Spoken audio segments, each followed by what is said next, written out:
All right. I think we are up and running and good to go. I'm going to jump over to the gaming stream layout and we will pick up with Monster Hunter Rise.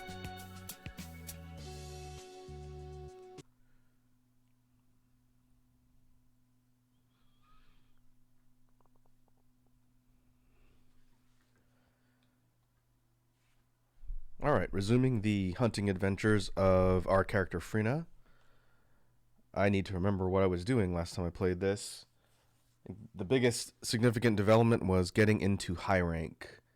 So now we're going to continue to push forward in high rank, and I need to actually build a functional armor set because I am running around in low rank paper armor from the earlier part of the game, and that's going to get me absolutely murdered on high rank.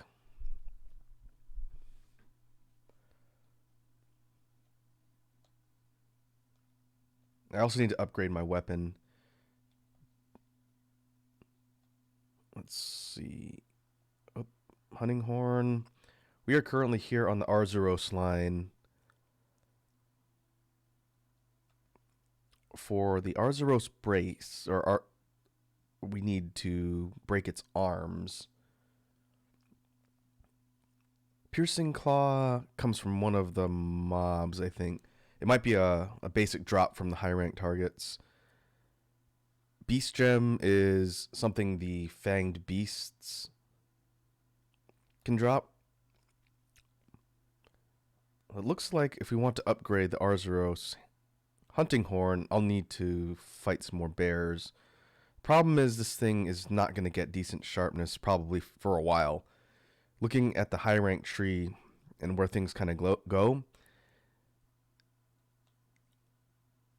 a lot of them, like the Commodore Chorus baseline for this horn up here, which I haven't really used at all, they get into blue, 150 raw, or 150 damage, and then blue sharpness. I think this is going to be the one to go for. Problem is, I'll need Kestodon shells for the level 3, an Almudron fin for level 4, and then some basic things for the level 5. So maybe what we can do is focus on that line. It's possible Arzuros gets blue sharpness later, but that's probably several tiers up in it. I think it's going to taper off. Whoops. Hey, Martian Tires here. What's up, Marsh? Welcome to the Monster Hunter stream. And Marsh asks, how does Rise compare to World, do you think? I guess the best comparison, that's a really good question. The best comparison, oh yeah, and as we get started here, please let me know if I need to tweak anything with my mic or the game settings. I had to redo my OBS settings for the stream today, and as a result, it redid my sound settings too. So if you can't hear me over the music, please let me know and I can boost my mic up a bit. But if you're talking about the last generation of Monster Hunter games, the big release being World on all platforms except for the Nintendo ones, I think you'd have to compare Rise to base Rise to base World because Iceborne was an expansion. And when we get Sunbreak for Rise in the summer, then that'd be a good cross comparison to Iceborne, which is a game that brought in lots of new folks to the series. But to answer your question, I think Rise, gameplay-wise, has more to offer than World. I played a lot of World. I played World on PS4 and on PC. I double dipped and went back and played through World all over again. Excuse me, for Iceborne.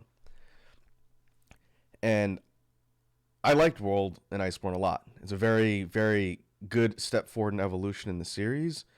They brought a ton of interesting quality of life improvements and things that I feel helped move the series forward. Base World had a pretty decent amount of content.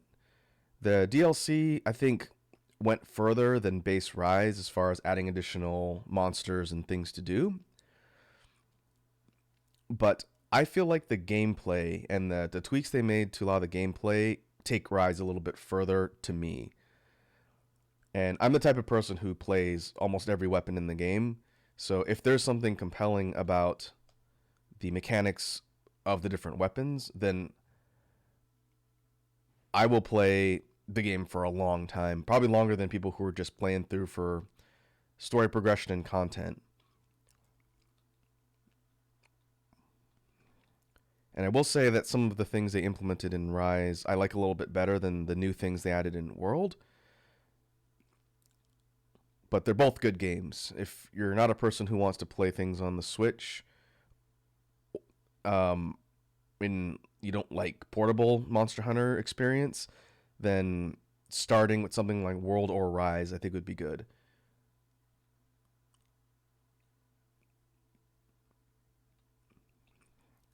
But as far as the games I prefer, going back to the original question from Marsh, I like Base Rise better than Base World. We'll see what happens when Sunbreak comes out and we get the Master Rank expansion. Because I tend to spend the most of my Monster Hunter time in the expansions, because that's where the hard content's at. Hey, Waz is here. Waz says, I did not hear the game at all. Okay, there's not much going on because I'm just in town. But let me also unmute the game. When we load it up, I had it muted so it wasn't playing over the intro. So that's why. Thank you. Thank you, Wazzy. We're just getting started, so it would have been bad for me to go through like half the game and have no sound. A special quest has been added. Alright, we need Kestodon shells. We're going to do some kind of basic runs through the earlier parts of the game. Take care of yourself.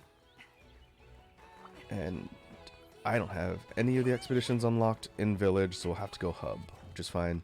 It won't matter for low rank. Hello. Kestodon live in the plains? Yep, Outbreak of Kestodon, that's good. May the spirits protect you. And I guess I'll eat. It's interesting talking about the progression of Monster Hunter games, because they tend to come out every other year, depending on the development cycle, every maybe couple years back in the day. When I got into the series, it was always something I'd kind of look forward to, because you could always expect that something was going to be different. Between the generations, you could usually expect Capcom to work in some sort of gameplay tweaks or major mechanic that was going to change how the series played. And so it was never kind of like a Madden situation where it's just minor iterations in the same product you're buying over and over again.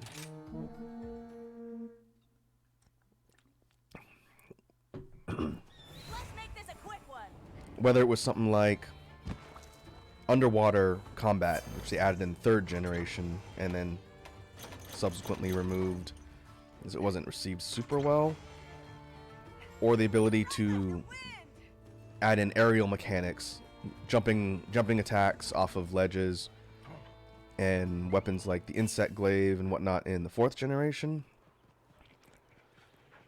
and then things like 5th generation, which is technically Rise and World. They're in the same generation, I believe, where you had supplementary mechanics or weapons that were added. Tools. The Slinger in World, the Clutch Claw in Iceborne, and then the Wire Bug in Rise. Of those, I like the Wire Bug. I feel like it was the most smoothly implemented mechanic. Being able to zip around Spoderman style is kind of fun, but it also feels pretty seamless. Alright. Let's see if we can get what we need.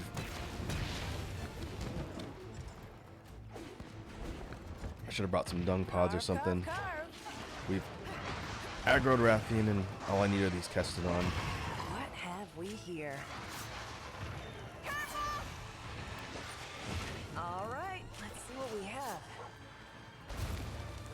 Scalp. Oh, I should have wish listed. What have we here? I think I needed 2. Oh, of course. That looks like it's gonna hurt. We're gonna book it on out of there. I'm gonna try and get 2 or 3 shells. I forget how many I needed. Whetstone time. Something else that was interesting, talking about how the gameplay of the Monster Hunter games sort of evolved in quality of life. In the old games, for those who may have gotten started in the series in entries like World or Iceborne or even Rise, the idea of a completely open map that you can move between areas seamlessly did not exist in the older games. Going back to all the previous generations, they had what they called airlocked rooms, where each numbered zone, like you see on the map in the lower left, had loading screens in between, and you have to actually move between them, and they were sectioned off instead of being just open like it is now. Hey, Iconic Boar's here. Iconic says, "Hi Raku, can't stay at the moment, but best of luck hunting, Mons. Cheering you on. Always take care." Thanks, man. I appreciate it. Thanks for popping in to say hi. I hope your day is going well. And I will definitely do my best to hunt Mons with minimal failure. No promises, but I'll do my best.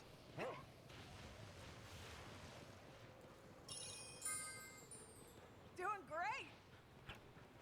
We're going back to the discussion on the map layout and navigation in Monster Hunter. Because the rooms were airlocked, it made it so that you could sort of strategically choose how you're engaging with the monsters. If you're getting smacked around too much and you need to heal, rather than try and find a good opening, you could just de-zone and move into a different loading area, heal, and then re-engage.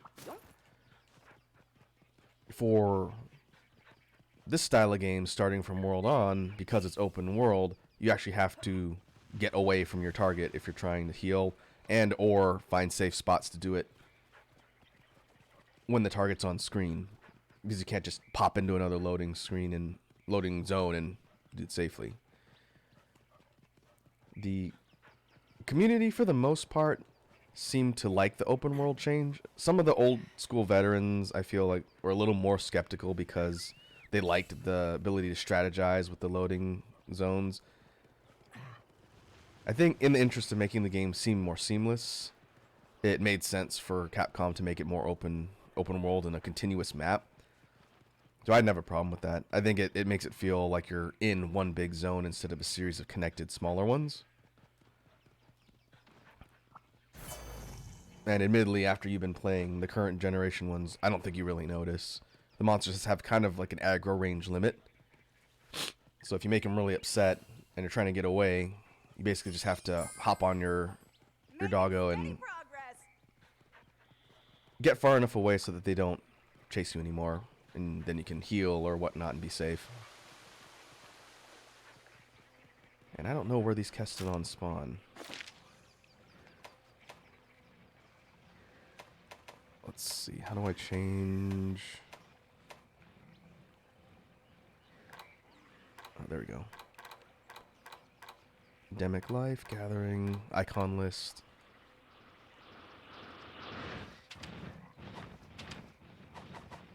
Could have sworn there was a way to filter it so you could see small mobs on the map. But maybe I need to circle around through the middle.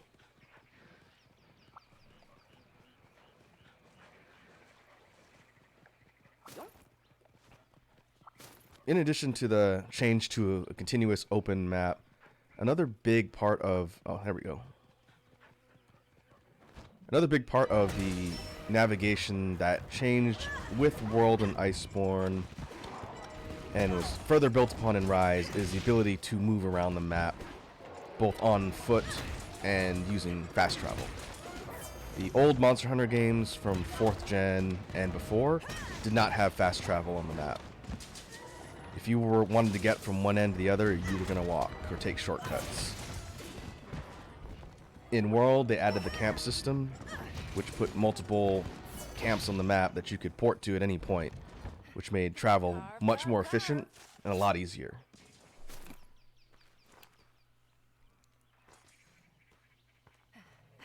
What Again, people were have kind we of skeptical here? on the changes, but I feel like it made things a lot more streamlined.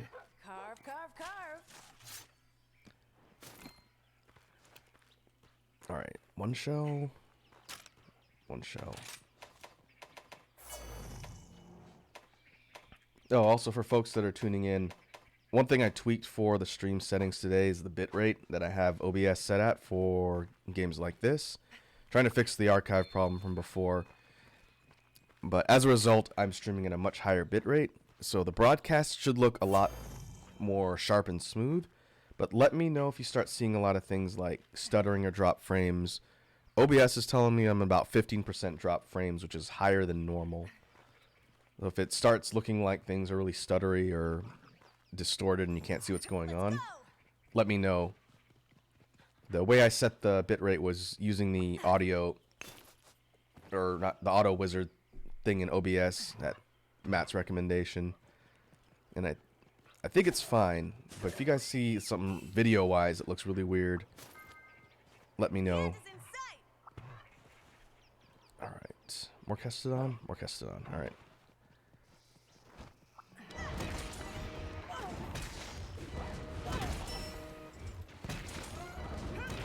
So yeah, on the topic of navigation, having fast travel was, in my opinion, a really All nice right, quality of let's life see what we adjustment. have. But Iceborne, I think it was Iceborne, I can't remember if it was in base world, it's been a while. The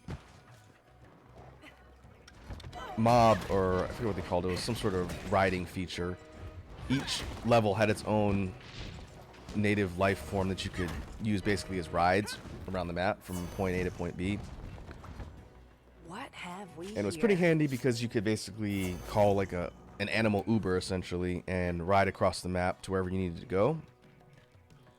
And it was basically guided by waypoint. You set a destination, either a target or a point on the map, and whatever creature you were riding would take you to that destination sort of on an auto path. And you could sharpen or consume items or do whatever while they were walking there. And it kind of speedily gets you across the All map right, let's see what when we you have. didn't want to just fast travel. Alright, is that 2 or 3? Let's try and get 3.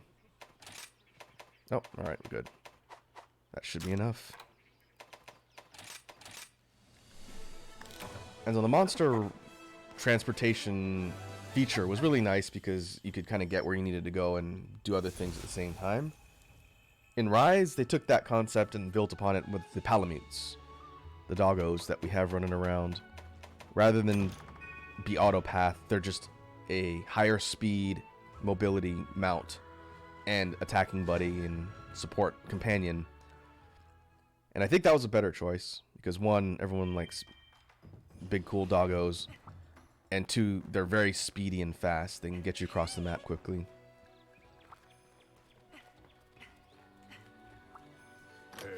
I also like that the doggos can scale climbable surfaces, so you could literally run vertically up walls in certain spots. My hammer's ready. Alright, Commodore Chorus 3.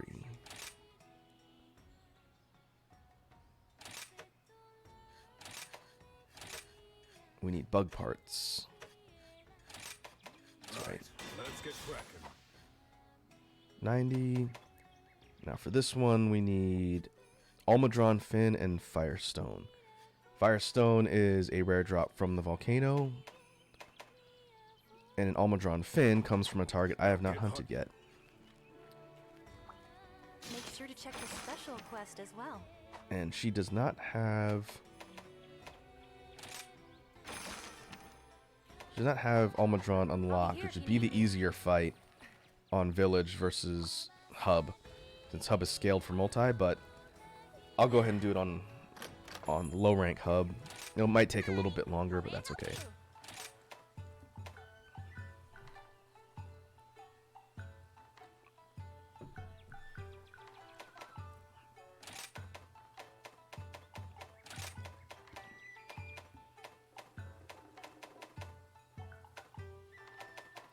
We need water res. Coming right up.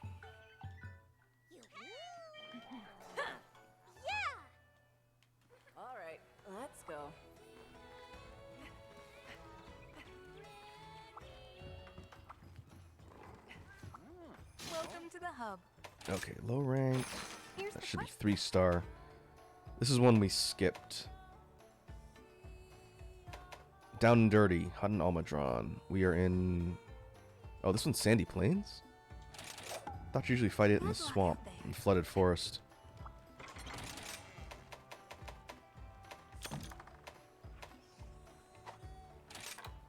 Do I have Cleanser?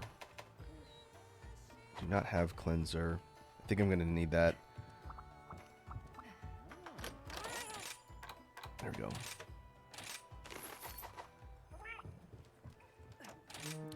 Almadron is kind of a neat monster. Its fight's a little bit annoying depending on the weapon you're using. Let's make this a quick one. That's why I decided to skip it. But we will take a look at it here.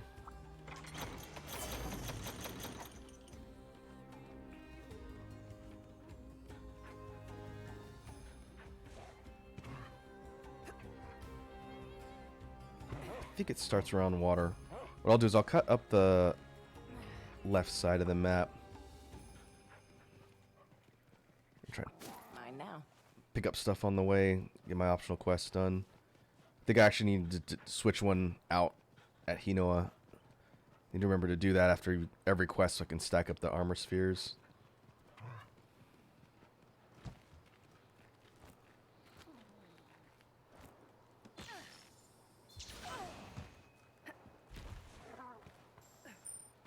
Faster, buddy.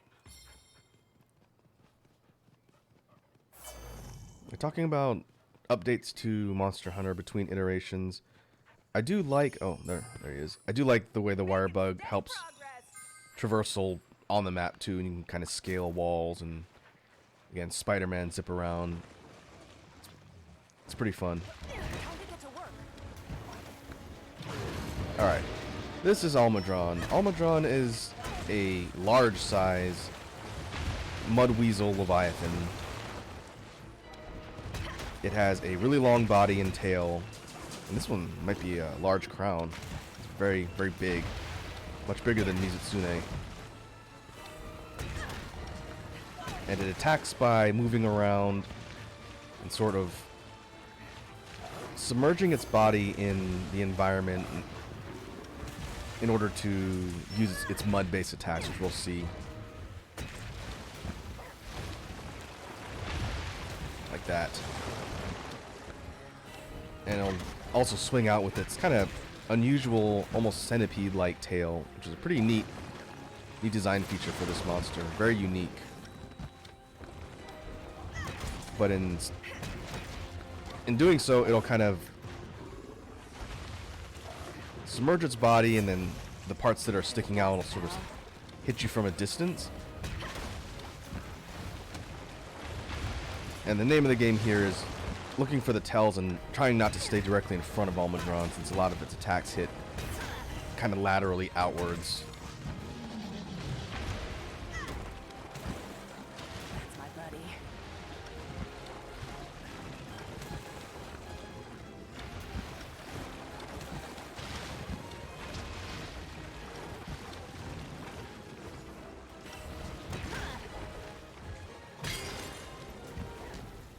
Sharpness down.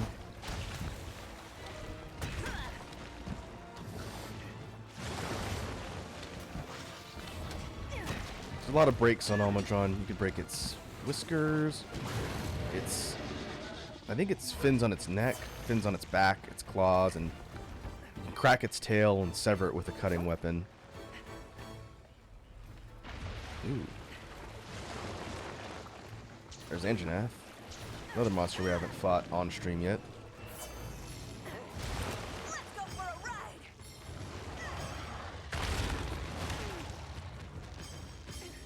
You can use Anjanath's sort of hard-hitting, aggressive attacks to get some good damage on Almadron. Maybe get a part break if we're lucky.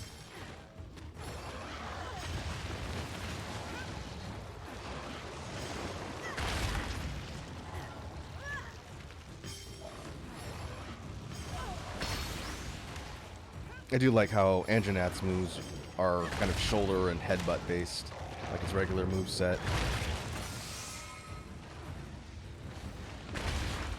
its finisher is sort of a jumping tackle,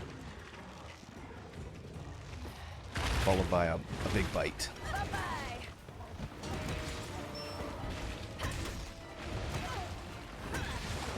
Ooh. Oh, that one did a lot of damage. I gotta be really careful because Almudron hits very hard. And I still have paper armor.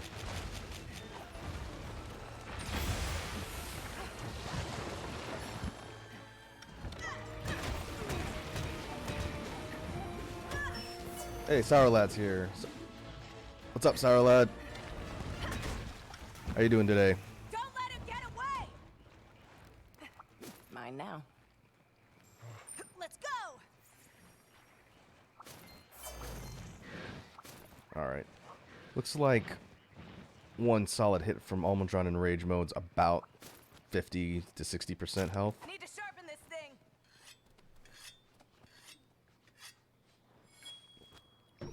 Not like my regular strategy didn't involve trying not to get hit, but it's going to be doubly important for these kind of fights. Sour Lad says, I exist. Well, sometimes that's all you can really ask. I definitely feel that.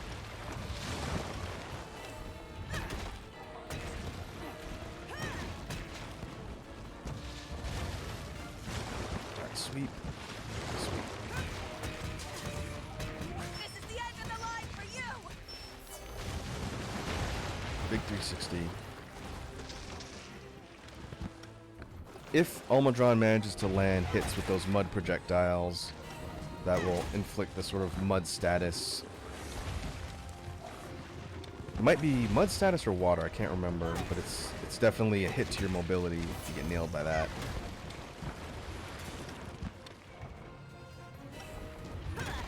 Hey, Ramen's here. What's up, Ramen? How you doing, man?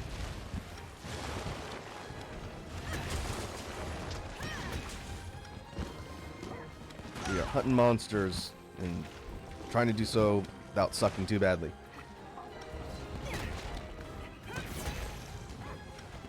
Alright. Almudron is tired?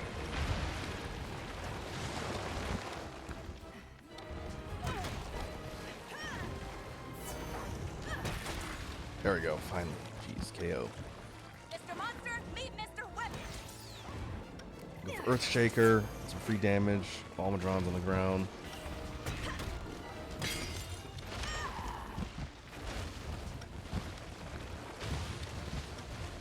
Mars says, see Ramen use a form. And Ramen says, Almudron is a water-based monster. Yes.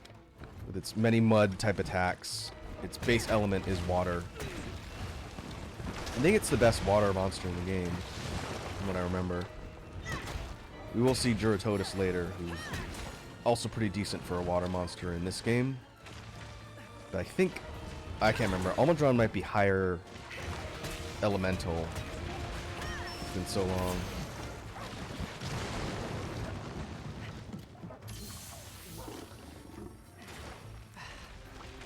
One thing I'd like to do today, if I can get an upgraded horn and just a functional entry-level high-rank set, I'd like to start making some other weapons and things for other weapons, just so we can, one, talk about the other weapons for the first time since I've been streaming this, and also sort of mix things up. Oh man, I'm bouncing. Where's my Doge at? Ow. Alright, water blight with the mud. Ride like the wind.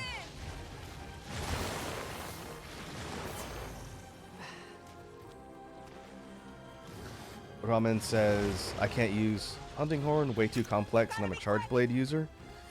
In this game, Hunting Horn is a lot more simplified compared to every other entry in the franchise. Trying to get away. It is much more aggro, and its flow is kind of more aggression based, because you don't have to do performance mode and do the song separately. It's just based on hits.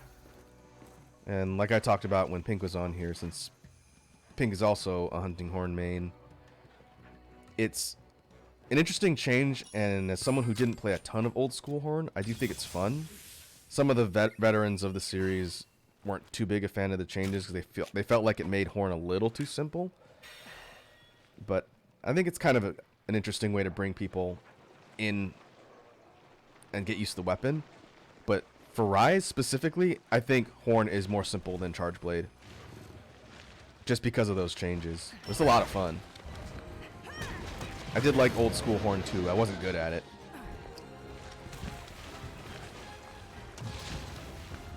But it's a neat weapon.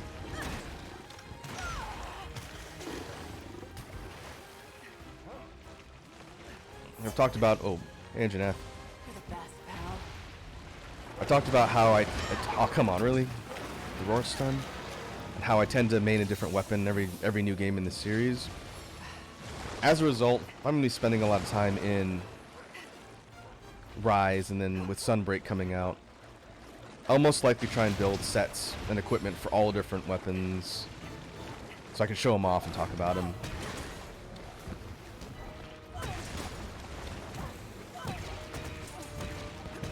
Infernal Melody. Nice.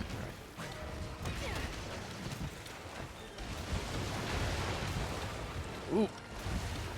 Oh, how did that not hit me?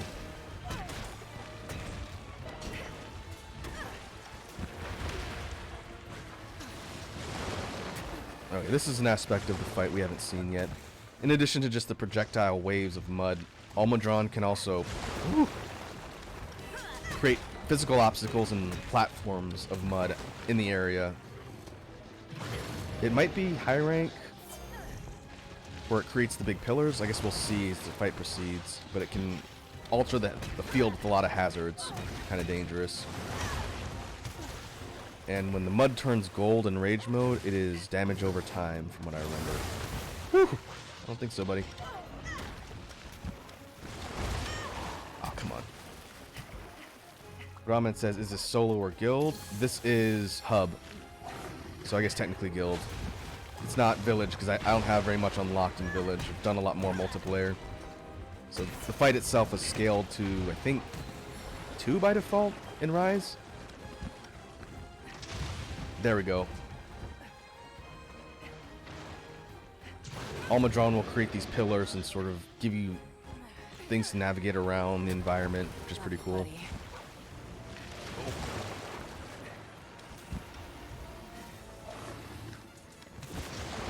It also makes it difficult to approach.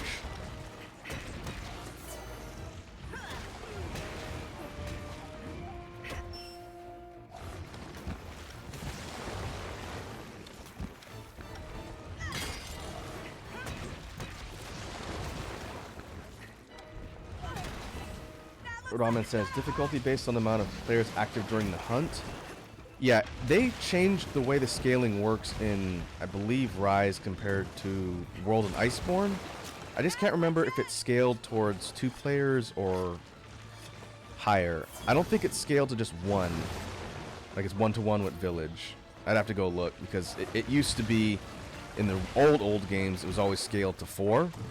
And then they changed it in World and Iceborne, and I forget what they changed it in this. It is dynamic, so if more people join, it does scale higher, but I can't remember what it does at base, because the monsters do have more hit points solo than they do in Village. So it's got to be scaled to at least 2, but I'd have to look it up. I just know that they tweaked it slightly for this one compared to World. Maybe someone can fact check that, since I haven't looked it up in a while. Wazzy says, why is this monster gross looking? It's a mud weasel. It has the word mud in its name.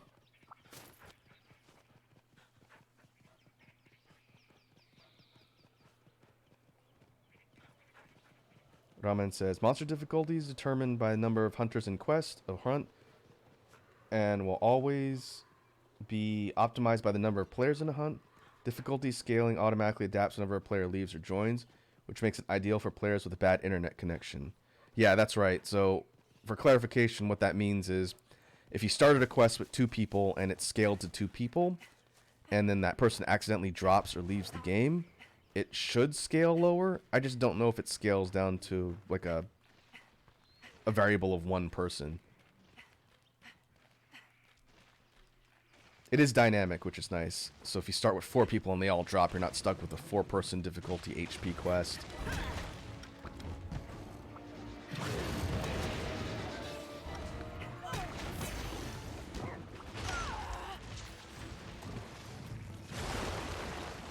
Marsh says cute mud weasel. While he says it looks like it's constantly barfing, it's got a mud beard.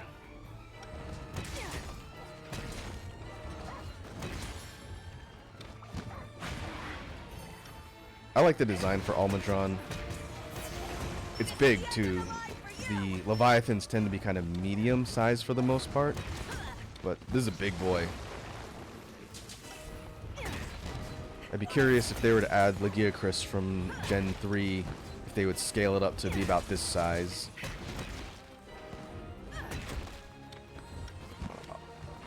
Peace out.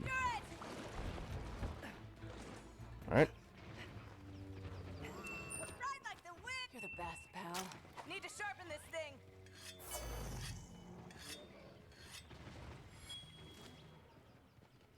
Marsh says it's a little beardy weirdy full of muddy wuddy. That's a sentence. Ramen says, I believe it scales down the story difficulty for 1 hunter. Either that or you got yourself a gold crown. Whoa, hey, it's Diablos. Another monster we haven't fought yet. It could be that this particular Almudron is a king size. It's a bigger Leviathan in general, but we'll see. The reason why I have a hunch that it's scaling slightly different for hub is because it takes me about 5 minutes to clear the low rank hub quests by myself. Doing great. Or the low rank village quest by myself, sorry. But low rank hub takes me longer with the same equipment in solo. But it's fine. I honestly would have to go check an in-depth source on that.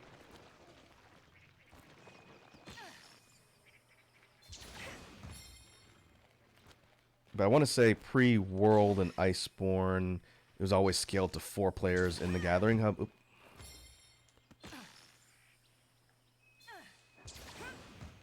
Which meant you were playing on hard mode. Ah, there you are. Okay. And the monsters don't necessarily change in behavior. Or really, I don't know about damage. That's one thing I never bothered to check. It's mostly HP scaling. Their HP pools are higher the more people are in the game.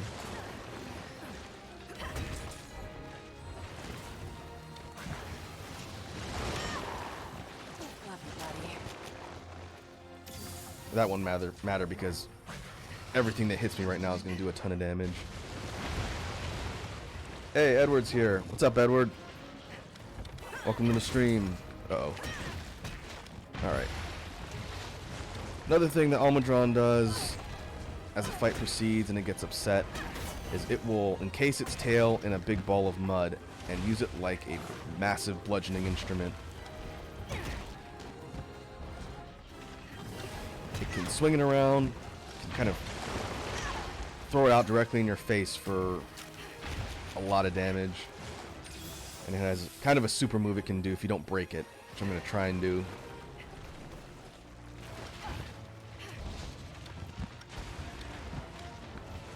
Ugh. That move where it kind of thrusts laterally with the tail is incredibly dangerous. It comes out quick and it will smack you very far away. But we got a ride now, so what we can do is free launch into Blos. How do you like that? Get a free mount there. And see if we can break the tail. Yes. Diablos is a series mainstay, which we will hunt soon. It is a flying type wyvern found in the desert regions, and its gimmicks are based around its ability to charge relentlessly and also burrow. I like Diablos. It's a pretty iconic monster. Ramen says, only difference between story and hub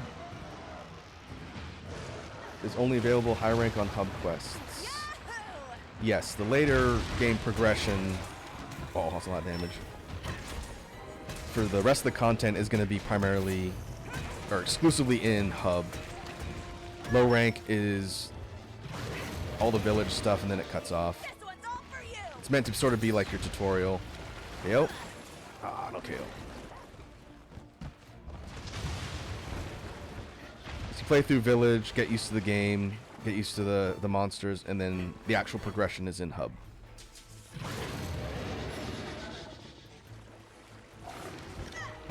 And I think it was World and Iceborne where they sort of changed that formula and just made it all one line of progression. And then for Rise, they sort of went back to that more old school formula, which I don't really have any objection to. Especially since they made it so you can sync your progress between the two with sort of these kind of update quests they do. Makes it so you're not having to do double duty all the time. Uh-oh.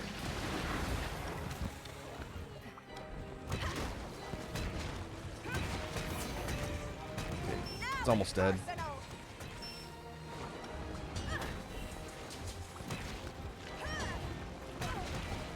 Can't see anything. Hey, first time viewer, Meg Chicken. How's it going, Meg Chicken? Welcome to the stream. You're hunting monsters.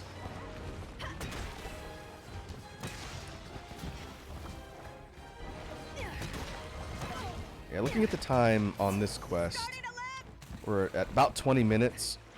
Almudron's almost dead. This would not take me 20 minutes on village. Let's go.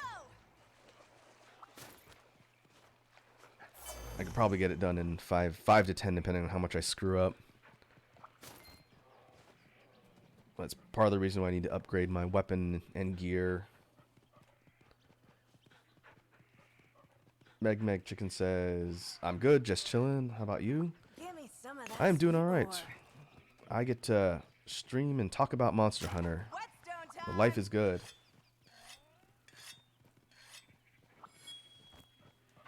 Ramen says, or just bad gear. Yeah, that's part of it. The Arzuros horn I have is not super upgraded, but it's at the highest tier for low rank before it requires high rank parts. And when I was running through some village quests earlier, even with this sort of lower tier weapon, I was still getting good clear times. So yeah, that's why I'm trying to upgrade to that other line. This is not going to cut it on high rank, unless you guys want to watch me take 50 minutes for a fight.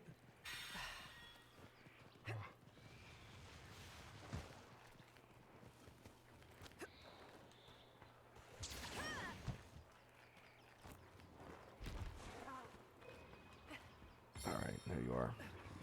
I need to get traps. I don't have any traps. Not like the wind. It can help me end fights a little bit quicker. Although for Almudron, some of its more important drops, I believe you need to kill. Since drop rates for capture and kill are different in this game, unlike World and Iceborne. Let's see, we want to do Earth This one's Shaker. all for you. Knockout? Nah, no knockout.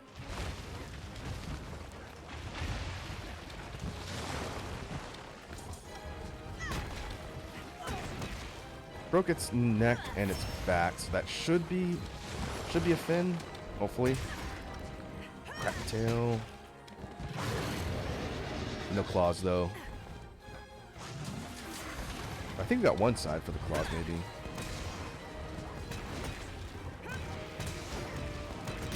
There we go. 25 minutes. That's kind of a long time. What have we? My here? favorite weapon to hunt Almudron with is the light bowgun with Pierce, since it's such a long target.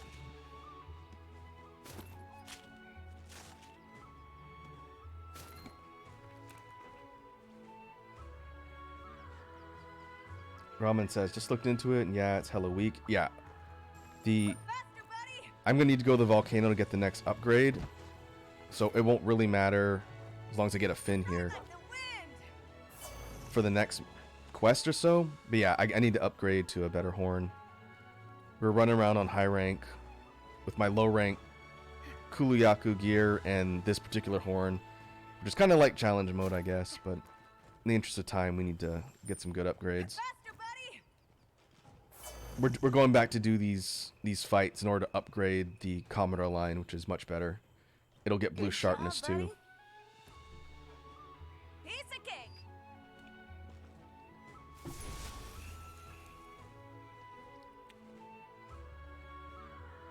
All right. Whisker, Finn. All right. Good.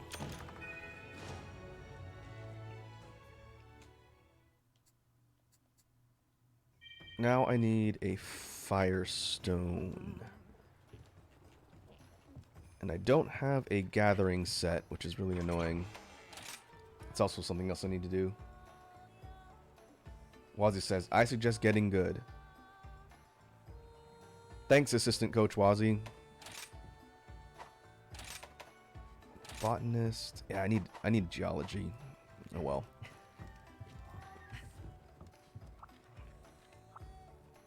If I pull Gatherer, should be fine. Deflector. There it is.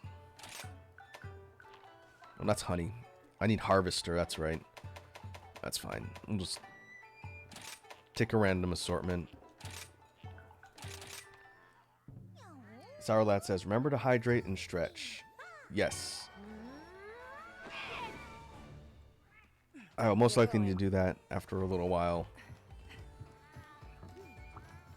Hello. Alright, according to the OBS readouts, overall frames dropped is lower. I'm getting a steady bit rate. Assuming since you guys haven't mentioned it, things are still stable. Which quest That's would you good. like? Hopefully this bitrate setting will allow me to get some good archive footage that I can put on the archive channel on YouTube. Most likely I'll just make this part of the Twitch archives too. People can watch them in both places if they want. Alright, lava caverns. I wish you luck. Now I get to try and remember my optimal route for mining stuff here, which I'll need to do later. Let's make this a quick one! Faster, buddy!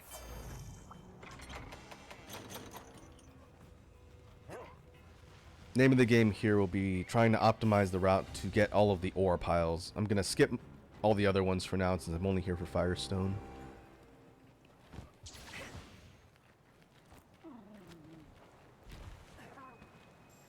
Let's go! Let's see. One here. I don't have the other camp, so it's basically going to be half of the route. But there's my Firestone. If I do one pass through, then we should be good. I think I needed one or two.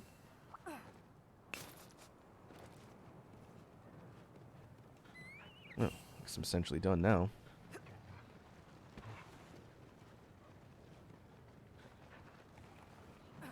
I'll go to the top of the volcano. There's a spot that I don't think I showed you folks last time we were here.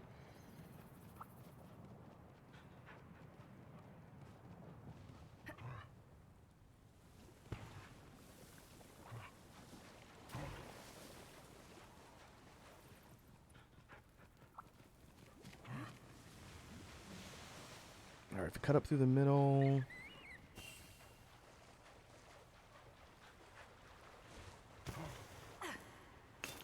Got some there. We can get Makalite and Dragonite, which will be helpful too. The end is in sight! And also try and get my optionals done. I need to switch out for a new set in the village.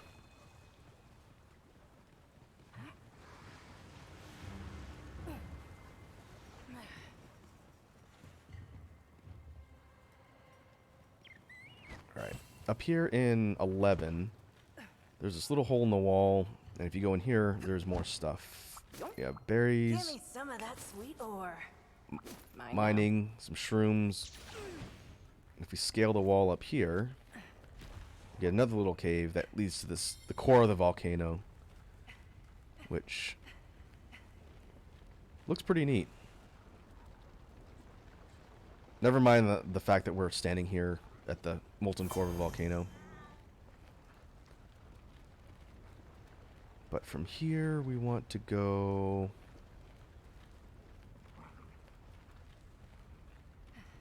just up here. Ah, there's some unique stuff up here. Account items.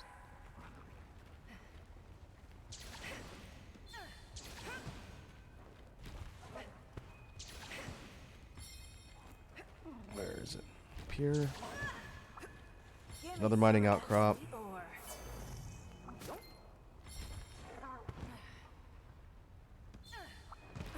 One down here. There's the other one. Give me some of that sweet And one over here.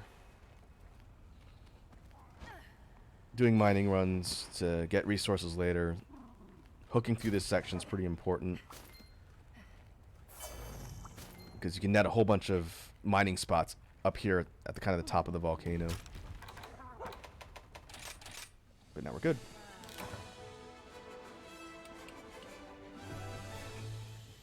Should be everything we need to get close to the high rank line with the Commodore Chorus.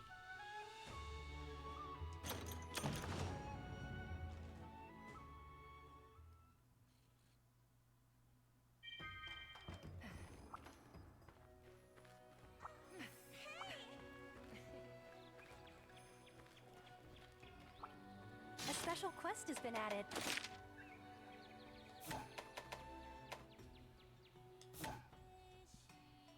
All right. Take care of yourself.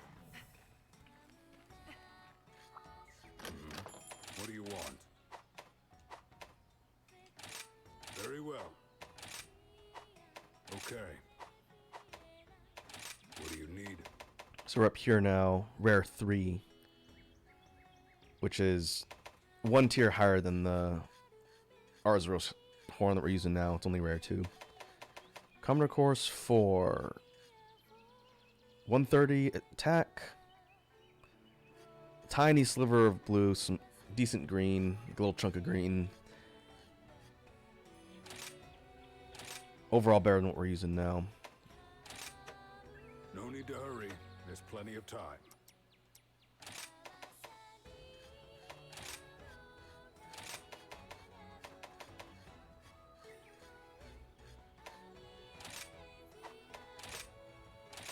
Right, let's get cracking. For the next one, we need Carbolite Ore and Gajau Whisker Plus. Those should be regular things we can farm in the Flooded Forest, but I don't think I have an expedition for that yet. I'll look.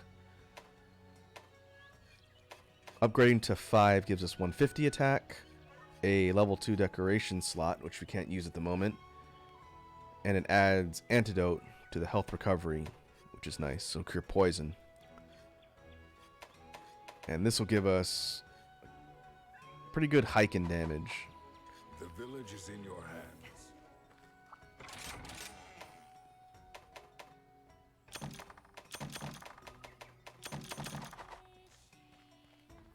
Well, let's go see what we got.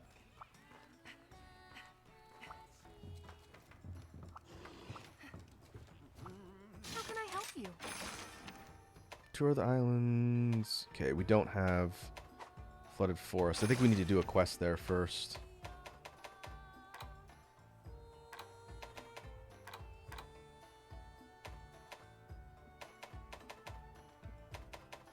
Technically, we could fight Gajau in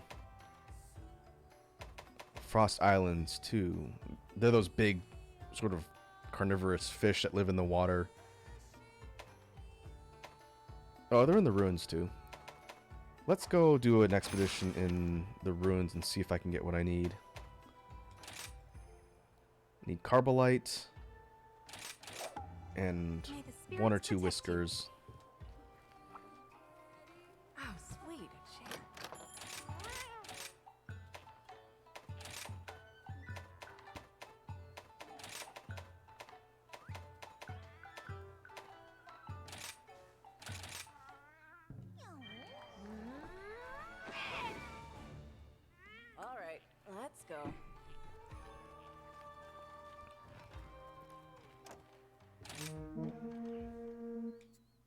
think if we cut up the left side of the map, Let's make this a quick one. we can find the Gajao there. Looking for fish. Now Wazzy says, okay, I'm a bounce. Hunt monsters good. Alright, Wazzy, take it easy. Thanks for stopping by. If you're streaming today, I'll probably see you in your stream later.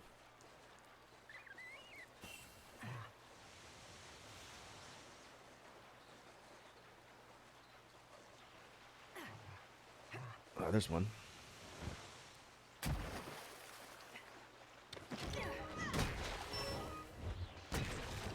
The Gajao are kind of look like big catfish.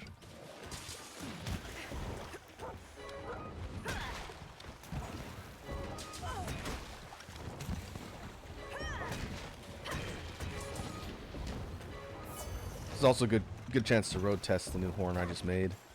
Faster, buddy! Carve, carve, carve. Acute Fang. We want Whiskers. Ah, there's another one.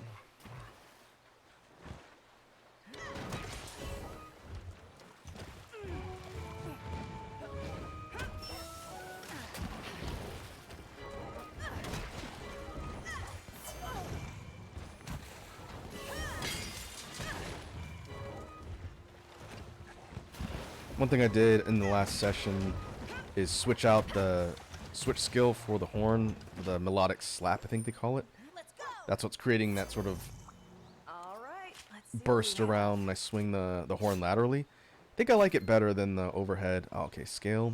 I don't need that. The overhead is good for big KO damage, but I kind of like the speed on the slap. I think I'm going to keep it on there for now.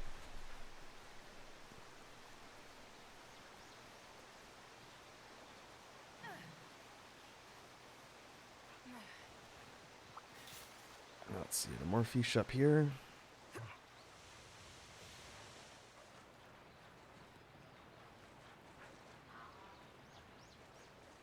There's voids. I don't see any fish.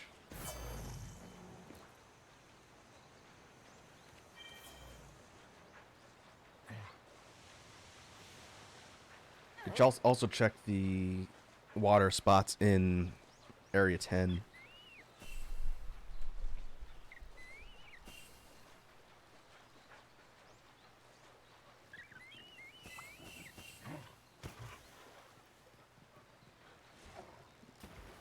Does this one take me over the waterfall? Nope, that's not where I want to go. Right. Faster, buddy! It's fine. There's more of them here.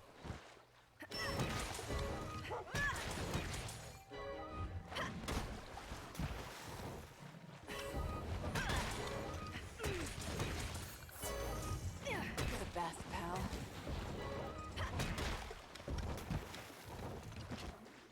That's my buddy. I need to get in the habit of throwing what I'm trying to build on the wish list. It'll actively tell me when I get the parts I need.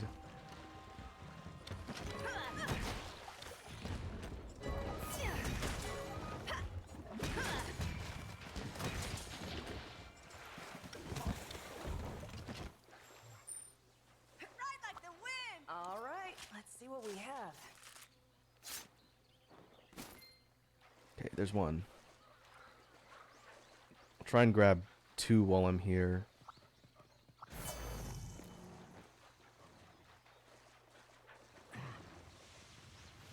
Then we'll cut to the top of the map. Since I know there's a couple ore nodes up here. We're looking for Carbolite, which I think you can get here. Let's find out. Give me some of that sweet ore. There we go. I needed 1 or 2 Carbolite.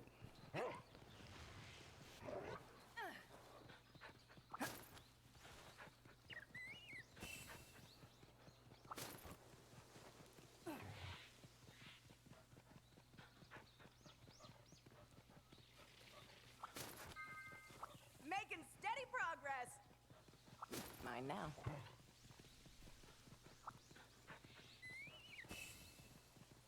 All right, where was the other mining nodes? I think they're in the middle. I don't usually do my mining on the ruins map. I kind of don't remember where a lot of them are.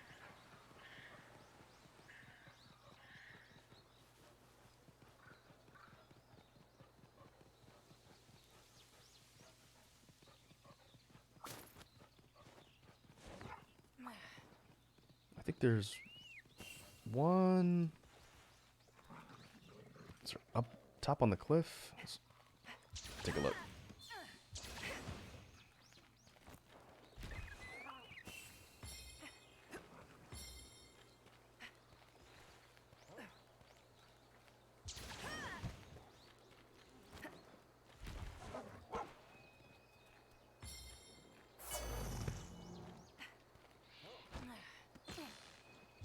I want to say it was over here.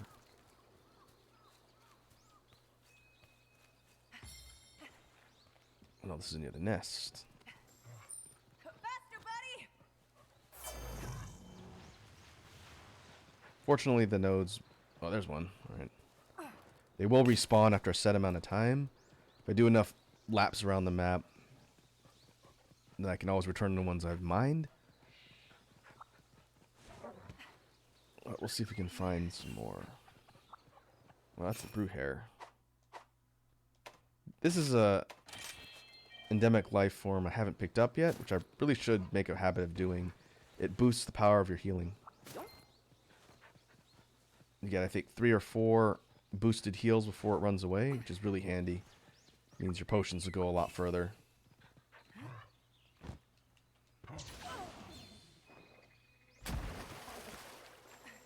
Let's go! Alright.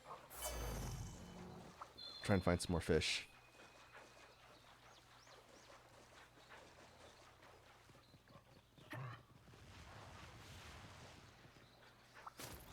Give me all you got!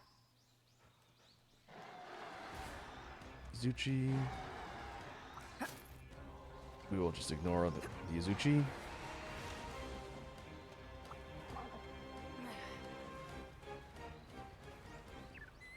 There's Arzuros.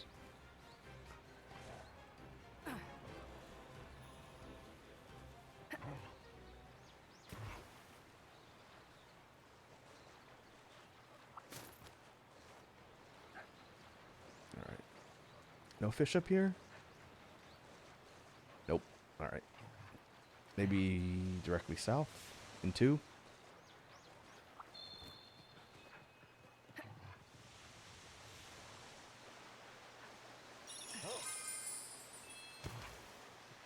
That's one in the bag!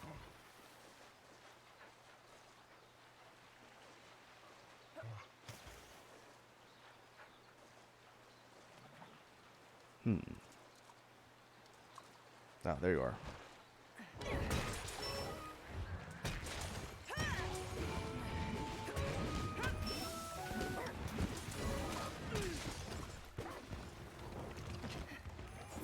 Ride like the wind!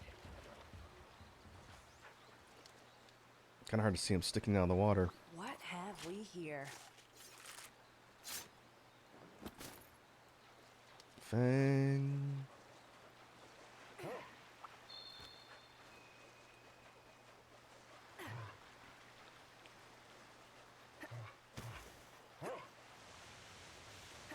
Alright, I guess I'll circle back down the bottom. And if I don't see any, I'll port back up to the camp near 10. That middle section.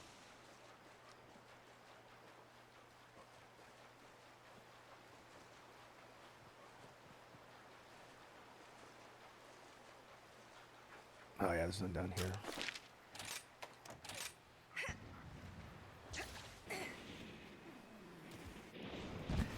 Touchdown.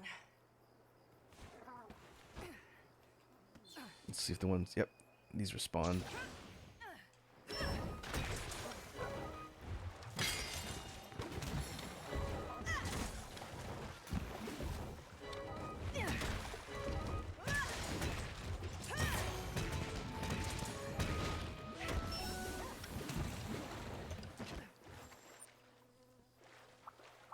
Whisker? Carve, carve, carve. Nope. Oh, is it 2 carbs on the big ones?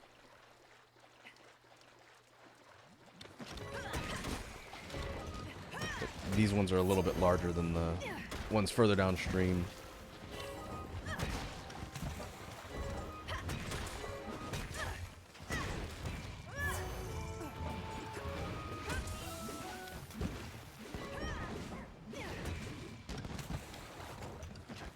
Faster, buddy! All right, let's see what we have. Scale. No whisker.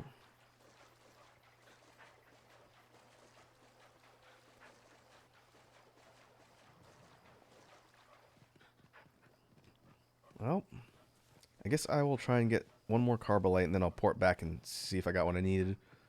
If not, I'll wishlist it so I don't have to keep guessing.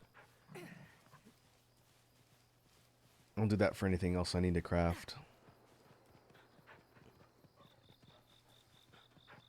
What do we have here?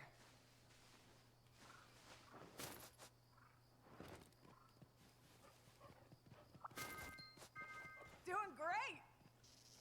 Alright, this one back? Yeah, this one's back.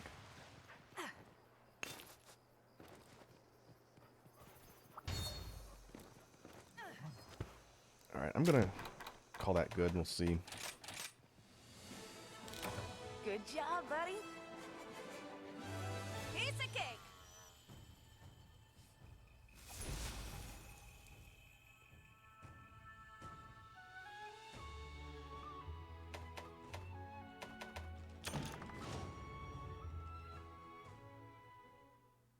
Could also see if I slowly start accumulating stuff for bone armor. So we'll find out.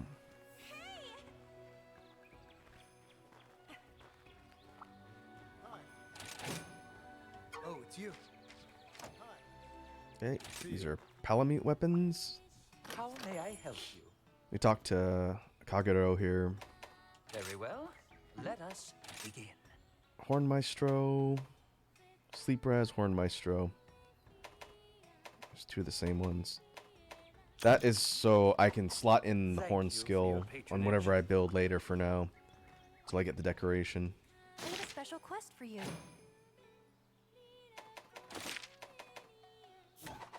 Come again. Are you foraging or upgrading? Okay, I need 8 Carbolite ore and 3 whiskers. 4 more ore. 2 more whiskers.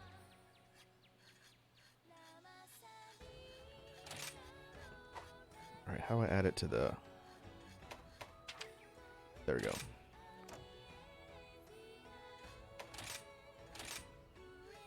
Alright, now it's on there. See you later. What I'll do now is I will do an expedition to Frost Islands. One for a change of scenery, and 2 because I think there's more ore spots that I can get at there. Take your order? Grab Harvester.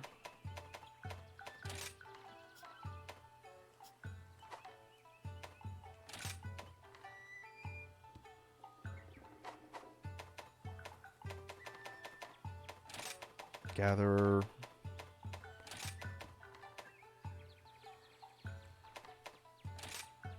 Do that.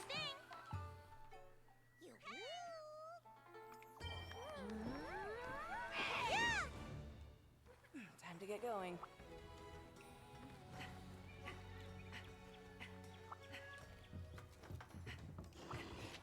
I've been waiting for you. These are the available quests. I wish you luck. I know the Gajau spawn in that underground cave near the north. Kazoo's hiding spot. What I'll probably do is circle around, try and mine up as much as I can, and then make my way to the caves.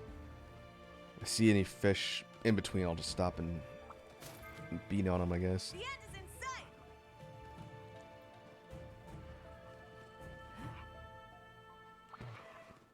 Can also try and get those last couple Fog of War You're going spots in the down. upper right revealed.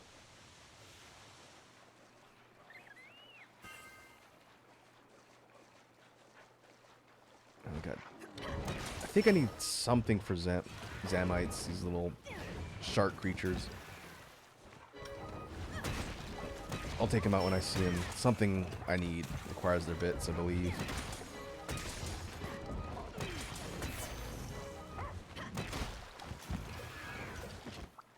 Carve, carve, carve.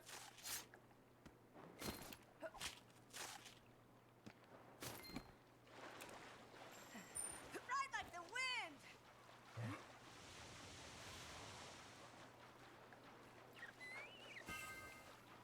Making steady progress.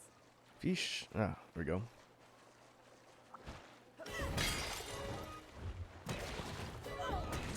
This particular horn has such a tiny sliver of blue. Once I upgrade it, it'll be a little bit better.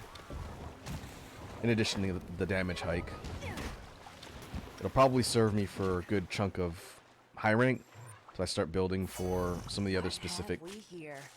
song loadouts and or elemental damage.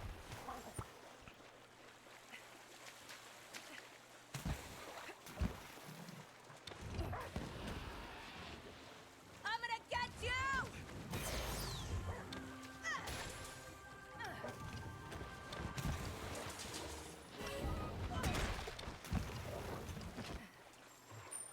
Faster, buddy! Carve, carve, carve.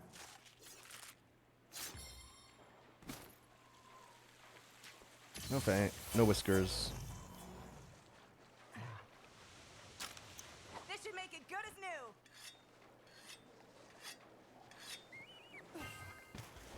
Doing great. Perma buffers. Those are the birds, little spear bird things that give me stat buffs on quest. That's a really easy optional to just throw in there since it doesn't take long to gather those. So you sprint around the map.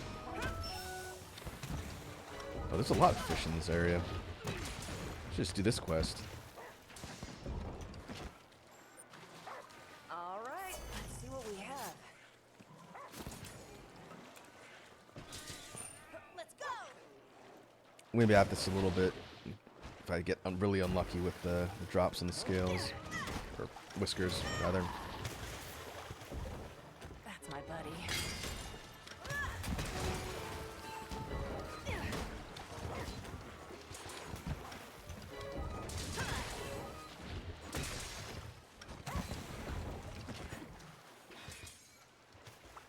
What have we here? Whisker? Nope.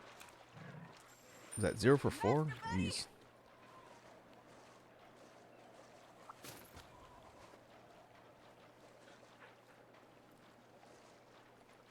One concept that you'll hear a lot in the Monster Hunter community, especially for folks that have been around for a while, you'll hear them talk about this concept called the desire sensor, which is basically the theory that there's a hidden game mechanic that detects what you want and intentionally makes it so that whatever you're killing doesn't drop and give it to you. You okay? You're the best, pal.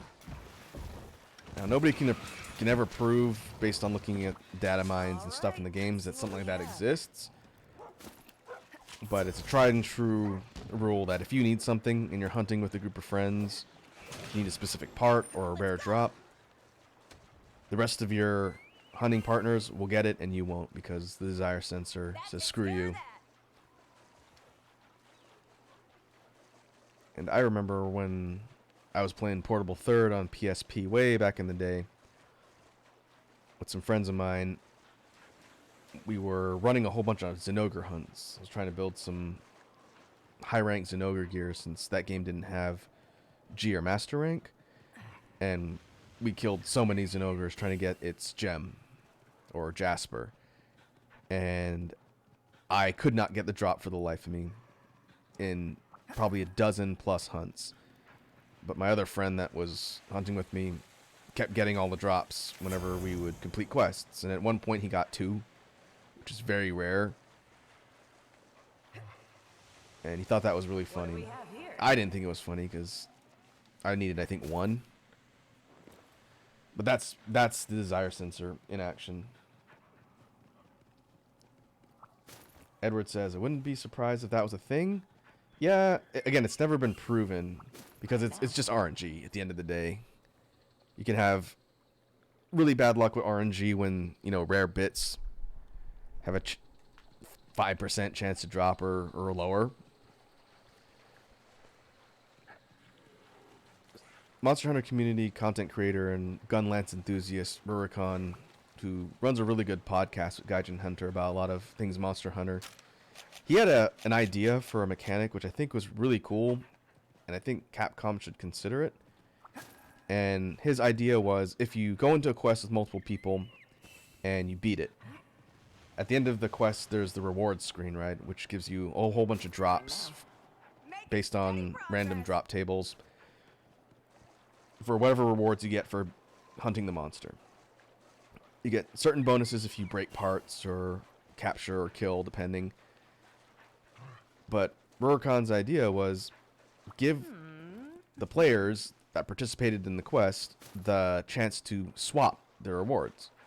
Maybe not all of them, but maybe one slotted rare rank reward. Let's say you wanted a gem and your friend wanted a horn, and you get each other's desired rewards. Well, if you had the ability to swap them, then that would solve the problem of having to do the whole fight again because you didn't get what you wanted. And I think that's a really good idea.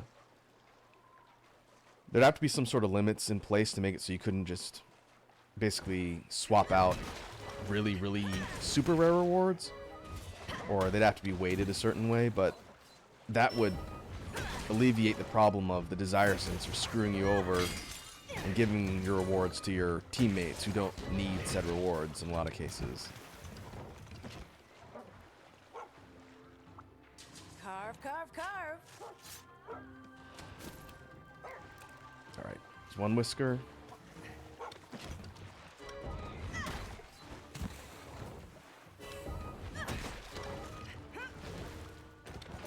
Oh, I should have gone for the mining nodes in the caves up there. I think there's a couple.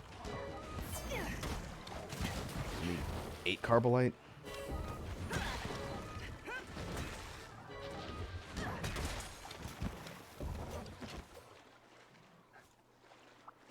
What Now, have in we here? Rise and or World and Iceborne, the previous games in the series, they had the investigation mechanic, which Anything I was can use something in here? unique. I don't think a Monster Hunter game has ever had something like that. And the investigations were these tickets you could get through hunting monsters, and they would give you additional quests you could run for a finite amount of times to hunt said monster. But there were different reward boosts. They had these little boxes that were bronze, gold, and silver, and those boxes made it so that you could get higher rarity drops for running that particular investigation. And if you knew you were gunning for rarer parts, you could grab an investigation or join one from somebody else, and you have a higher chance of getting those rare rewards because they're slotted X amount for those boxes. I thought it was an interesting idea. People were kind of mixed on whether or not they thought it was a good idea for the series. But if they're not going to do something like that, the reward swap thing that Rurikon was talking about Mine now.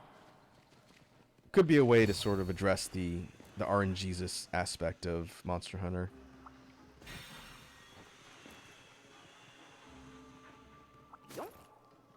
Alright, looking for 4 nodes.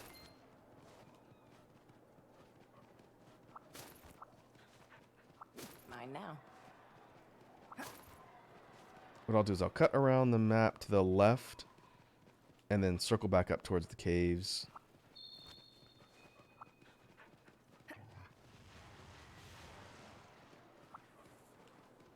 Mine now. Keep an eye out for fish. What do we have here? Ooh, Dragonbone Relic. That's a rare drop. Rare-ish.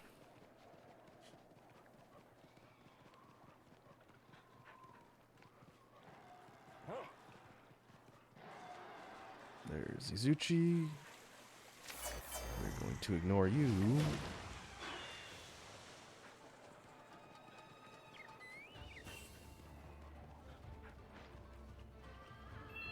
I also need to keep an eye out for the camp.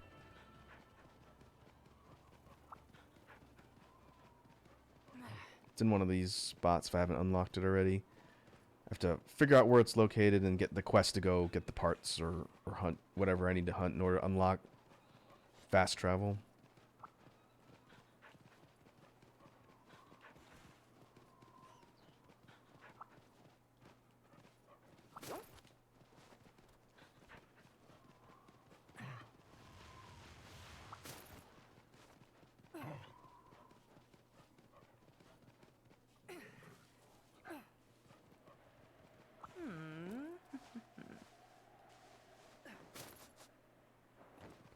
Bones. I thought there was mining spots up here. Maybe not.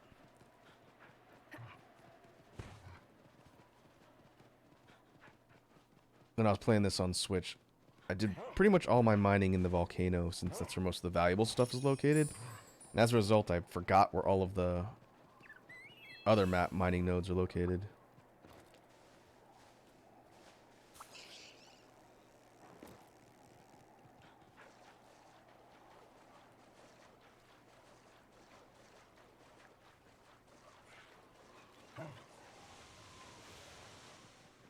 Oh, is there one? Yeah. Give me some of that Carbolite? sweet ore.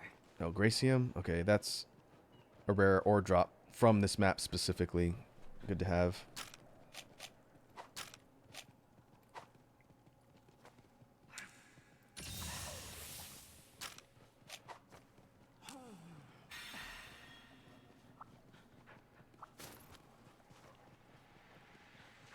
Fish. No fish. Wrong fish.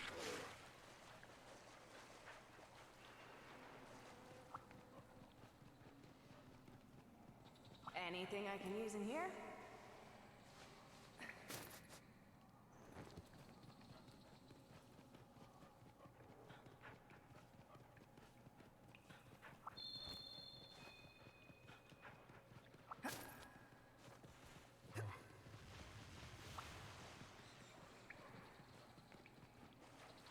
No fish in here. Nope. Yeah, all right.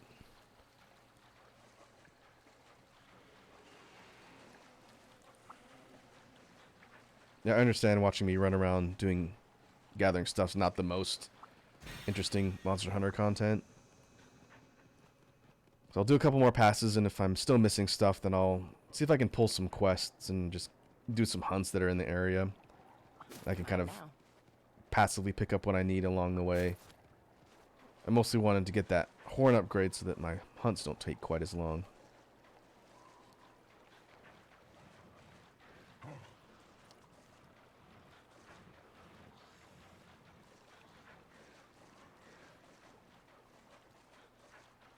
We'll hit up the right side of the map.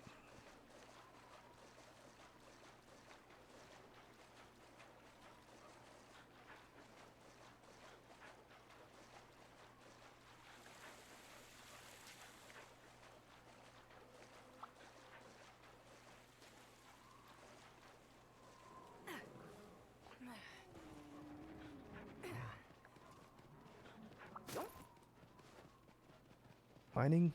No mining. The end is in sight!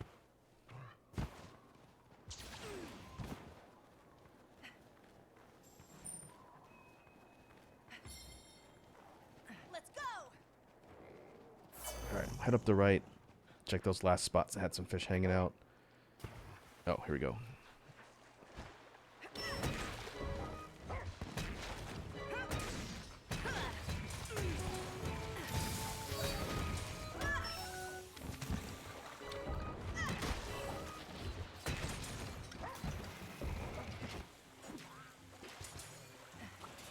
Survey says. Carve, carve. Nope. No fang.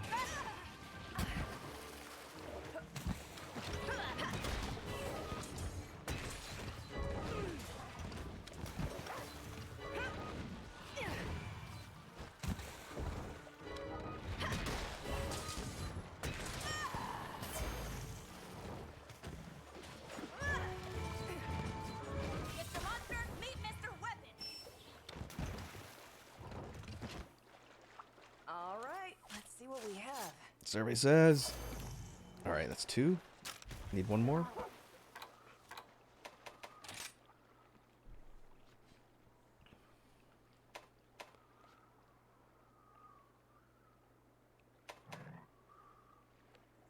Oh, this is the upgrade materials.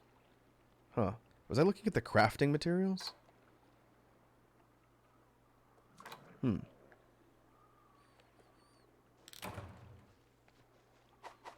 That's interesting.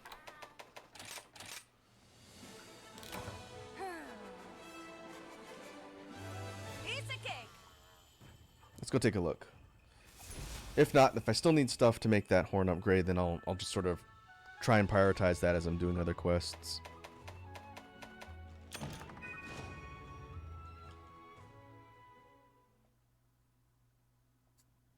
I could have been looking at the scratch crafting requirements. I need to remember to look out for that too, since they're usually different. What is it? My hammer's ready. Right. Yep. Let's get cracking. So the Carbolite and Gajah Whisker arches is crafted outright. The upgrades are much less, so I picked up what I needed there. No problem. Now we got 150 attack, blue sharpness, an upgrade to the song, and the decoration slot, The which is village nice. is in your hands. A special quest has been added. Alright, now we can go take care of some actual targets on high rank.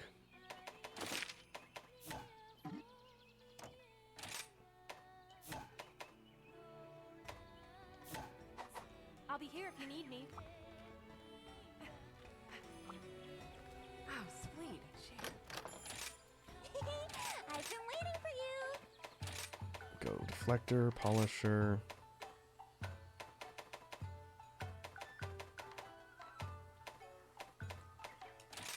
Calculator.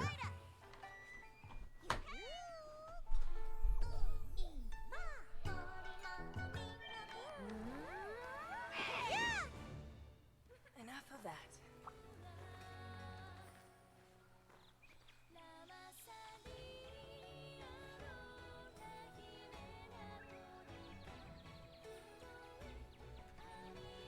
Alright, let's see what we got.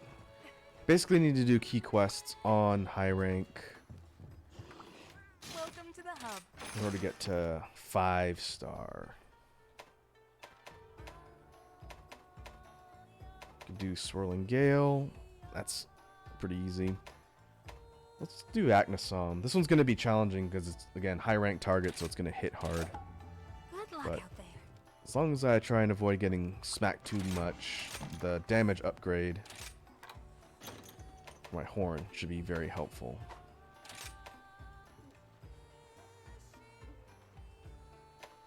Hey, Apathetic Potatoes here.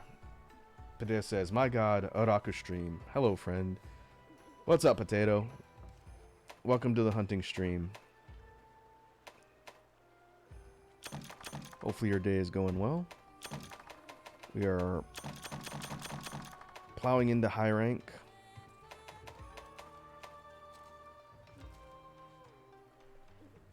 As I attempt to put together a high rank armor set, because I'm using a low rank, barely upgraded Kuliaku set, which might as well be paper. Ooh, I gotta go check the farm real quick. Let me do that, in case my submarines are full. So, Potato asks, what is on the hunt list today? Oh, I got another one. Didn't even realize that. Have a look around. Ah, okay. The Frost Islands trade items that I Until we got. meet again. Alright. Good. Now we have 2 cats we can send out, or 2 subs. I need to go hire Very one. well. So to answer your question, Potato, about what's on the hunt list, I am trying to build some gear on high rank so that I get murdered less. So I'm going to be doing key quests to unlock the next tier difficulty, because 5-star is most likely where the monsters I want to hunt are located, so I can start building some specific sets. But until then, I need to be very careful, because most high rank targets are going to be able to kill me in 1 or 2 hits. Go attack. That's a good pick.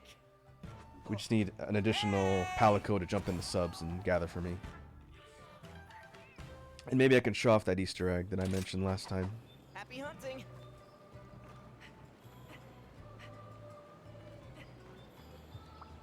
Welcome to our trade ship.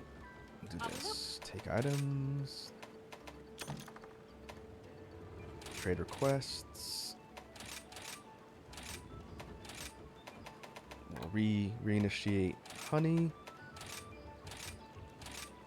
We'll have crystal gather. Let's see. What do I need? Flash bugs wouldn't be bad to gather. There's a saying in my country that goes, the more you rush, the more you lose. It's important to take your time when God necessary. bugs. What do I want? We'll go flash bugs for now. All aboard? Let's go. Alright. So we have the Until we meet again. little cutscene with the palicos. Oh, whoops. Hopefully I wasn't too slow. Let's see if we can see them. We can see them going out to sea, and they pop up and wave at you as they're going out, and they do a little dance, and then they pop back down and head out to sea in the submarines. And the only way to see that is to port back to the gathering hub right after you dispatch them, which is a nice little Easter egg. Okay. And next up on the docket for the high rank quest, we got Umbrella Burb. It's time to go fight high rank Aknasom. Ready to go.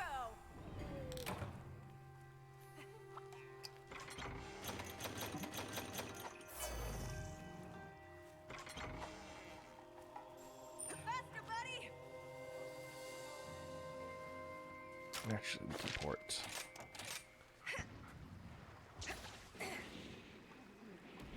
Go up to the second sub camp and head directly south.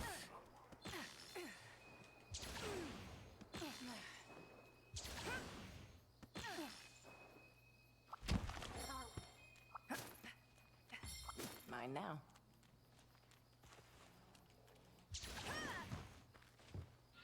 There you are. There. There it is.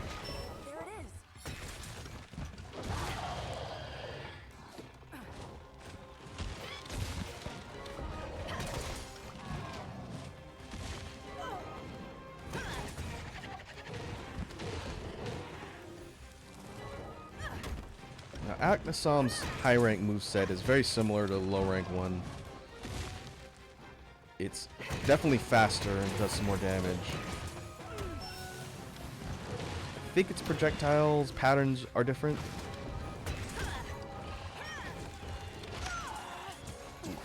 Yep, that's about 50%.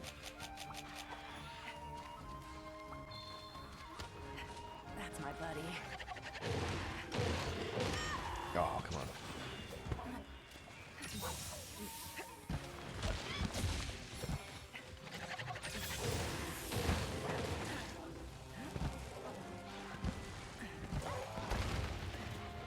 Oh, good KO.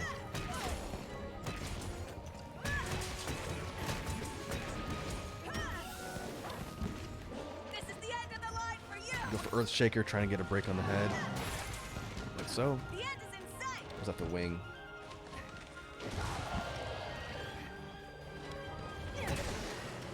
I cannot tell what broke.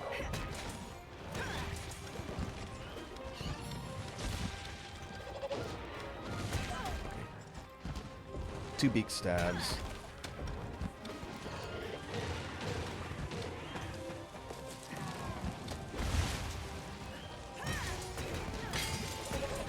I'm gonna get you. Infernal Melody for the damage.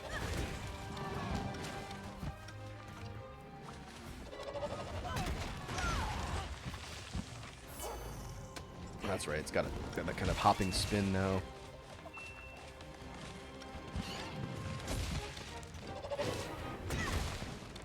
and it can 180 with it.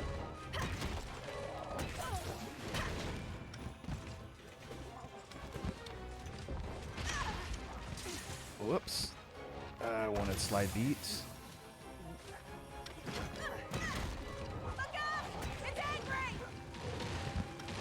Okay. That is a high rank unique move, I believe. Sort of fire rain it does.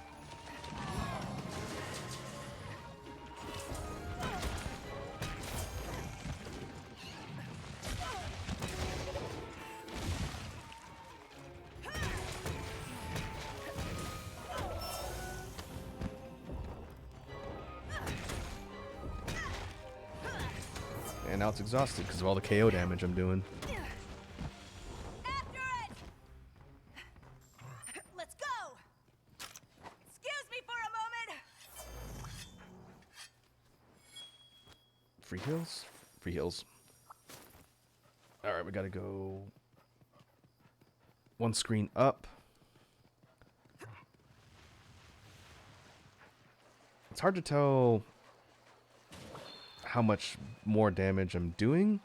I think it'll largely be evident by how long it takes me to beat the quest. Again, remembering that it took me 20 minutes to beat low rank hub Almadron.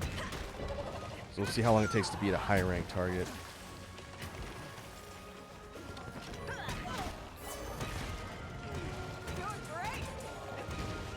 There's a head break. Alright.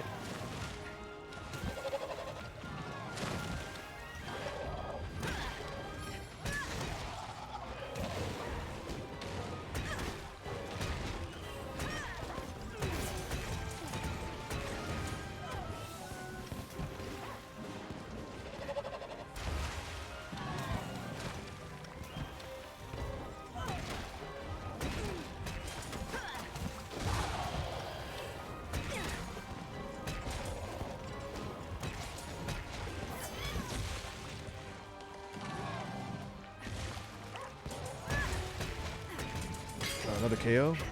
No more holding back! I really would like to get Slugger on my Hunting Horn set. Slugger ups your KO damage, which means I get even more knockouts.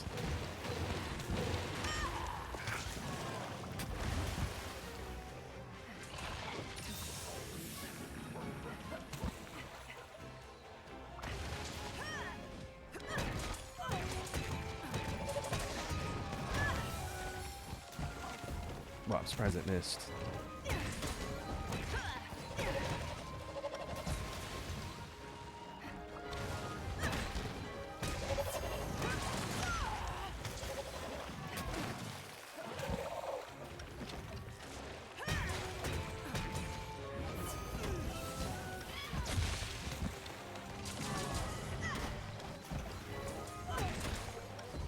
Oh, is that my cat? Oh, my cat's doing KO damage, that's why.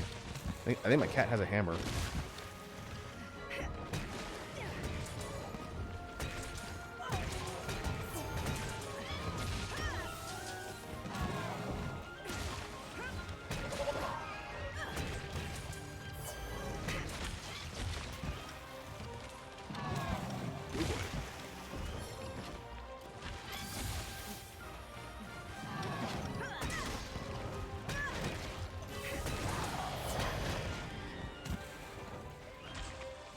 Peacing out. All right. Don't let him get away!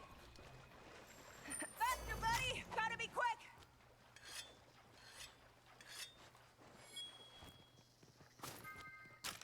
Let's Making steady use a progress. Thunder Beetle.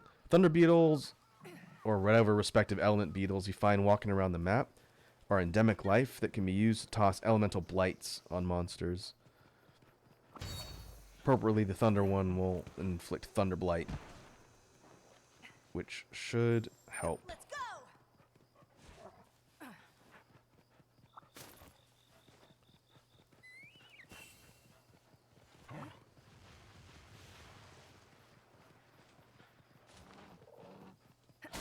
Like so.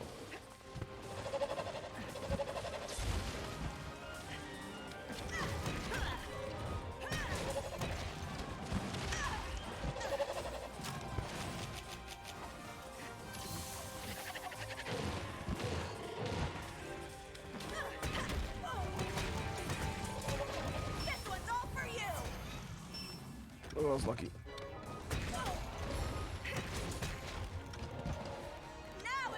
Hey, pint-sized Kiwi's here. Kiwi says, how's it going? It's going well, Kiwi. How you doing today?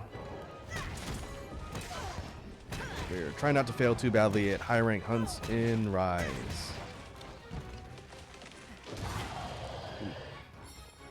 And right now we're fighting Umbrella Firebird.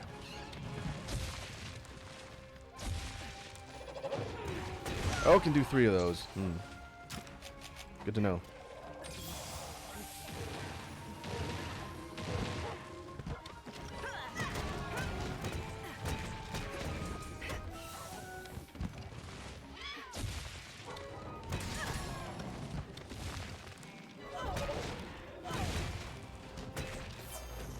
Kiwi says I'm doing good. Good. Glad to hear it. Alright. About the 10-minute mark. Let's say if we can do maybe 15 or less for high rank hunt solo, that's pretty passable.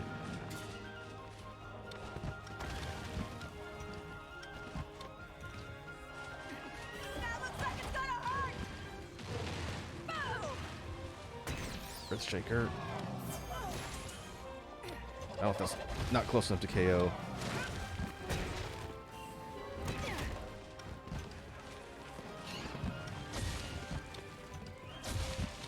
Three.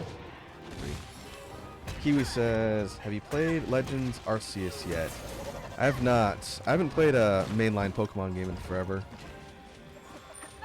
I know a lot of people are playing it right now. I know Wazi's playing it.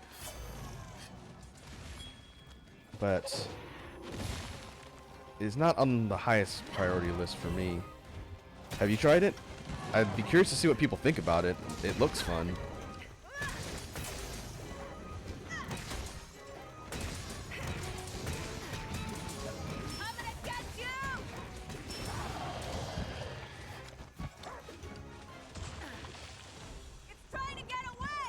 I don't remember exactly what the main gimmick pull for that Legends was versus the other mainline games, because I didn't do really any research about it.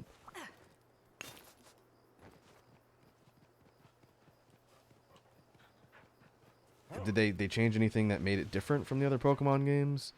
You folks in the chat, if you've played it, you'll have to let me know. I really don't know much about it.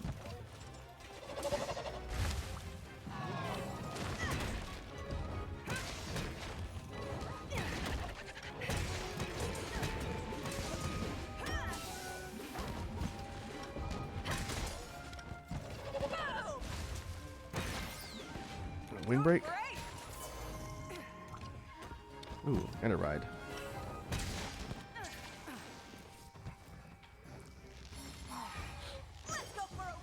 Alright, let's go wall hits. Whack. Whack. Whack.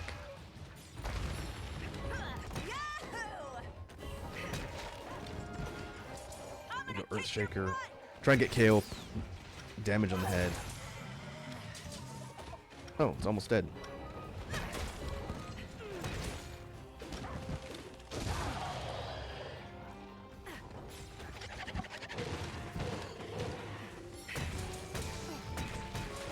Mr. Monster, meet Mr. Whip.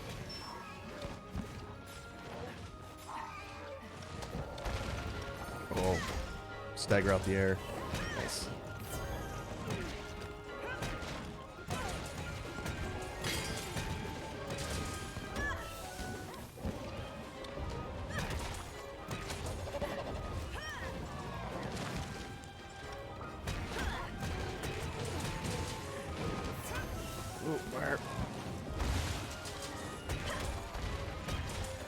Oh, another KO.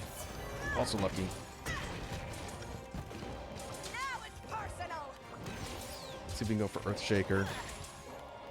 Nope. Thought that'd be enough to kill.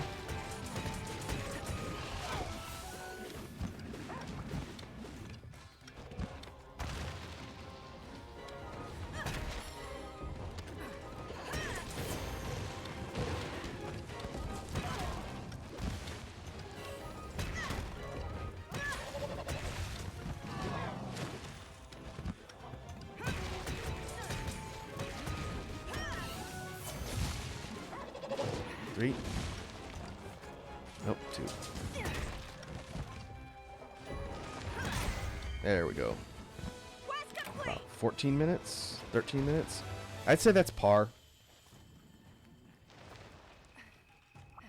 All right, let's see Not what we super have. speed run strats, but definitely better than what we were seeing before with the crap weapon.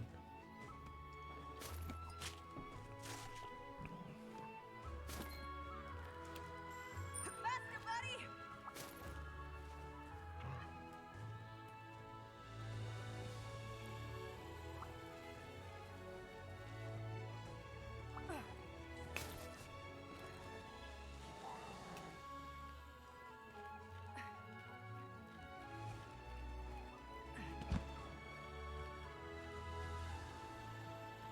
Let's see, we got wing, head, right wing was not broken. I think you can break or cut the tail. I don't remember. I'm not using a severing weapon, so it doesn't matter. Piece of cake! And I forgot to skip the cutscene.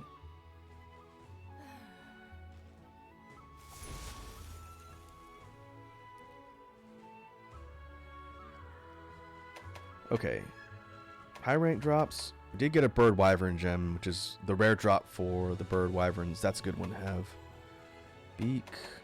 Some advanced armor spheres. Not bad.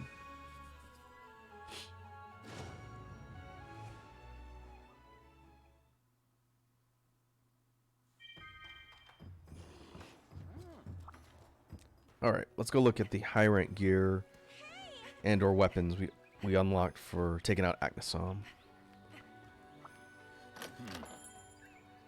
What do you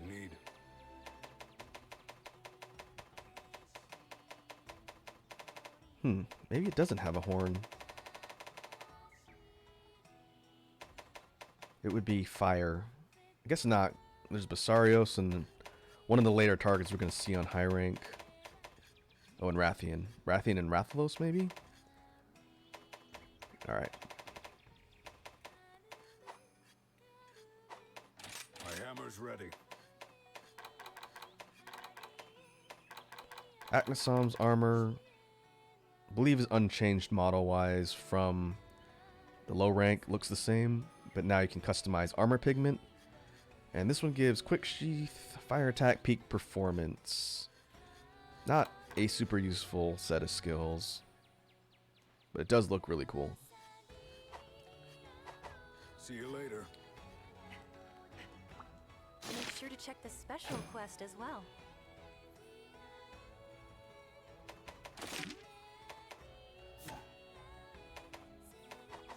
Come again.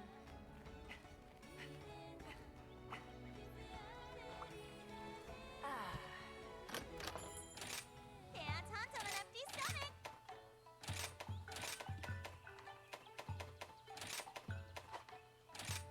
Oh yeah! Those are great!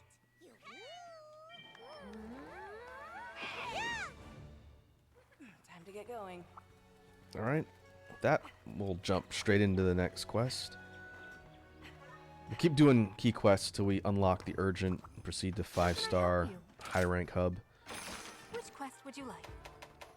Let's go fight Tetronodon next. Maybe we can go Tetronodon, Kazoo. I'm trying to think of things that are going to give gear I actually care about making later.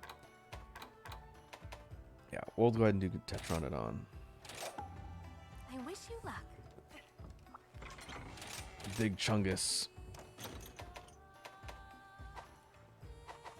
Before you do that, I'm going to run to the restroom real quick. So I will leave it here on the hub loading screen. And I will be back in just 1 minute.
have one piece.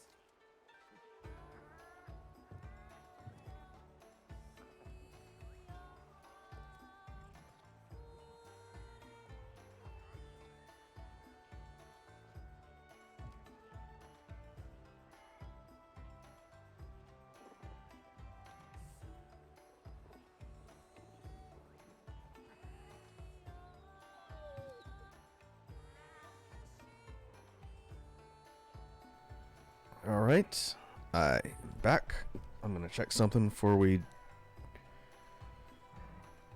jump back in. Go fight Have one. Chunky Platypus.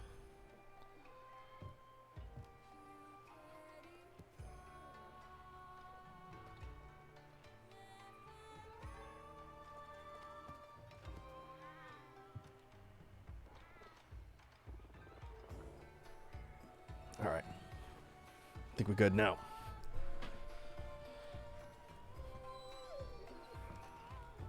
Eat. Yeah. Let's do it. Let's go! All right. Tetranodon's hanging out in the middle, a couple zones away.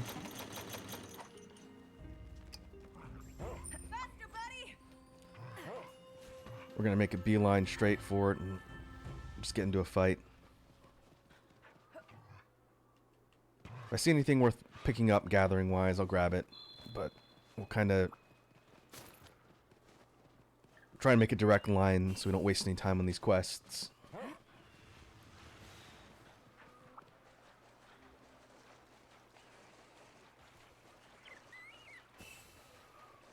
Oh, we're here at night. This might be the first time we were running this map at night here. What up? Time to get to work.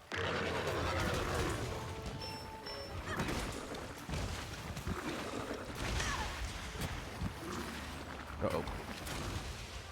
Now, Tetranodon's high rank moveset is very similar to its low rank.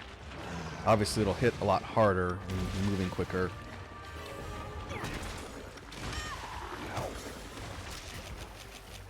But I don't remember what else it does. I think it'll get some new tricks when it eats a rock. Or picks a rock up, for that matter, too.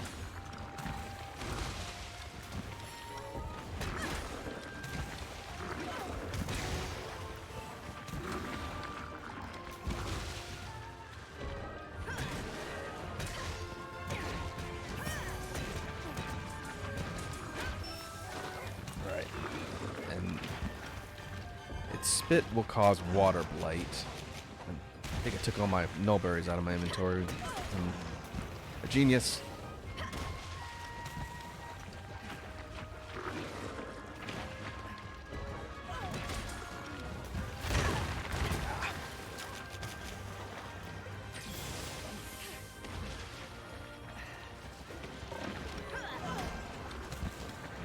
Alright. Sumo slaps.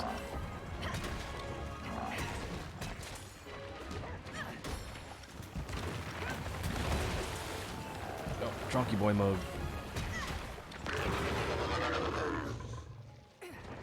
Now it's potentially one-shot territory if I get hit by something.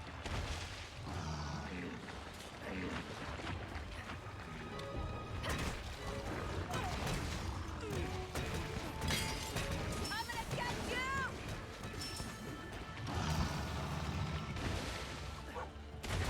you! Okay, that big jump with the chunky mode might be new for high rank.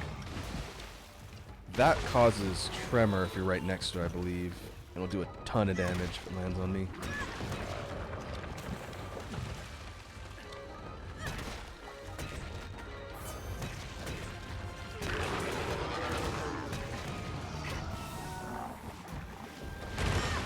Oh, and the stomp. Big area of effect.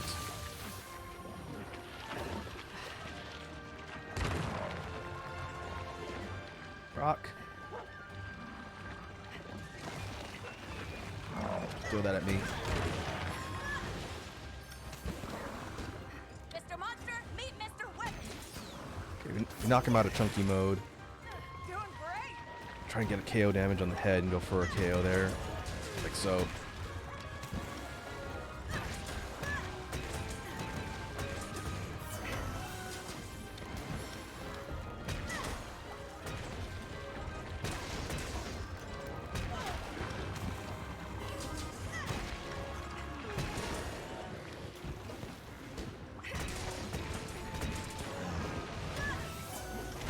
Oh, I should have gone for slide beat.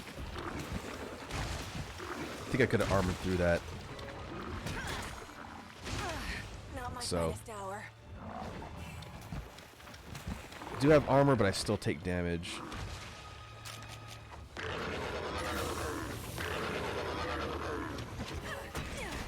Leaving? Leaving. Don't let him get away! Ride like the wind! Gotta be quick!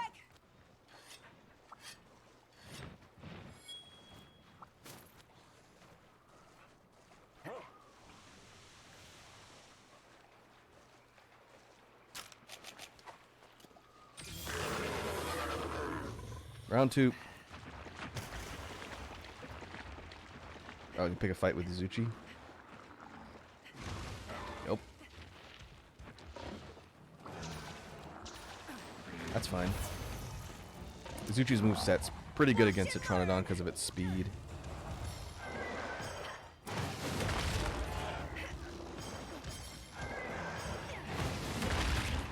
Do things like knock it out of the air with the flip.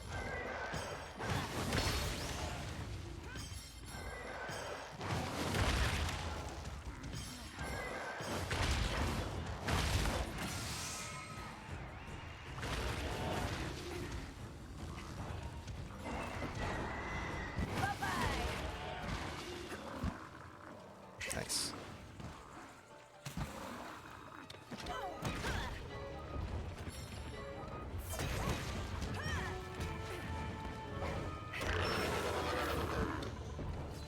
You leaving? All right. Let's go! Excuse me for a moment! Was it chasing after Izuchi?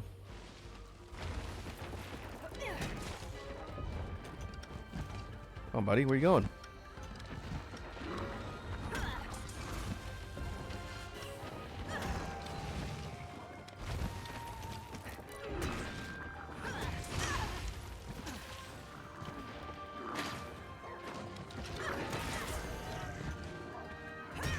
That takes care Okay, of head break. it! Now it's personal! This ain't looking good. Ah, I got spat on.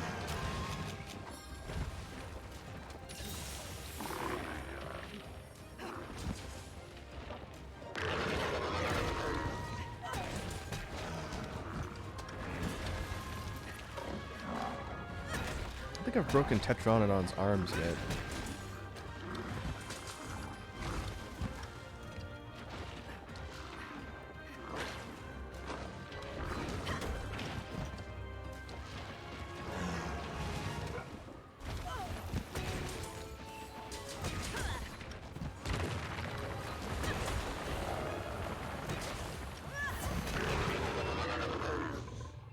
All right.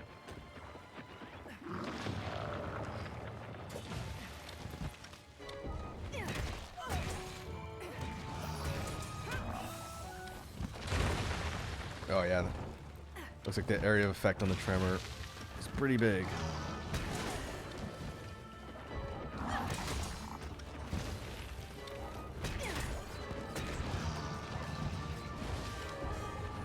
Oh yeah, I'm surprised they didn't kill me.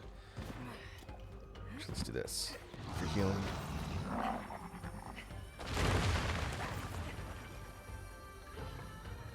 Regen.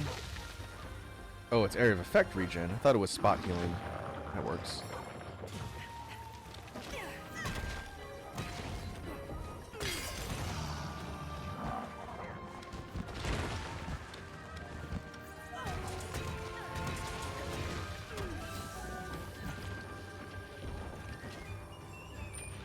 Faster, buddy! Thought it was leaving.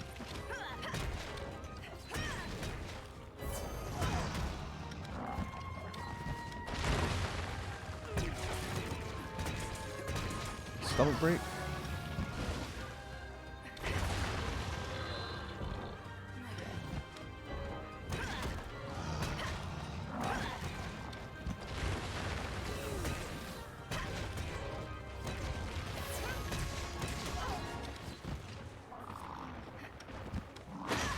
Aw, come on. Thought it was gonna go over my head.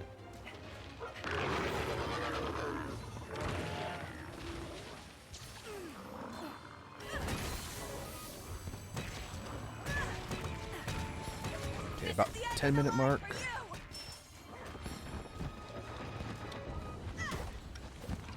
Trying to get away!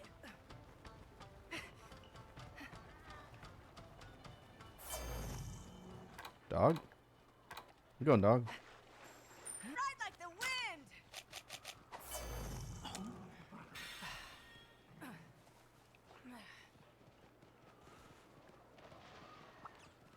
Whetstone time! Oh, there's Suzuchi again.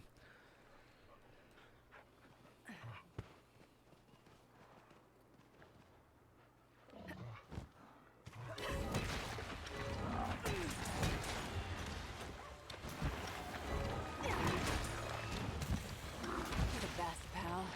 Should be close to KO.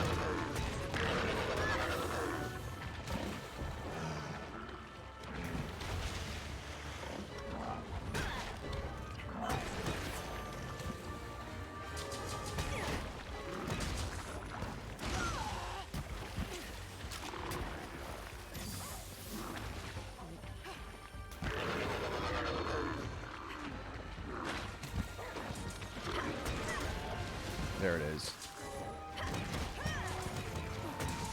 KO.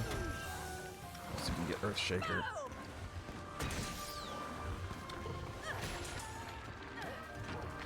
I think you can break Tetranodon's back too, but it's a little bit tough to hit since it's high up.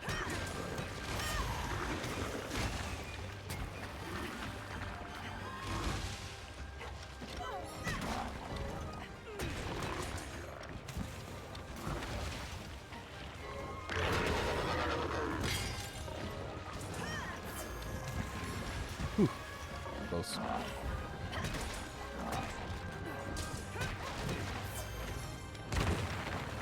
Rock node. Ah, come on.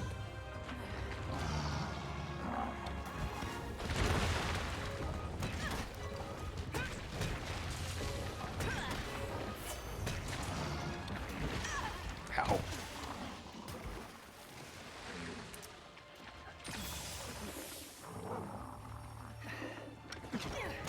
Tired? Mr. Monster, meet Mr. Whip!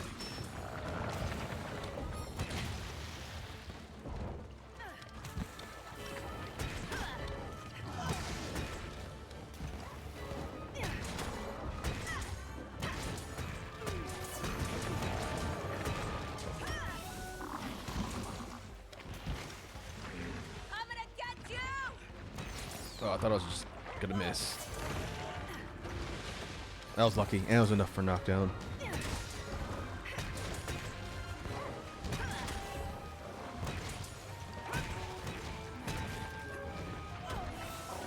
Would I break back? No? Maybe in the arms? It's on its last legs! Can't tell.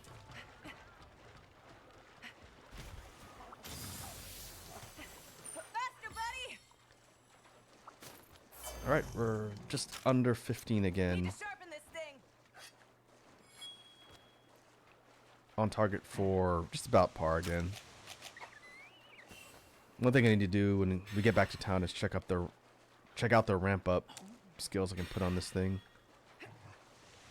That should also help a little bit. If I can get a damage boost.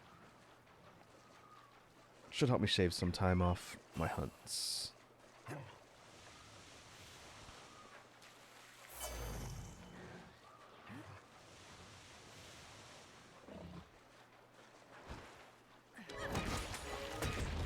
Now it's personal! Oh, got a ride. You do what I say now! Ah, that doesn't count as a wall. Alright.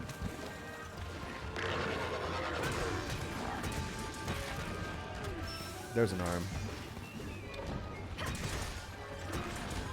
Both arms are done.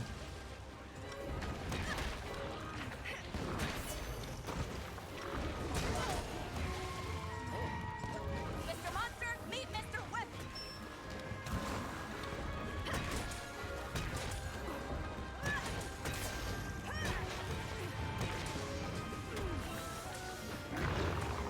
I'm gonna kick your butt.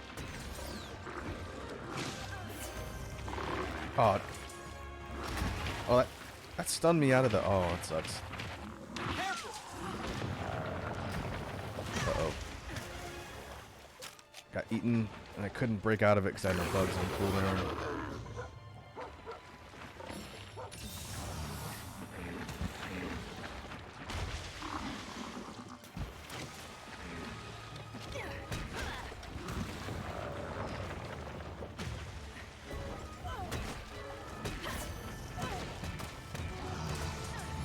Oh.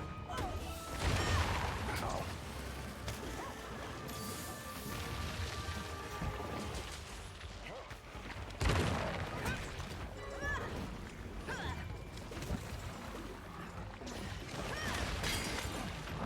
That was not a good trade.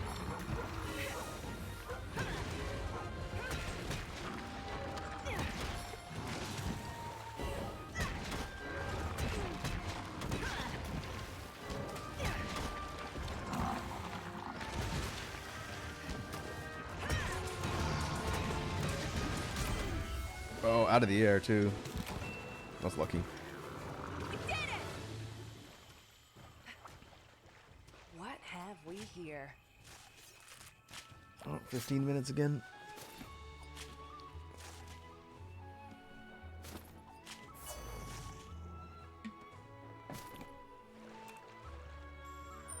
Let's go!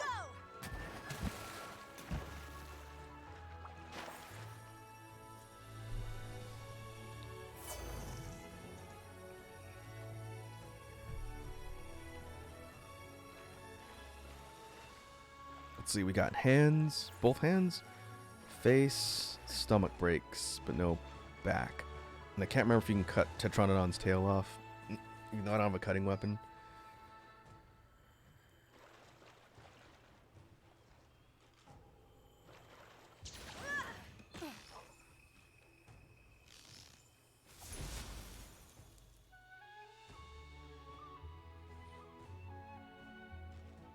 Hide, torrent sack, carapace.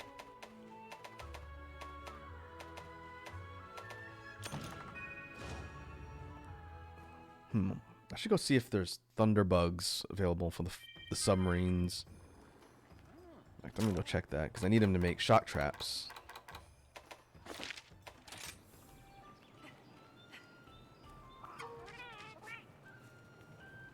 Can also send out the Meowcenaries.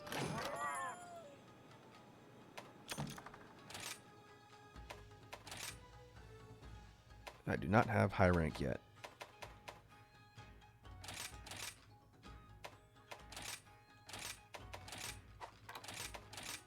I have Ashley and Leon. I didn't even realize we had RE4 themed Palicos and Palamutes. You wish to trade?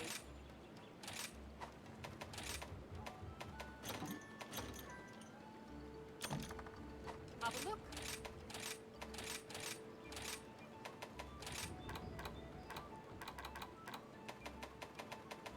Godbug, Bearbug, Flashbug. Okay, no Thunderbugs yet. Alright, I guess we'll keep it on Flashbugs. I had to check. Very well.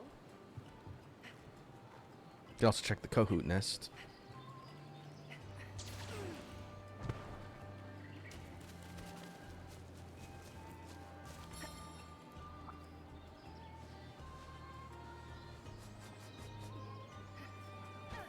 Rations, apples, good stuff.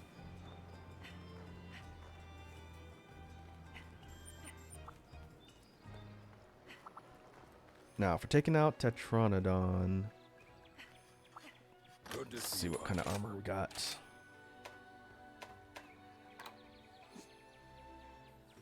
Wrap it up. Speed eating, evade extender. Evade extender's not bad to have by default. Heroics, special ammo boost, hunger res. Yep. Again, geared towards gunners. If I was going to start working on gunner gear, which I will be doing at some point, just not yet, that might not be a good entry-level gunner set to have.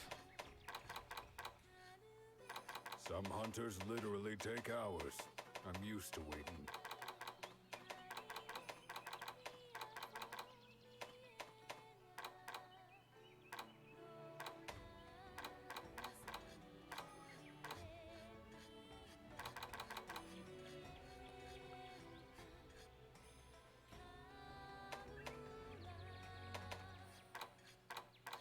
Leather set. This is the one I need to build.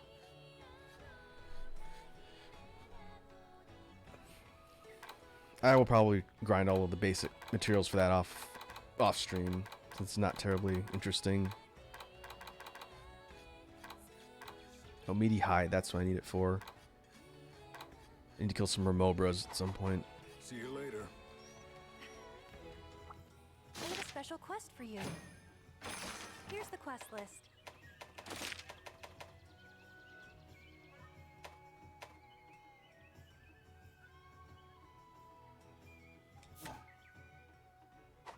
I'll be here if you need me.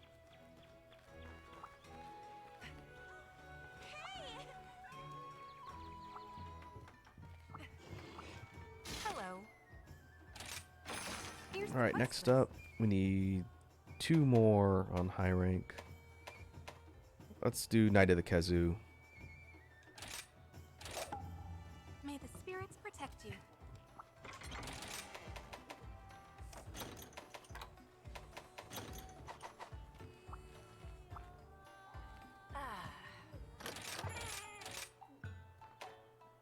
Some of Kazoo's gear might be relevant later. We can go ahead and do that here. We want Thunder Res high.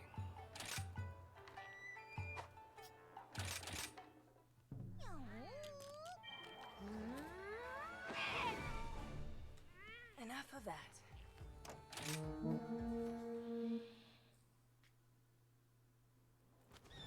Ready to go.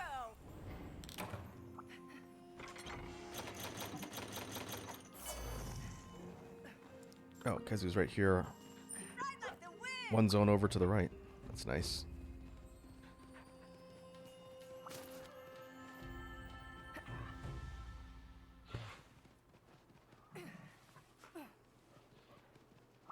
Ah, I forgot to check out the ramp up stuff. There you are.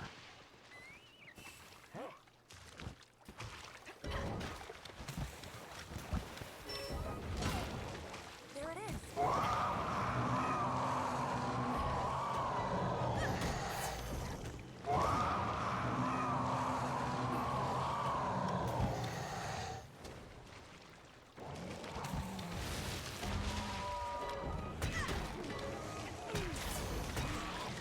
The game audio might be a little high. I'm just looking at every time Kazoo's roaring, things peaking at almost 100%. I'm going to drop that down a little bit.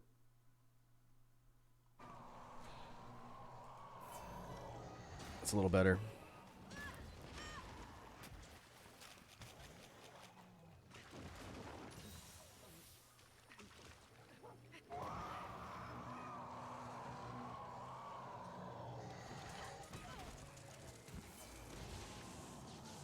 That I'm going to need to be careful of. On high rank, with low gear, the electricity attacks could potentially one-shot me.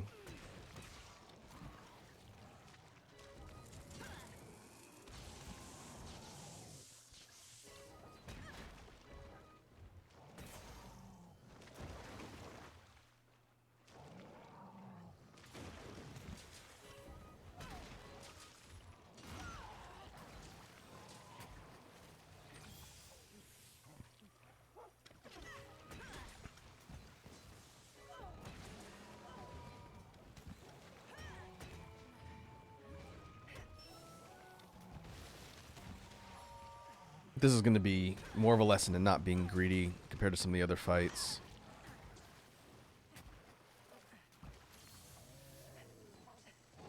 Okay. Got the barf.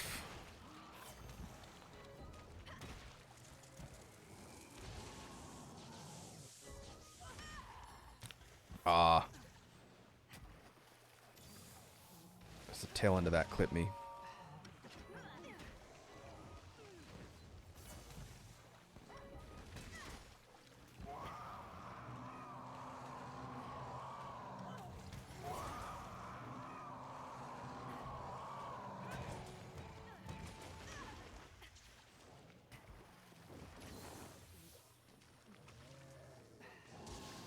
Two? Yep. 2 volleys in rage mode.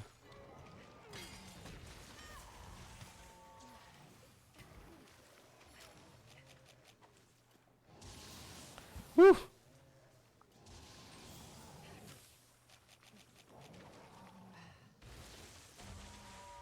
That might be the most dangerous thing it can do when enraged.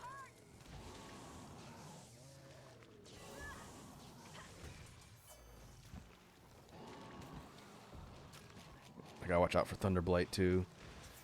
We haven't really seen it a whole lot so far, but when you're inflicted with Thunderblight, you have a higher chance of being stunned after you get hit, which is pretty much a death sentence when you're fighting some of these targets.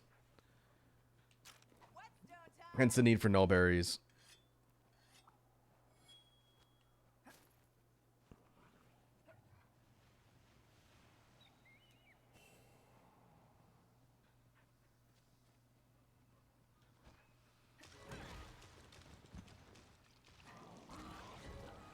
I have not gotten a KO yet.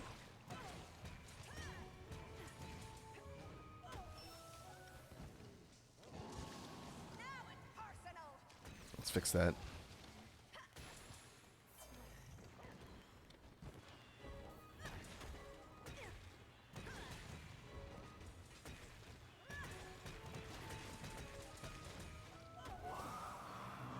Ah.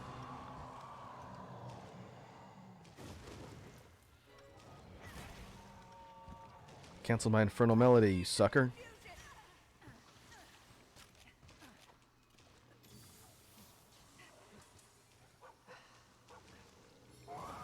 Oh, the decoy fish. While it's handy, it'll draw aggro from the monsters, which can be helpful, but it can make them behave a little erratically, which isn't always a good thing.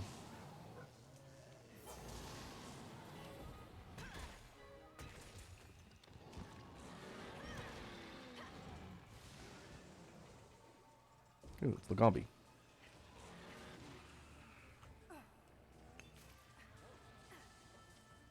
Free ride.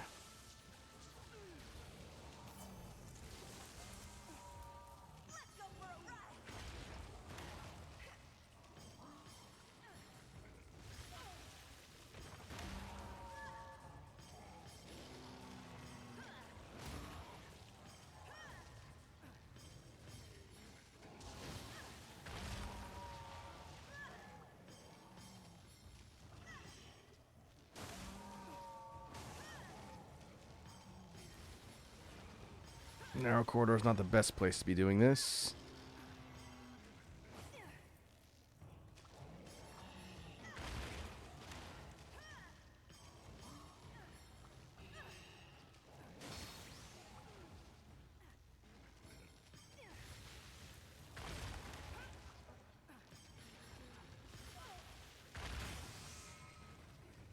That works.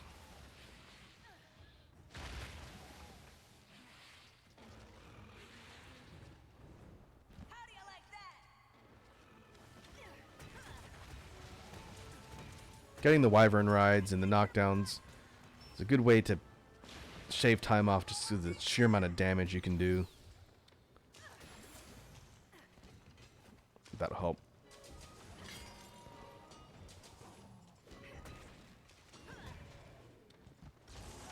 Ow.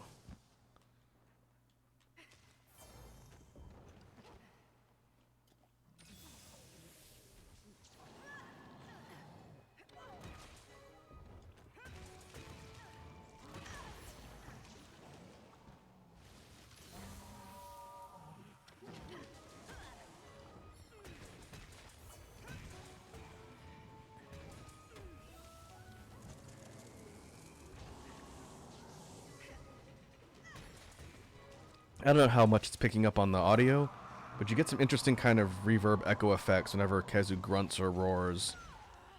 Due to the fact that we're in a cave, you can tell there's some acoustics, which is a nice touch. Which I guess is relevant since Kazoo doesn't have a theme. There's no music that plays whenever you fight this thing because it's blind. And it needs to be able to hear where you're at.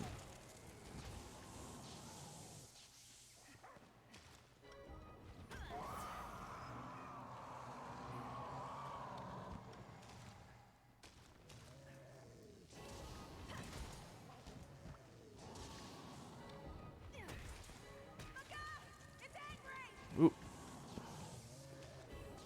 Aw, come on.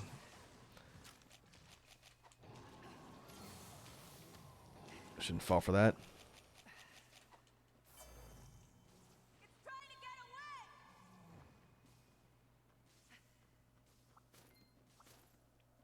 Pearl hide. I think that's a general high rank drop for Kazoo. Pale steak is one of the rare things that you need from it, I believe. Ride like the wind.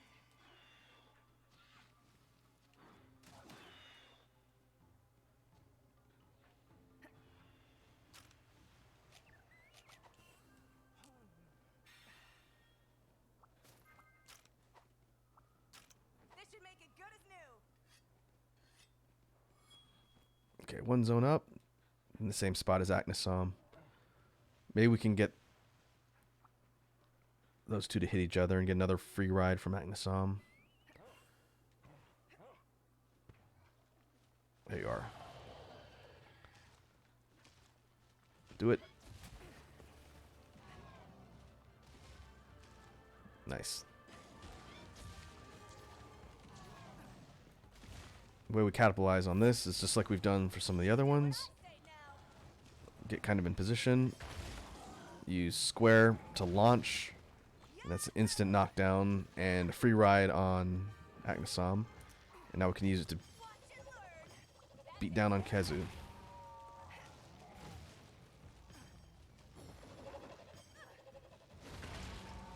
I like this sort of jumping tail flip that Aknasom does. It's got kind of an evade for as soon as you throw it. And then does pretty good damage in addition to getting airborne. You can follow it up with the 2-hit peck. How do you like that?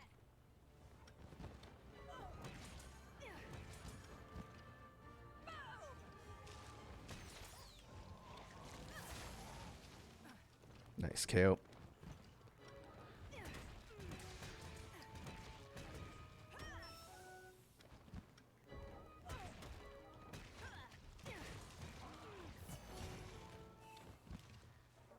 the best. Two. Yeah. Uh-oh. That's gonna hit me.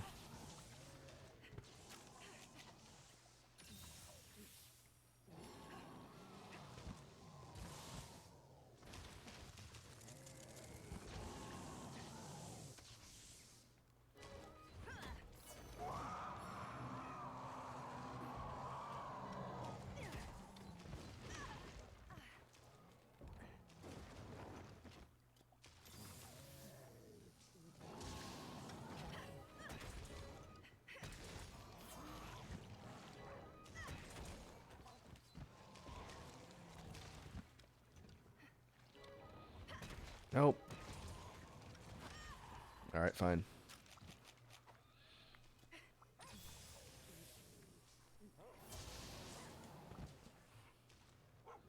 Alright. About 11 minutes. Should be getting close. All the wyvern ride damage we did should be adding up. Whew.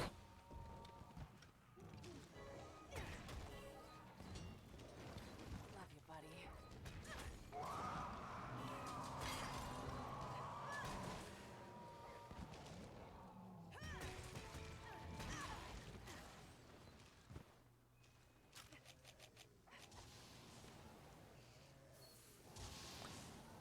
thing I put down here is an endemic life form called an Escargot, because puns.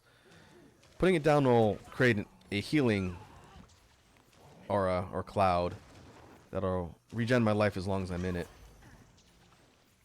And it'll stay on screen for about half a minute, I think. Decent while. Basically free healing.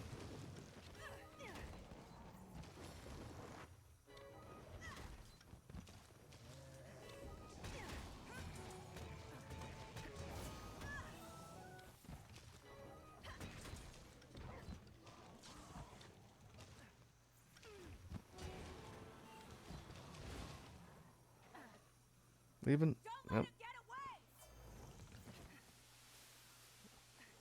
Faster, buddy! There goes Lagambi. Sliding in and sliding out of frame. Whetstone time!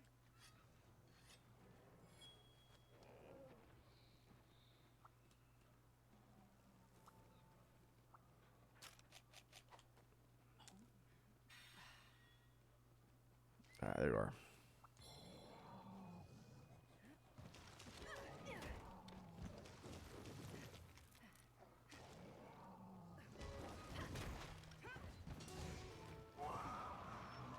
Ah.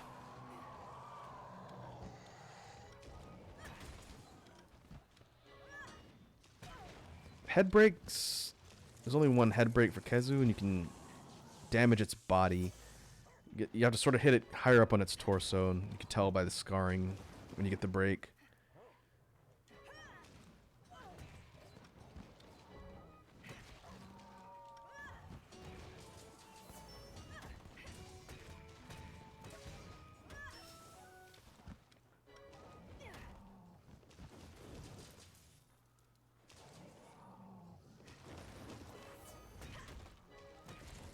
Uh-oh.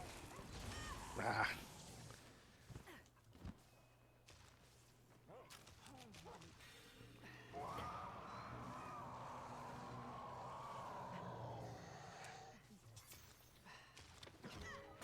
Oh, it's tired?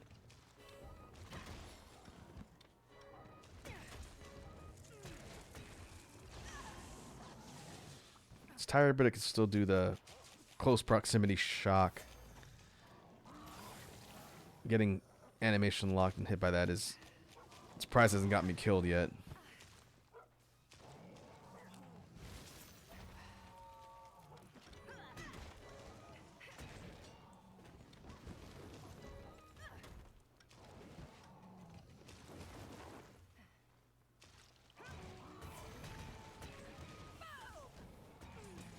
KO? Ah, no KO.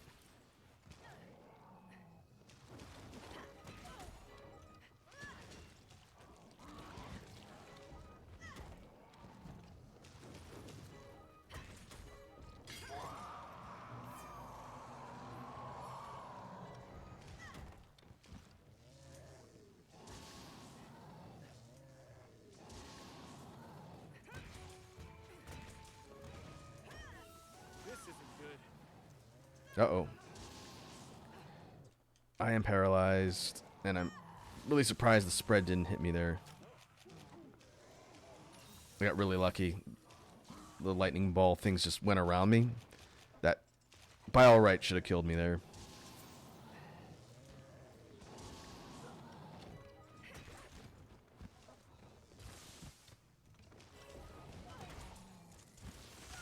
Ow.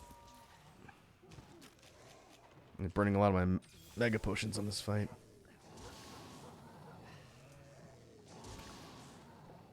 I do like, as part of the animations for Kazoo, it's kind of a small touch.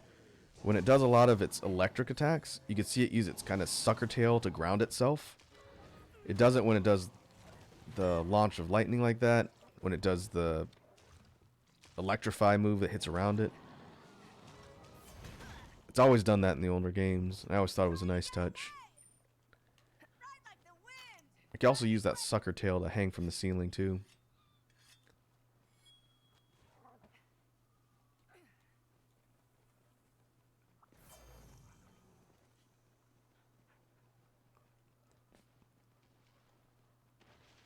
Alright, this hunt's taking a little bit longer. Should be almost dead though.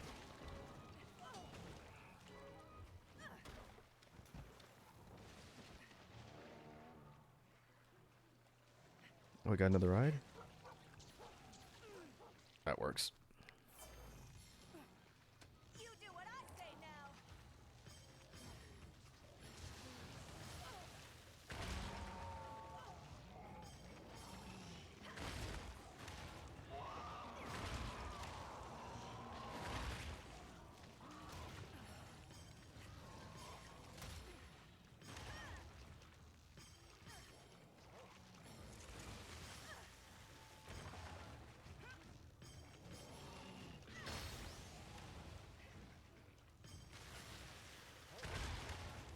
There we go.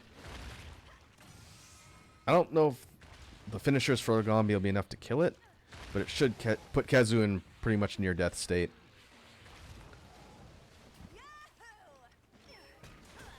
You can go for Earthshaker.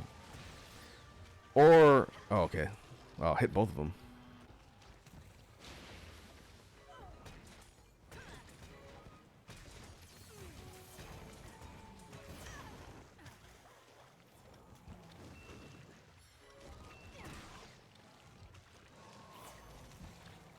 Oh, health.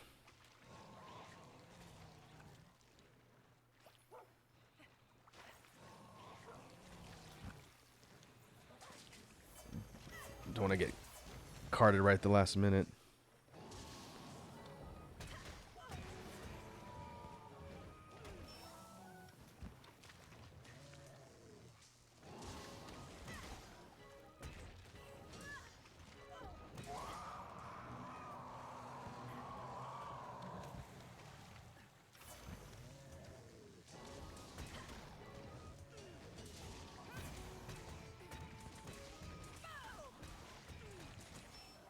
Oh, I thought that would have been enough.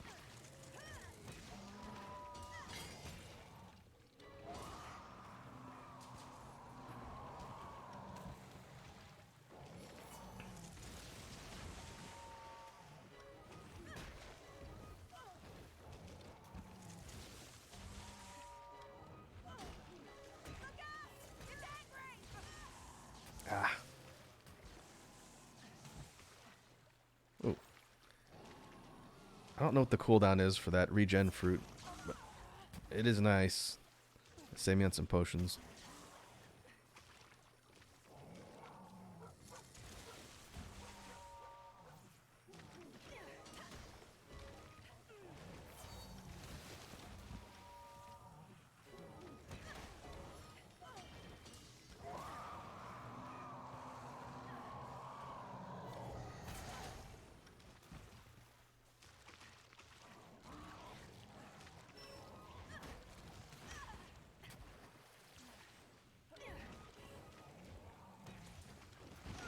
Oh, come on.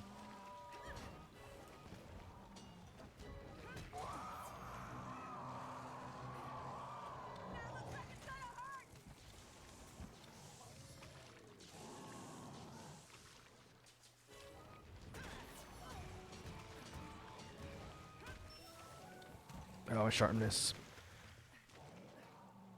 Trying to see if I can take it out without having to sharpen.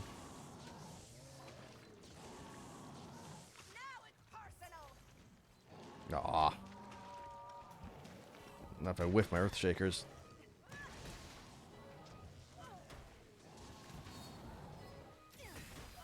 There we go. Didn't even break a sweat. Kazoo's a bit of an HP sponge, but not too bad. Carve, carve, carve. A little bit sloppy on that fight.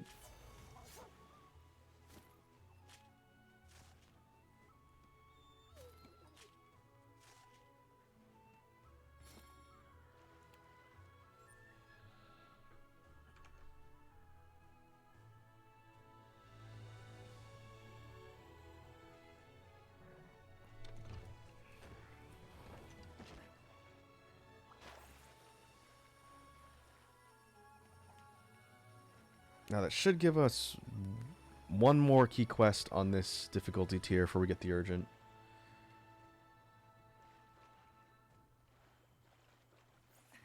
We'll find out.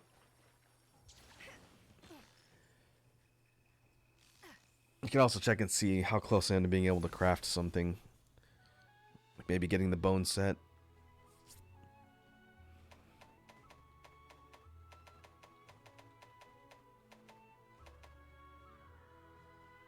Gracium.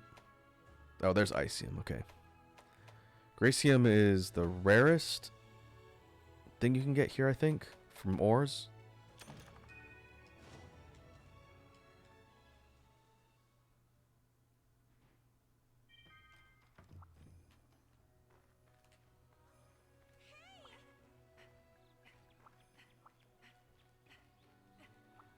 How are you doing? What do you need? Kazoo armor. This is the sort of fleshy, rubbery, textured one. Yeah, like a Crusader nun. Focus, recovery up, wall runner, recovery speed, thunder attack, slugger. This is a very good entry level hammer set. Haste Recovery makes waste. up wouldn't be too bad since I have a healing horn. Slugger would be very good. Slugger is extra KO damage, can knock monsters out faster. Not, it wouldn't be super meta relevant, but what is...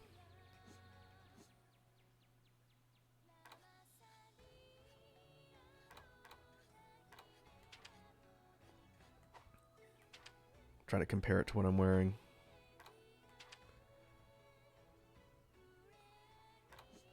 There we go. Let's see. Defense would go up to 38. Pretty decent hike in defense, especially for a lot of these. Base defense overall.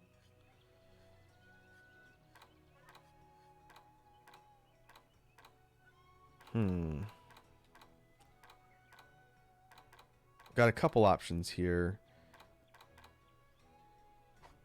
My hammer's ready. I could try and farm up Kazoo to make its armor just to have overall base better defense. There's not a whole lot I really need to get. I need to get some more fangs, which are head breaks, I believe. High quality pellet comes from high rank Kelby. More fangs. Do need a decent amount of pearl hide, which I should get from just hunting it. Some hunters literally take hours. I'm used to waiting.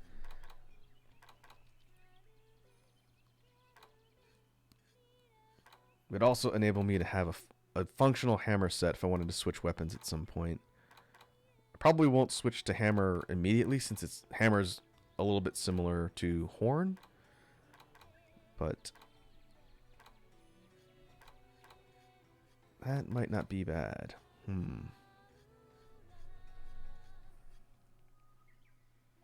Let me think on that. We could run a couple more Kazoo hunts, Are you foraging or upgrading? but let's Your thing. look at ramp up. Affinity boost.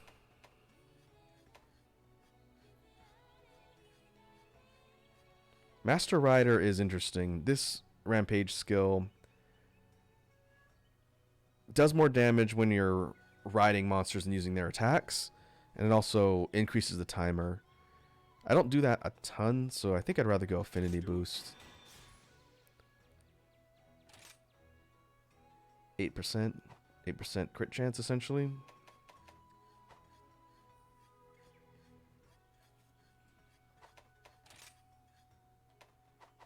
Now get hunting. Make sure to check the special quest as well.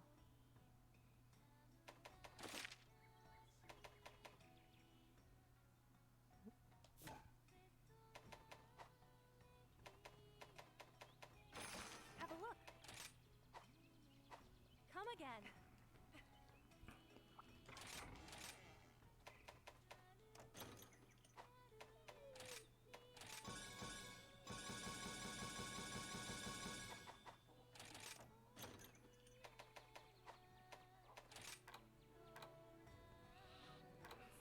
Let's see, how are we doing? Oh, I don't wish I had more nets.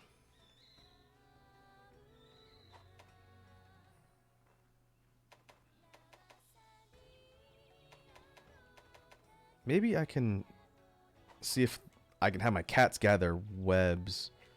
Since I can't get thunderbugs for shock traps, I can make pits. The reason why I want to have traps on hand is just to end the fights faster. Let's see if I can do that here. Ah, it's you. Time to bargain. Or I could straight up buy them. The exchanges through Rondine here allow you to trade Commodore points for different useful items. There's some basic consumables you can get here. Let us negotiate. You can get some unlocks for your house. This is why I chose this profession. And you can also get some rare things like traps. This cycles per quest, I believe. Let us Let's see. negotiate. I don't have a ton of points. I think I'll hold off for now. Until we meet again. Hello, good hunter.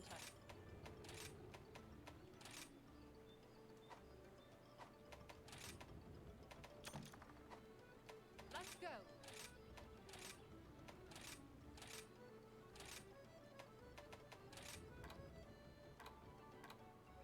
Okay, spider webs. We'll do that. All aboard. Let's go.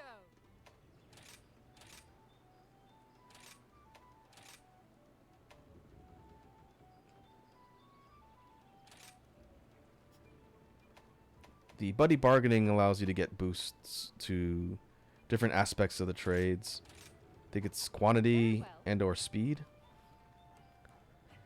And it uses those Logni apple things that I've been getting from random spots and things like the Kahoot nest.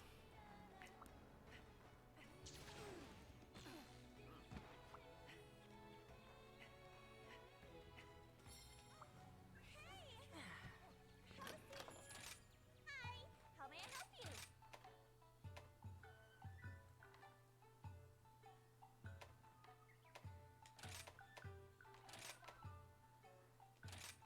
Coming right up. Yeah, I think I'm gonna pause from All right, let's go. our sort of speed run through high rank, and I'm gonna farm some Kazoo. I really do want a functional armor set that's gonna keep me from getting killed in a couple hits. I've been waiting for you. So we're gonna do that What quest would you like? and try and get my time down.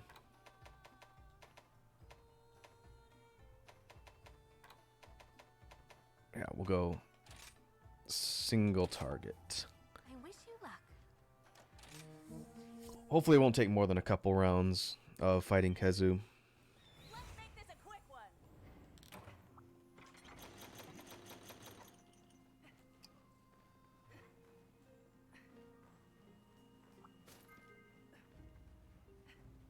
That's one in the bag.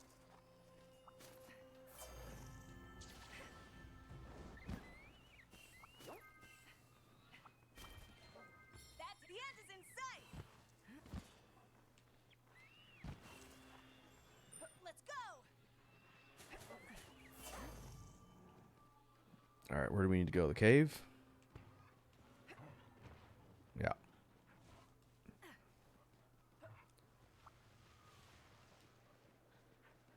Mine now.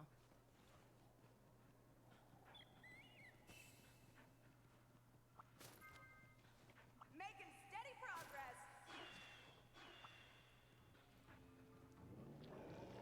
There it is. This is the end of the line for you. Ah, okay. I might have been able to get away with that if I did it before it saw me.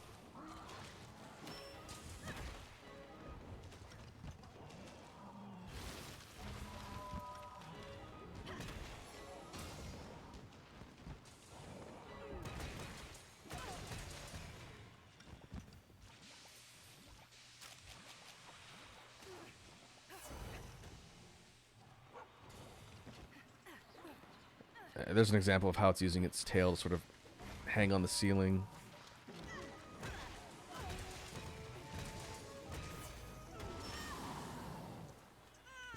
Uh-oh. Cart. Oh, wow, I'm lucky.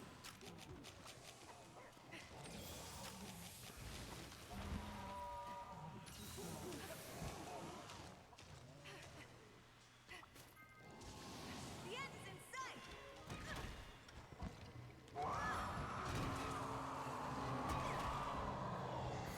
Oh, this one seems bigger than the last target we fought.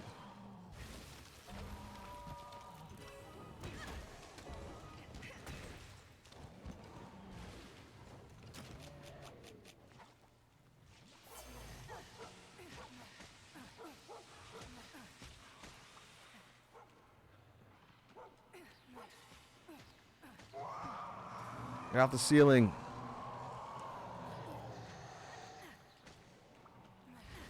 You're not Lionel Richie. Oh, I can do that on the wall, too.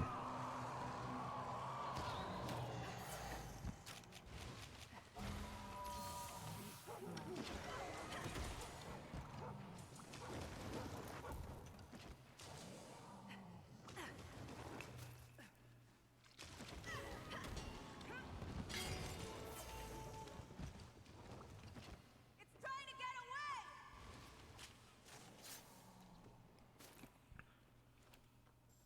Faster, buddy. Ooh, suspicious fangs. Okay, we definitely need a bunch of those.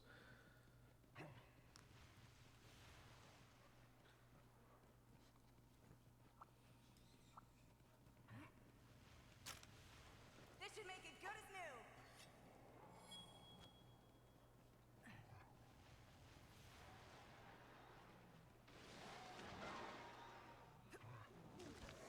Free ride? Free ride. Watch and learn.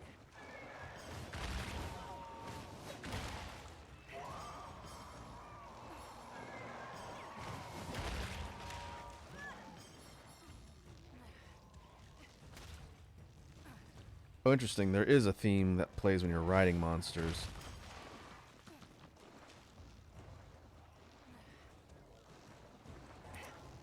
Alright, get down here.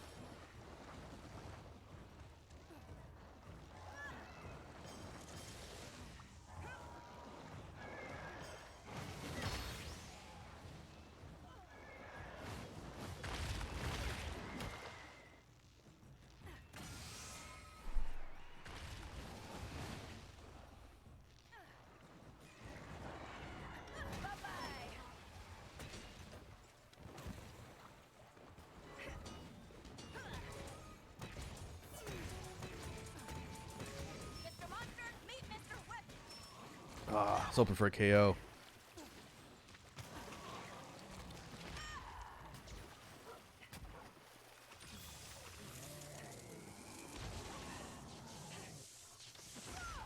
Ah, come on. Misjudging the active window on that electrified attack.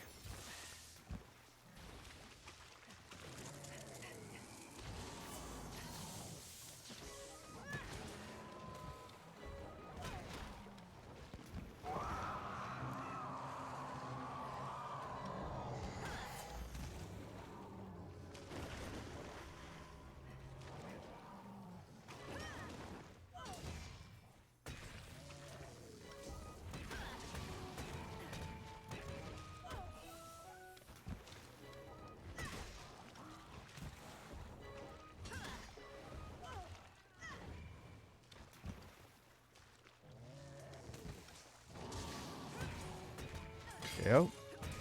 There we go. This is the end of the line for you. Head break. Buddy.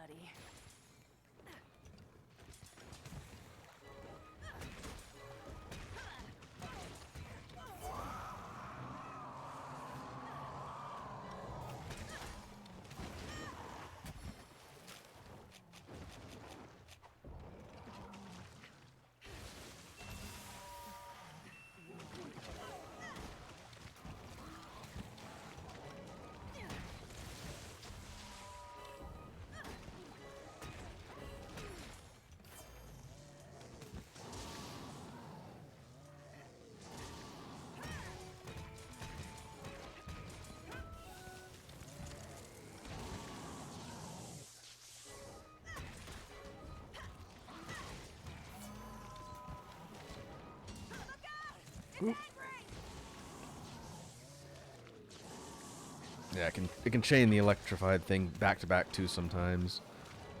This is why you don't want to get animation locked. Be right next to it when it's doing that. Ah. I think that's the first cart since I've been playing this. I'm surprised it took that long considering I'm using absolute garbage gear. Let's go. Not eating for thunder res probably didn't help.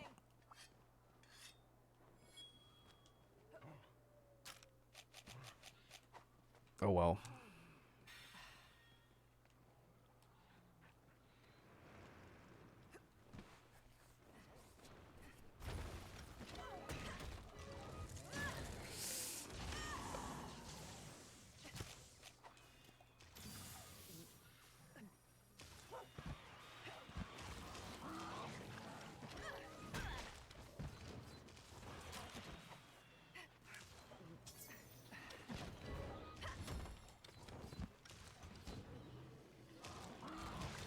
No, you don't. Mr.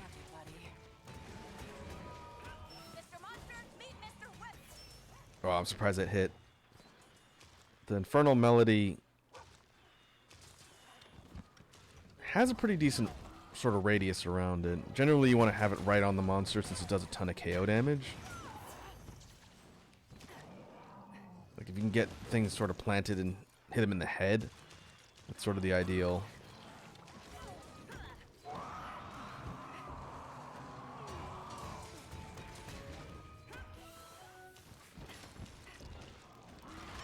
Oh, come on.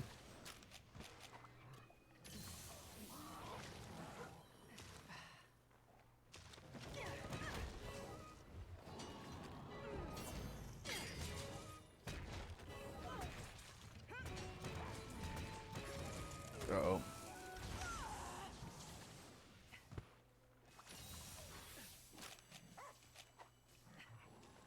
I really need to try and get a body break.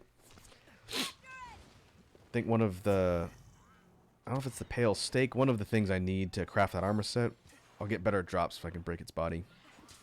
Ride like the wind.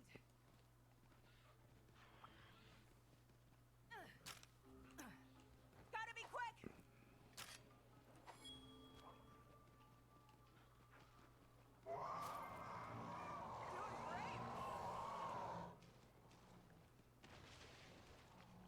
Who are you roaring at, buddy?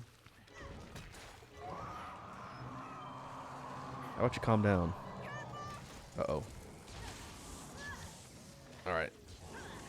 Slide beat to get out. Still took the damage and the Thunderblight. But at least I didn't get knocked over.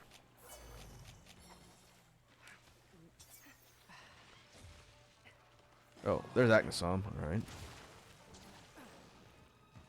What we'll do is we'll go for the launch and then use Agnesom to smack Kazoo around a bit. Yahoo!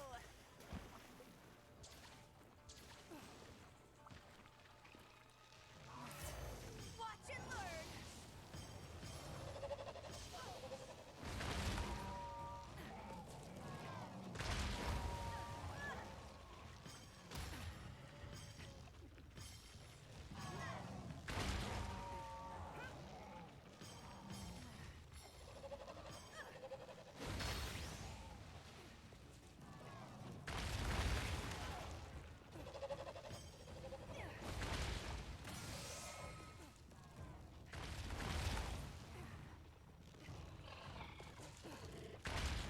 That's good damage.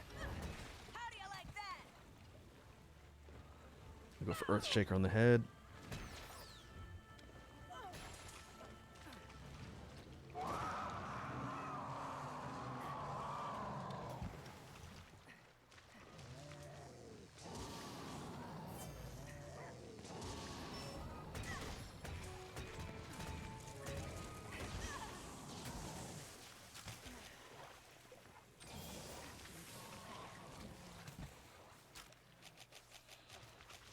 I think I'm going to have to try and be a little less greedy.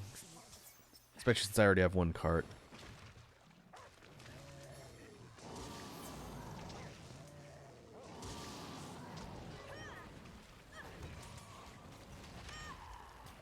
come on. Right after I get clocked.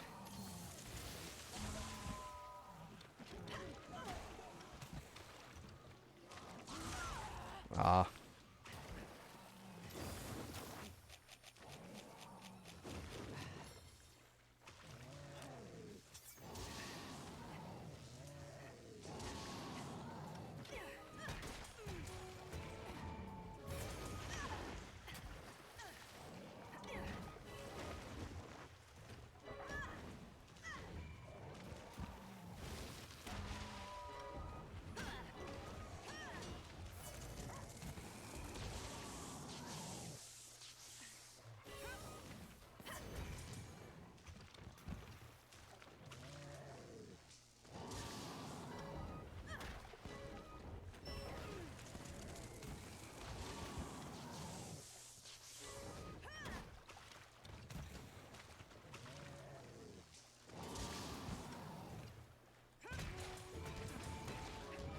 KO. No KO.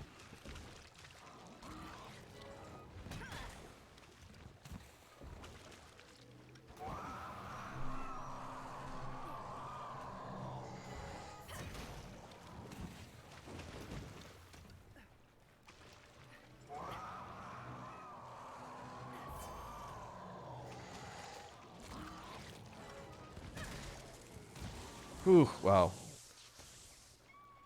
Did not know if I was going to get out of range of that. I'm gonna kick your butt! No more holding back!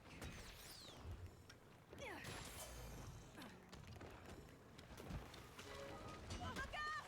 It's angry! Indeed.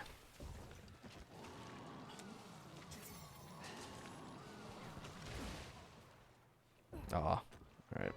Trying to get away! 15 minutes. Faster, buddy! Should be getting close.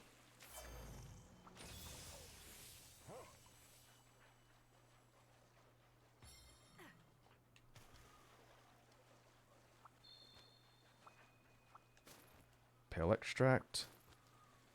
That is a drop from Kazoo that's used to craft certain high-level potions.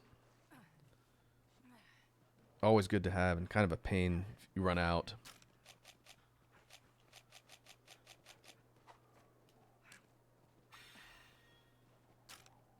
Whetstone time!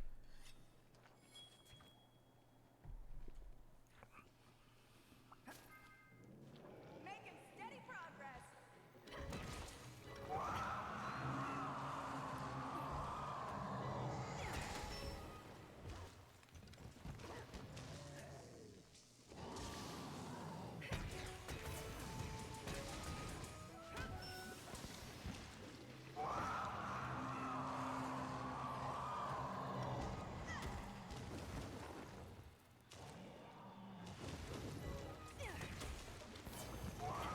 Ah, come on.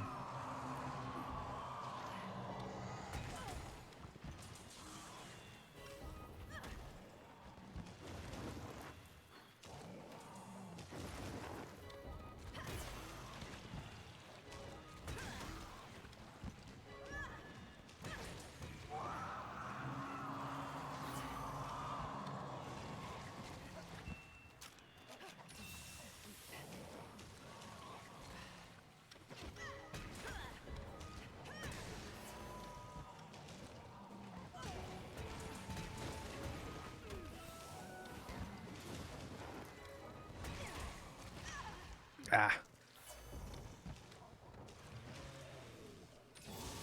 Okay.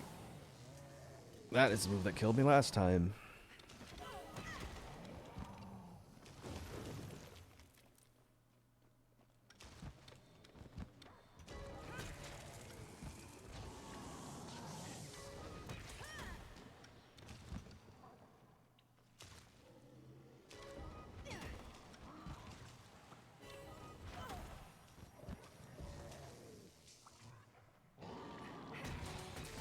Alright. When Kazoo is exhausted, its projectiles won't come out. It can still do the electrify. Seems like it's a little bit weaker, maybe in radius or duration. But the biggest thing is when it's trying to shoot you at stuff, it'll just sort of sputter out and do nothing.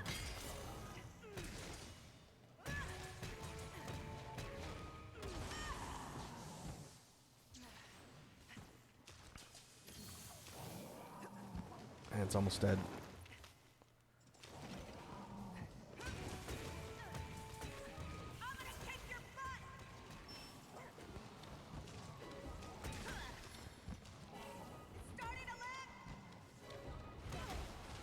Oh, no fly away for you.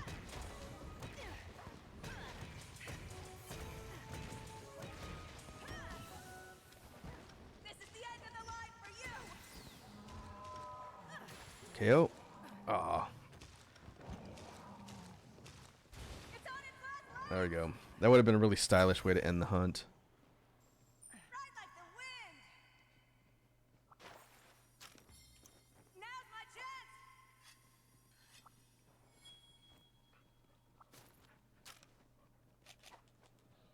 Just shy of 20 minutes. Seems like my par time for Kazoo is 20 minutes. Might be able to speed it up if I had something it was weak against, like a fire horn.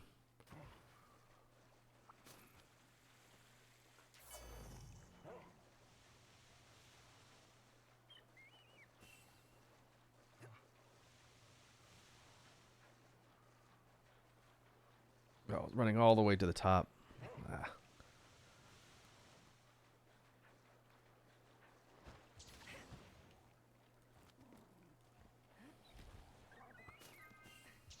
The end is in sight.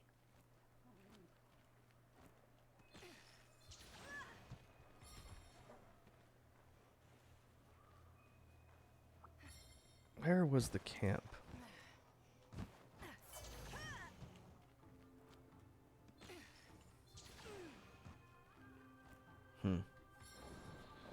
At some point off stream, I need to just go pull up a map of all the camps.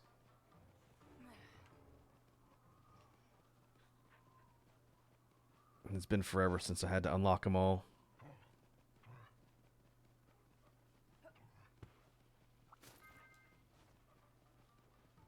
That's one in the bag.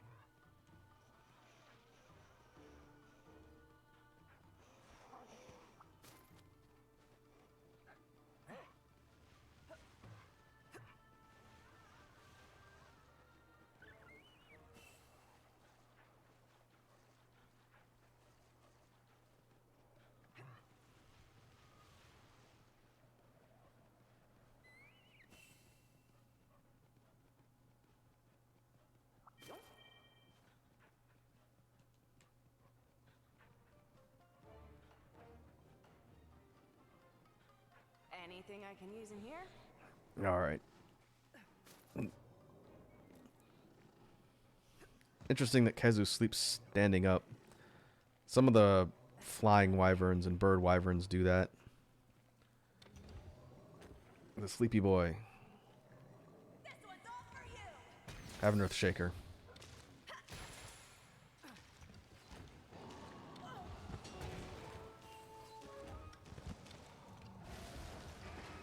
Great baggie? Alright. Let's see if we can use Great Baggie to kill Kazoo here. You do what I say now.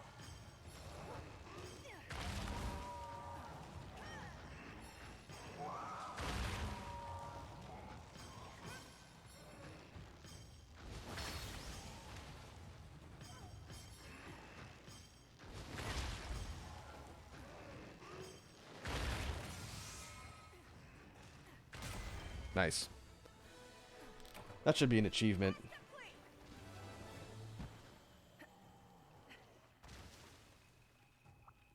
What have we Alright, here? a little more than 20 minutes since I had to chase it down towards the end.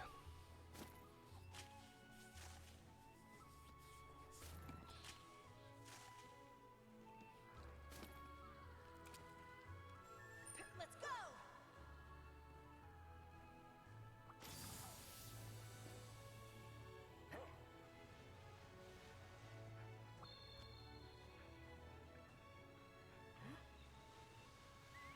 We'll see how much closer that brings me to being able to craft Kazoo's armor.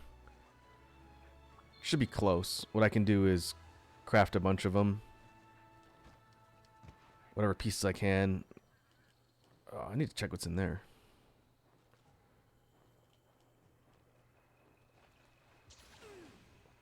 Trying to get the skip. Good job, buddy. I'll craft what I can, see what's left. We might have to do that one more time.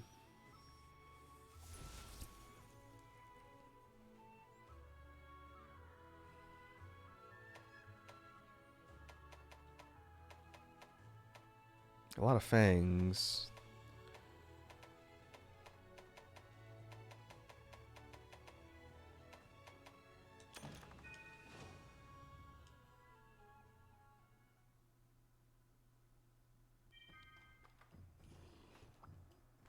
Let us find out how close we got. A special quest has been added.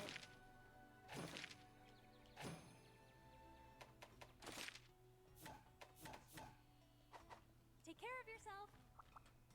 Oh, hello. Leave it to me. See you later. What? What do you need? Right, let's get cracking. Pearl hide. No problem.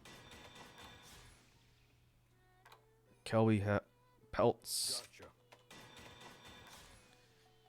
Okay, 2 fangs, 3 hides, 2 hides, 5 hides total.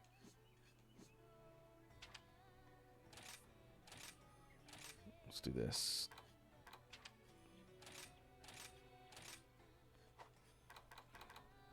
I can try and get the high quality pelt from the ruins, since I know where the Kelby hang out there.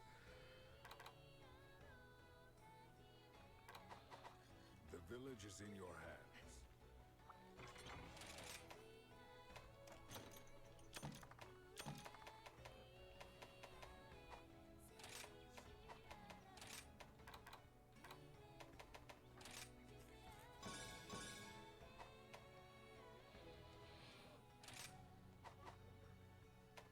I'm gonna throw some pitfalls. Can I hold more than one?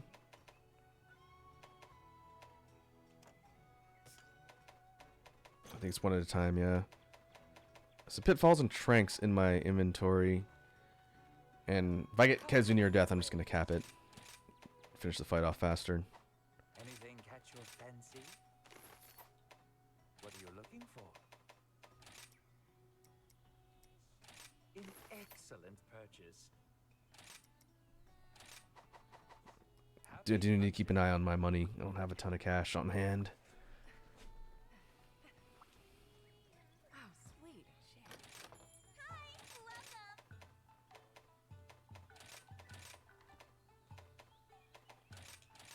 Sure thing.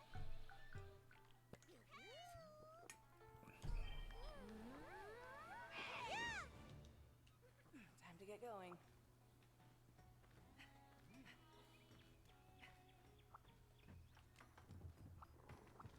How can I help you? Alright. Third time's a charm. If I can get the Good luck out there. pearl hides I need from this run and the last couple fangs, then I might only need to get the Kelby bits. We'll see. I understand that watching me do the same fight over and over again isn't gonna be the most interesting, but it'll make my life a little bit easier if I don't have a garbage armor set. Ride like the wind. And it'll be more of like a personal best if I try and get better hunt times. Making steady progress.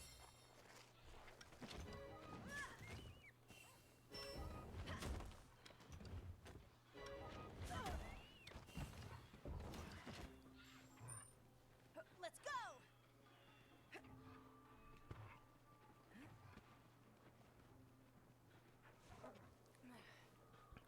Alright, back in the cave.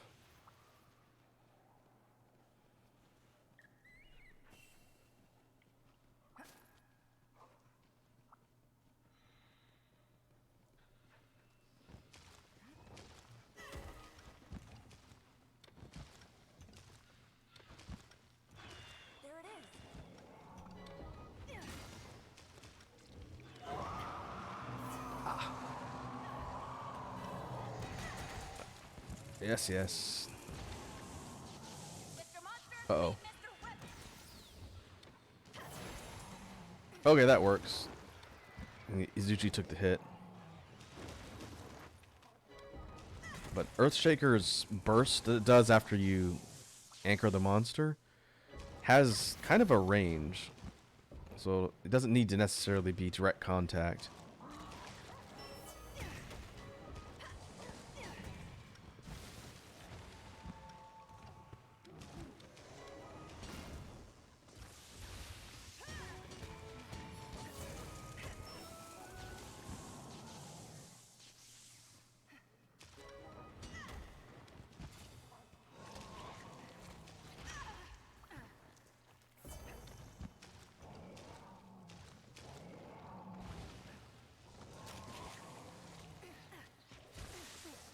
Nope.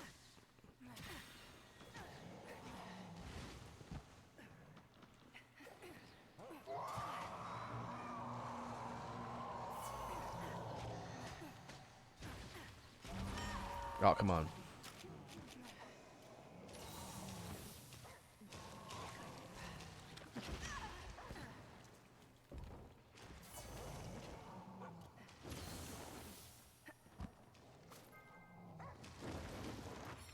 That's one in the bag. Those red lantern bugs, which are found here, I know they're in the volcano too. I don't know if there is a third locale. The lantern bugs give me that red bar to the upper left above my health, and it's temporary hit points, which is nice. More insurance.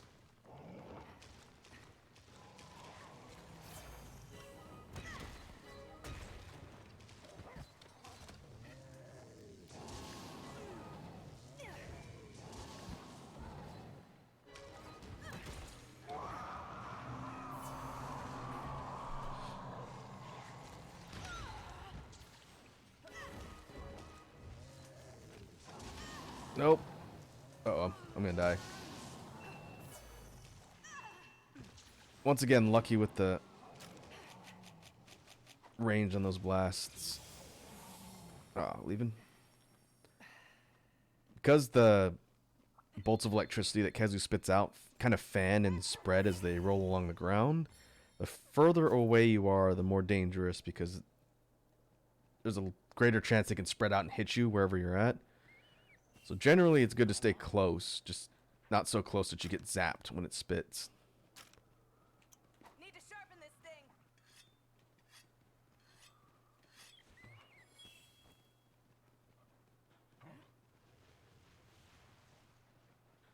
thing. Do Anteka give me warm pelts? Let's see. Kind of an easy target, so I'll try while I'm here. They will charge you though, like jerks. Carve, carve, carve. White liver. That's a rare item.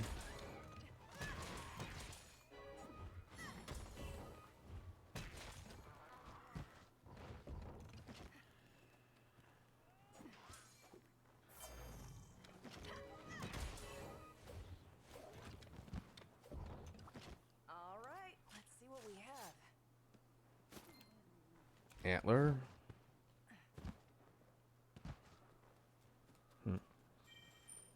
No pelts.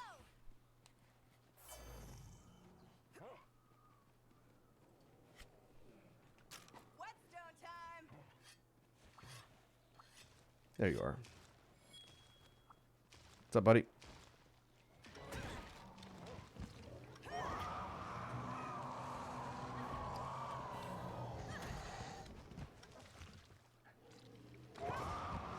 There we go.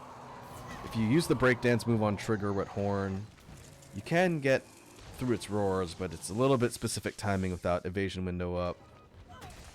But successfully getting through that means you won't be stun locked every time it roars. And Kazoo likes to roar a lot. It's a very noisy monster.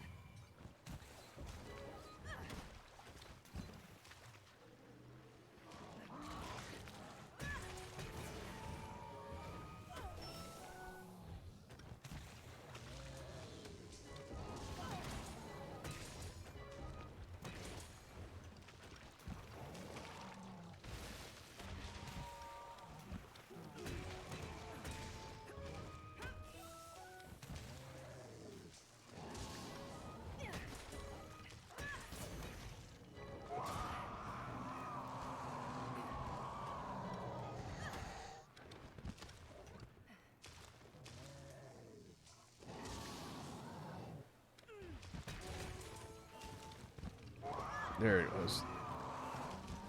Thought it was in rage mode. You could tell Kazoo's enraged by the sort of steam coming out of its mouth and the electricity crackling around its face.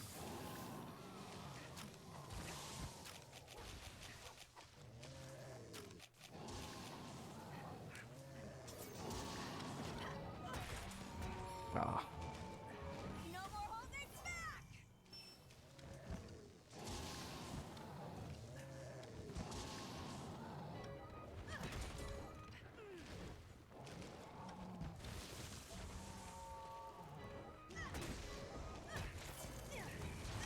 Ow. Oh, hey, Acnosum.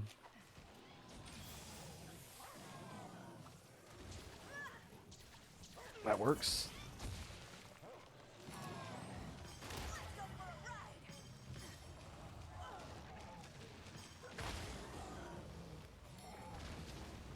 Bye-bye! Watch and learn!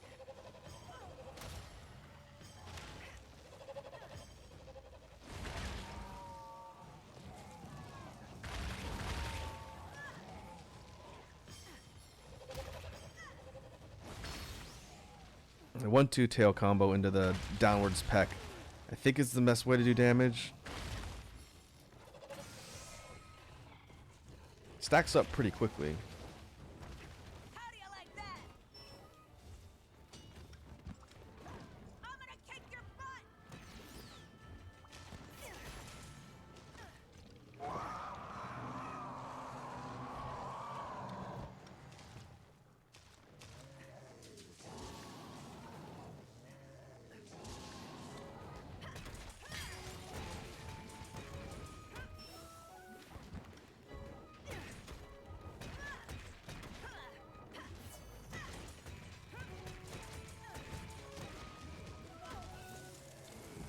Alright, good. Get out of the way.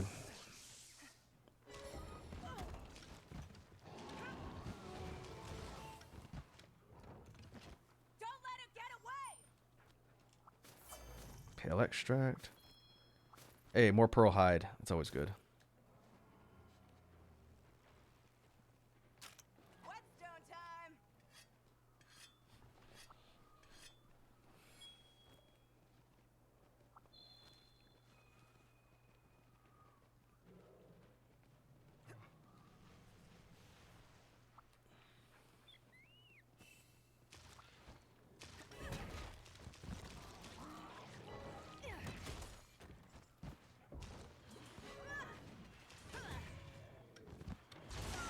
Aw. Come on now.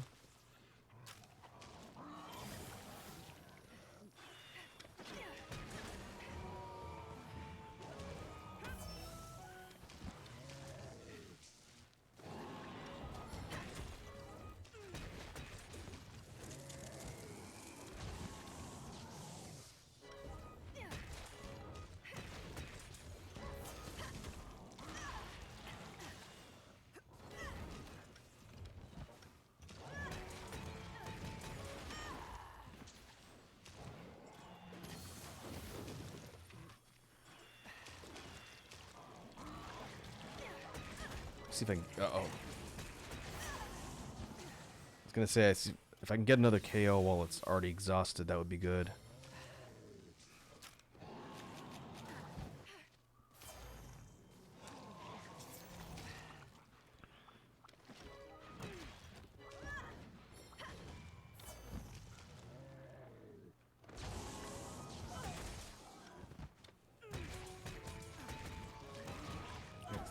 Stay right there.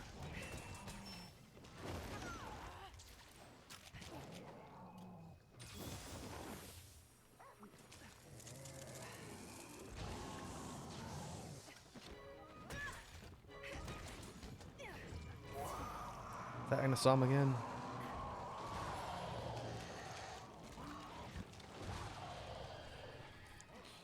You can attack Kazoo for me. Or just peace out. That's fine.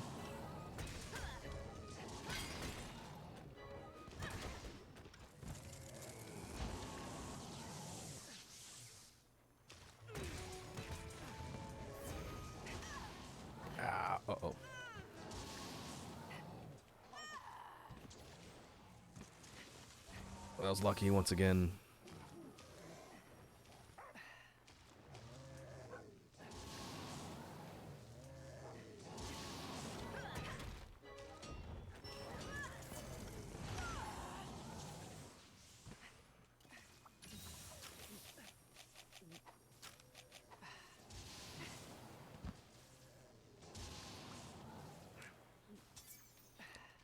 Huh, it looks like there's two different patterns to its shock breath. I thought it was always 3, but it looks like sometimes it can do 2.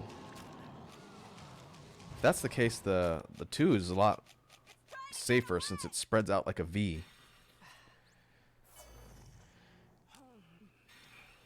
Either way, I should have been carded at least twice so far to that. I'm lucky.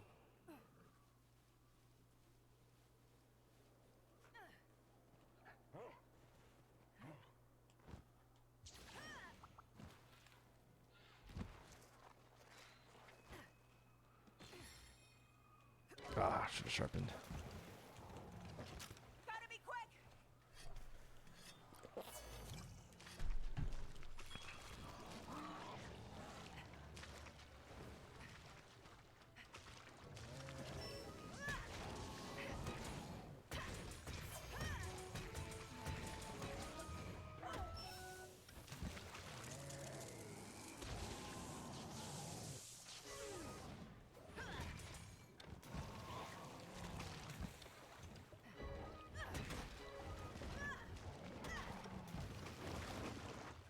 Let's see, just shy of the 15-minute mark.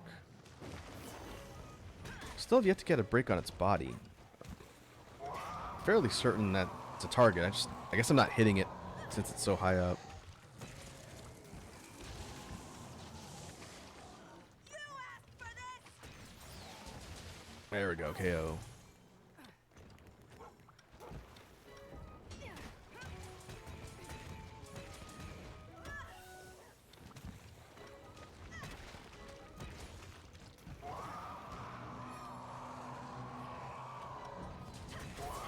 Ah, come on.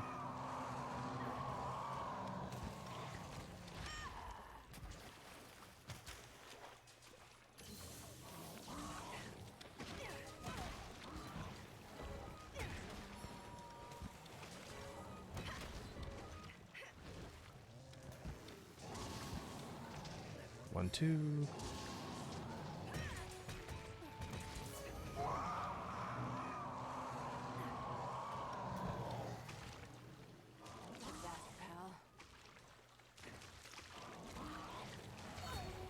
Uh-oh.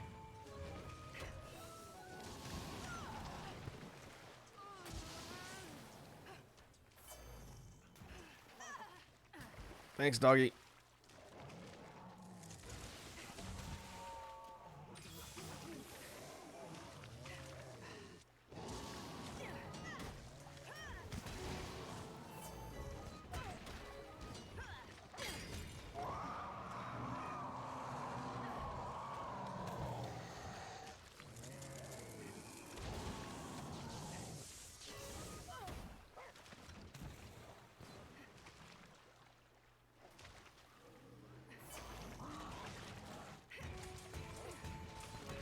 Mr. Monster, meet Mr.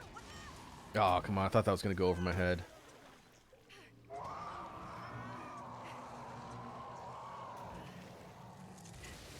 Yep.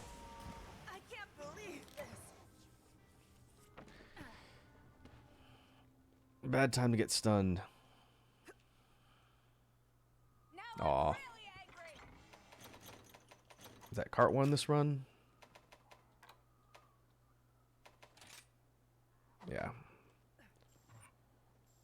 Let's go. Lame. Whetstone time.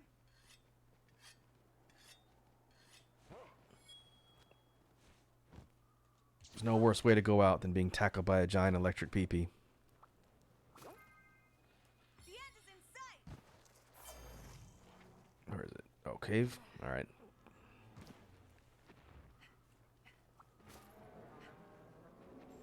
Ride like the wind. Once I get it into capture range, and I'll just pitfall it. See if we can end this a little bit faster. Should be close. Be near the 20-minute mark. It seems to be about when it gets weak.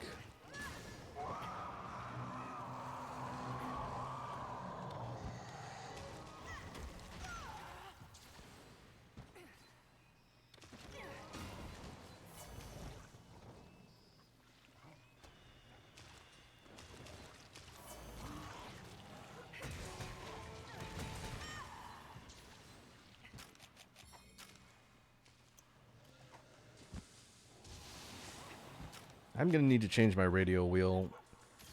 Usually I do that a little bit later once I have a lot more items that I use on quests.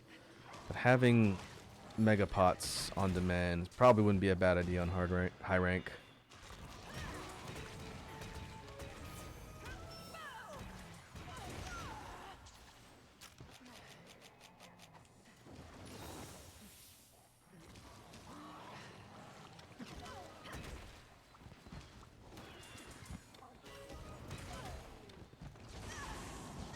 Come on.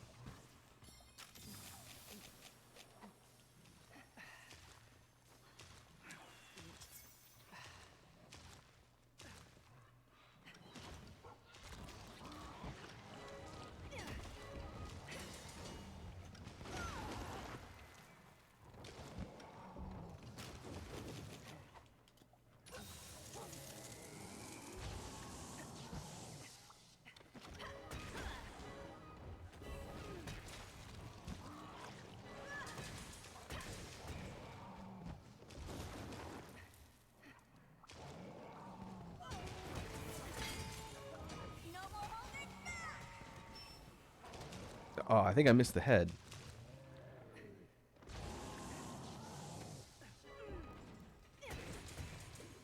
There it goes. Alright. Just gonna leave. Yeah. Starting to land! We will follow Kazoo to wherever it's gonna run to, then try and pitfall it, and then cap it for the quest.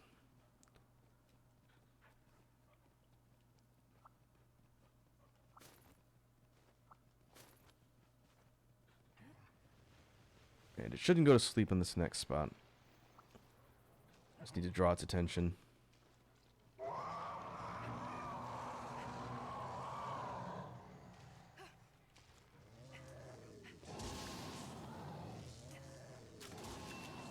Putting down a trap! There we go. Now's our chance! We did it!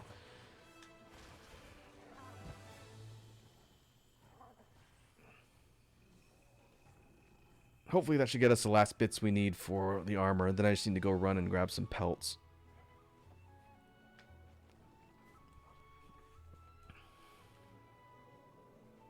On to the next one!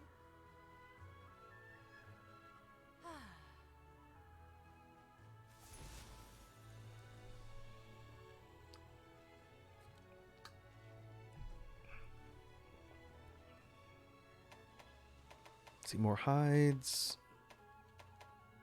Okay, got a bunch of fangs.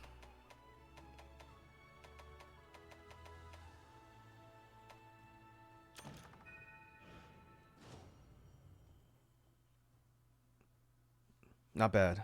Hopefully that was enough.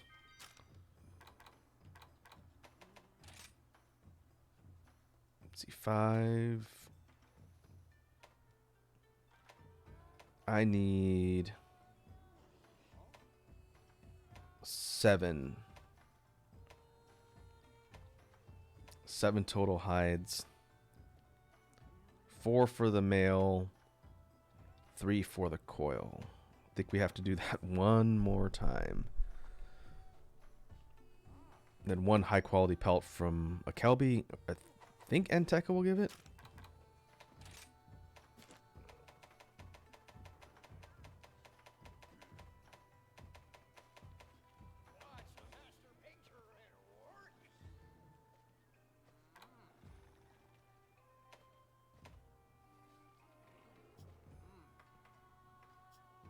Yeah, I think that's what this is. The question mark one there, I believe, is high quality pelts.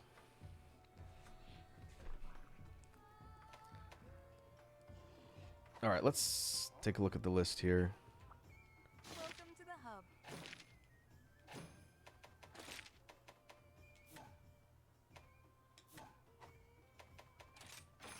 These are the available quests.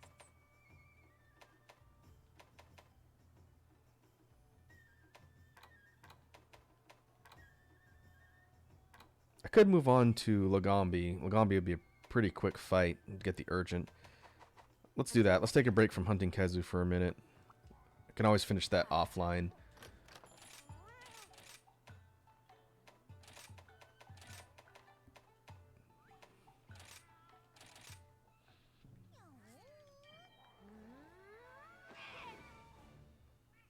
Time to get going.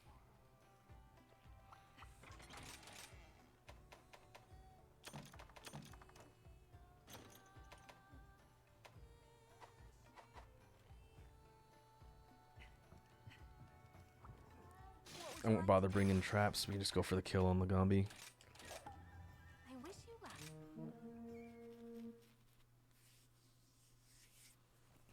Let's go!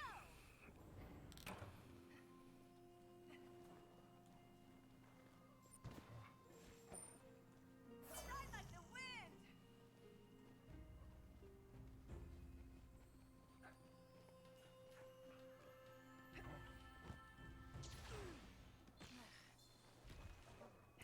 Let's see. I'm going to try and keep an eye out for Anteka. Yeah, right here. All right. Let's see if we can get a pelt. It would save me some time later.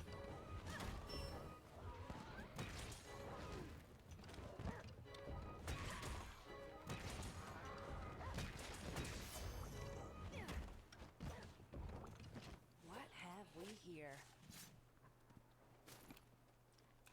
Raw meat.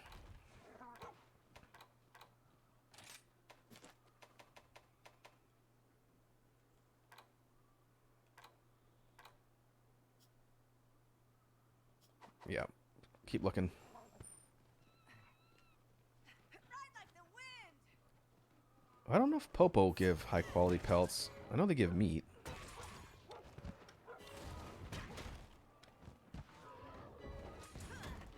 I guess we can try. Everything's here.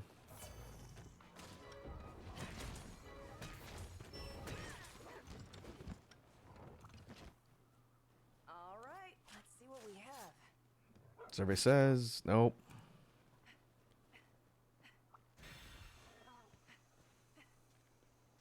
Keep getting meat.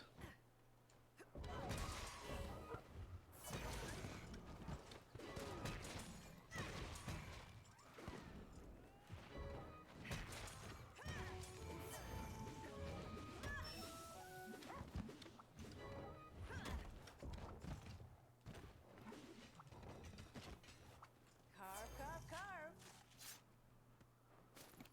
Meat.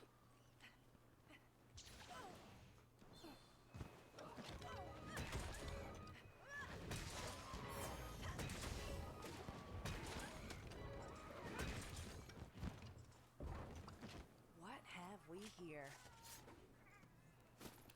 Antlers. Ah, come on.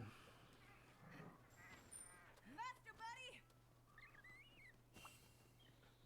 Alright, where's the Gombi? Upper left. Whetstone time!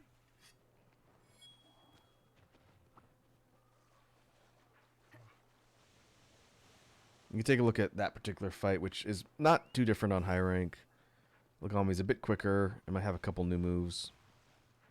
But other than that, pretty much the same. Lots of Tokyo drifting style on the ice.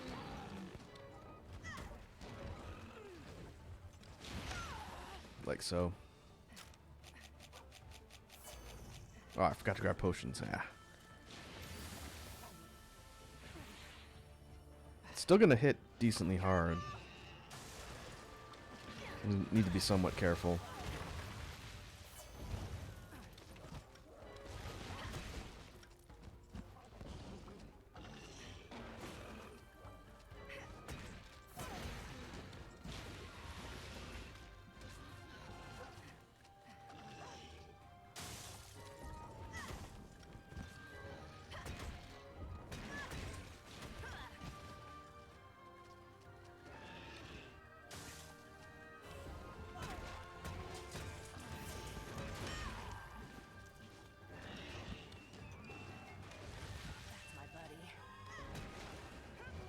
This is going to be a little bit tougher to get KO since the head is so far out of range.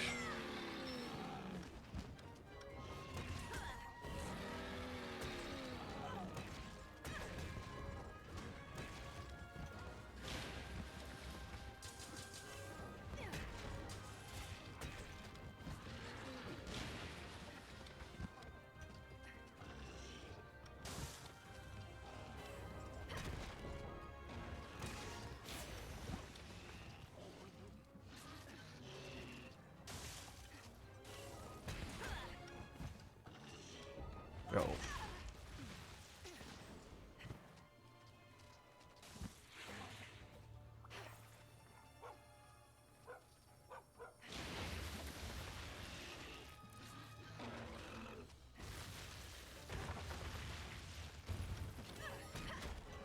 Alright, no butt slam for you.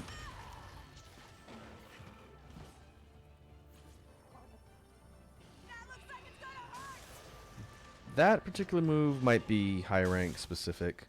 The big snow block goes in front.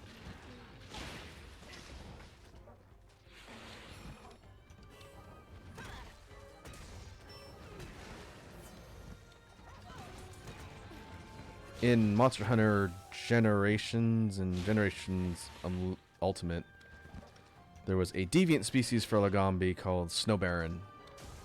And Snow Baron was a much larger, slightly different modeled Lagombi, and its moveset was very similar, but it had the ability to pick up a giant snowball, like several times its size, and it would Spirit Bomb style chuck that giant projectile at you.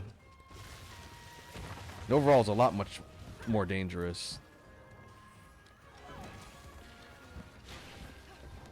I can't remember what I needed its gear for when I was playing the game, but I ran it for a little bit.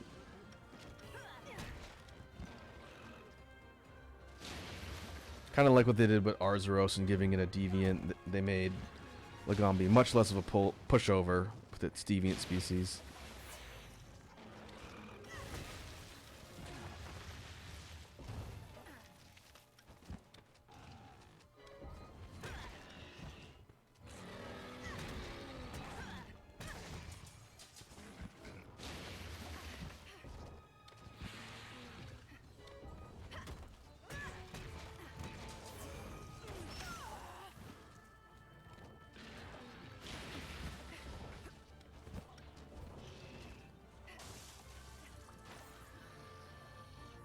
I wonder if the fruit grows back over time. That's how that one works.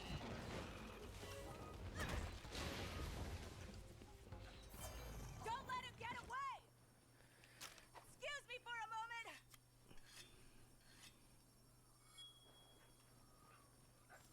Let's go! Alright, so far so good. Where'd all the Enteka go? I guess they just pieced out too. Would have tried to get more chances at pelts. It's fine.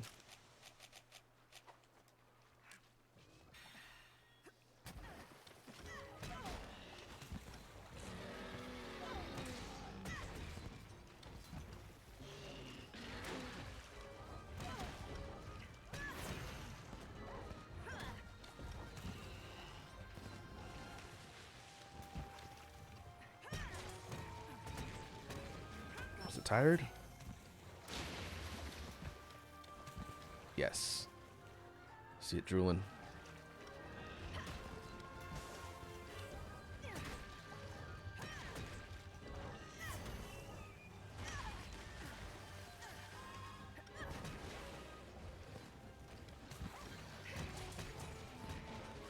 I'm gonna kick your butt!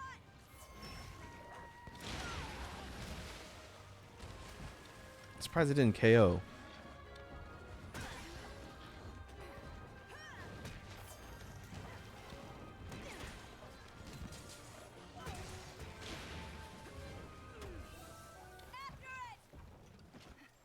I'll bet it's going to eat. Like the wind! All right. Gotta be quick!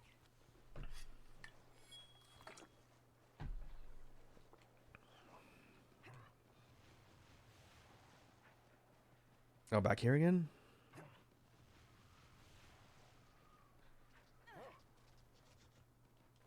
Oh, yeah, it's eating mushrooms.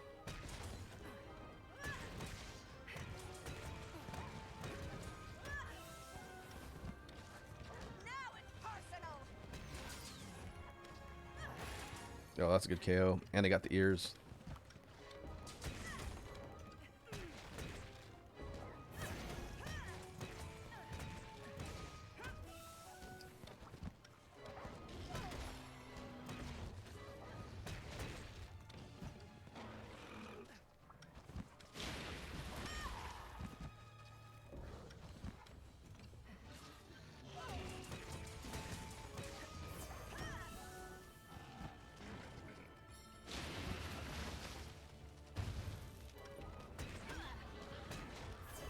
When the Gombi is fatigued and it tries to do those sliding attacks that it's known for, it'll often whiff and fall over for free hits.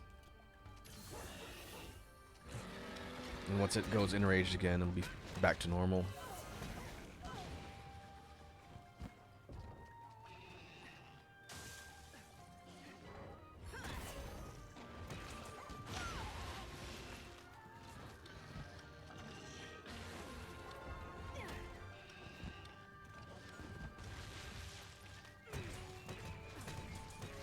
This is the end of the line for you.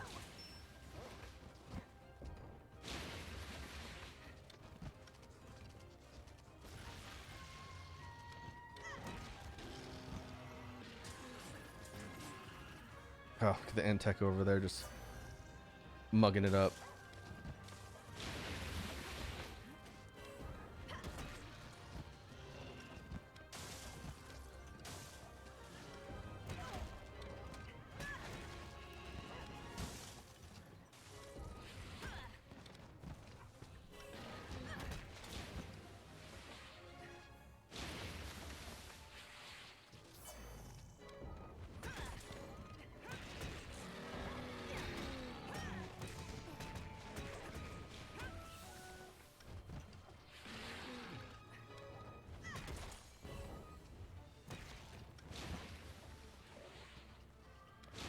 Oof.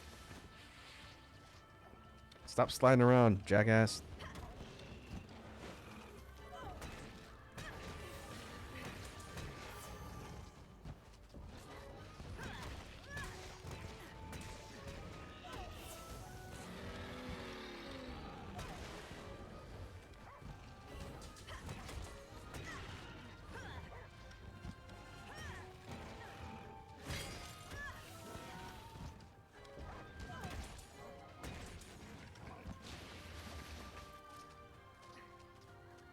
You're the best, pal.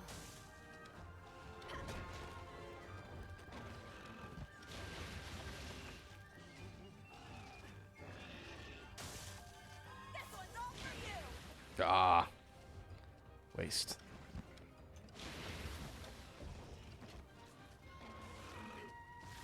Now's my chance. Oh, really? Well, got my sharpen off.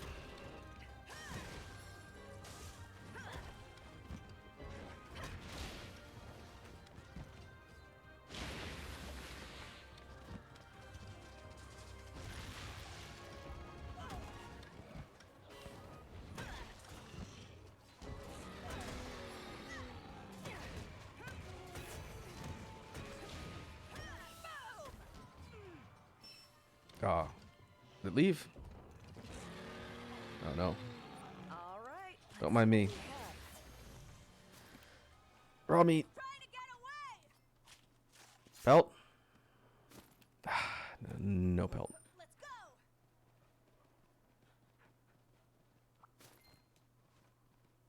Whetstone time.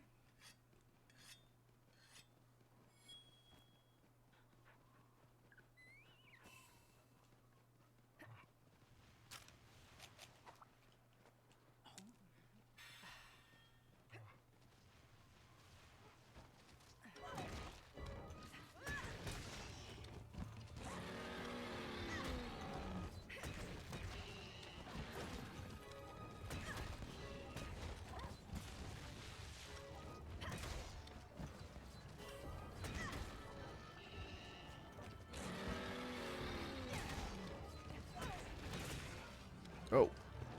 Hey, Baggy.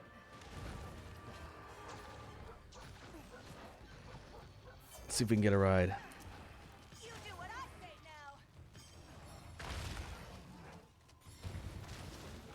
Yahoo! Watch and learn.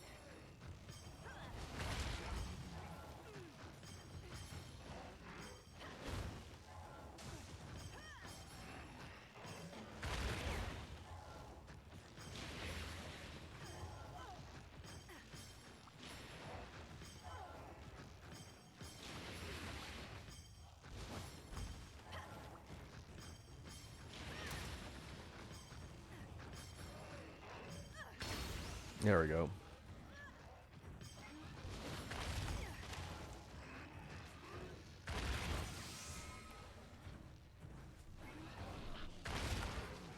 Sleep him. Bye-bye. Thank you. No more holding back.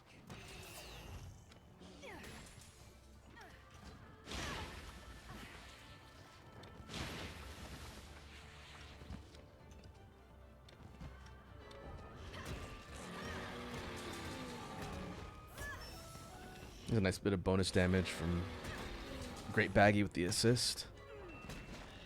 That's my buddy.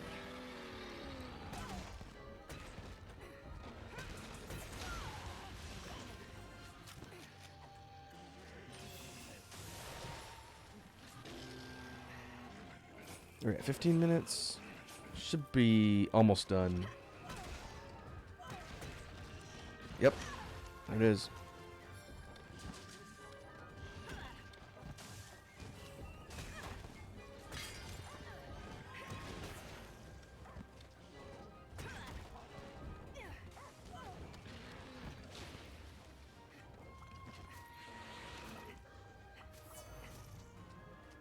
Look out!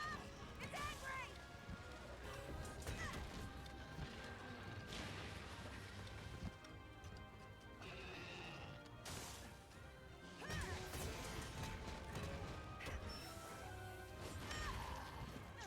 Really? No Infernal Melody?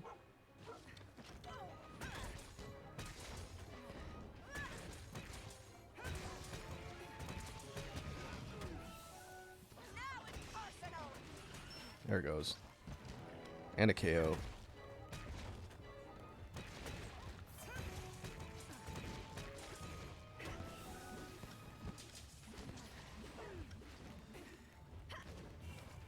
I meant Earthshaker there. Whoops.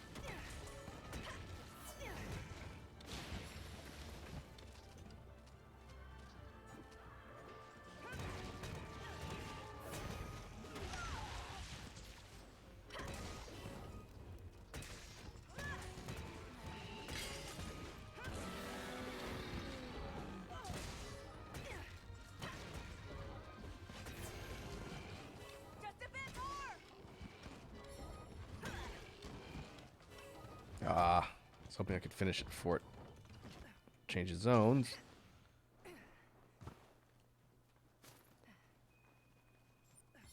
Faster, buddy. This should make it good as new. All right, let's close out Lagombi.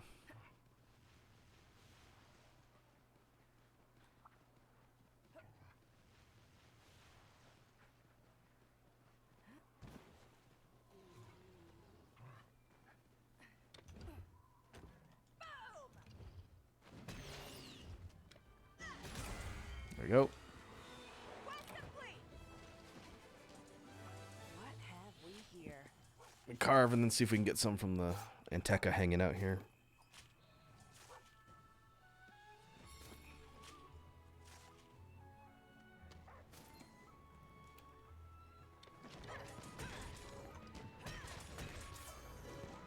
Meat. Or pelt, rather. Carve, carve, carve. Nope.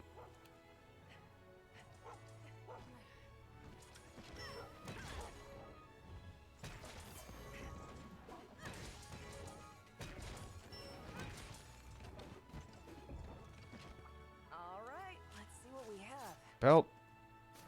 Nope. Alright.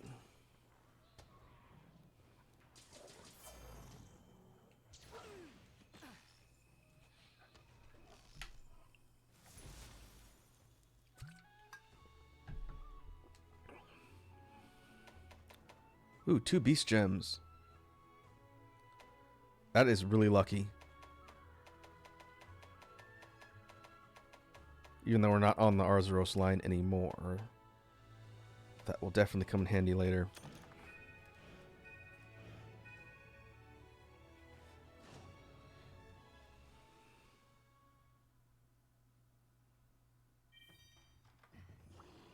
How's it going?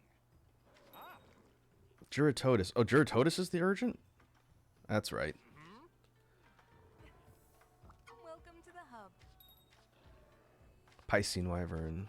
I have a special quest for you. Based on what I've talked about with Juratotus from the older games being World and Iceborne, I think a lot of people were surprised to see this as an urgent in high rank. We'll look at that quest in a sec.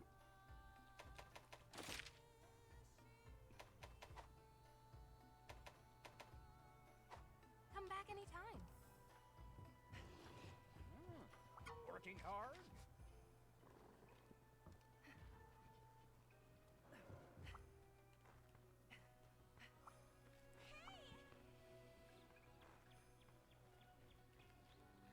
Alright, let's see what the high rank Lagombi armor looks like. My hammer's ready. Same model, kind of snow, wintry snow bunny-ish look. Crit eye. Critical chance up. Ice attack, affinity sliding, constitution jump master. Not terribly useful either. See you later.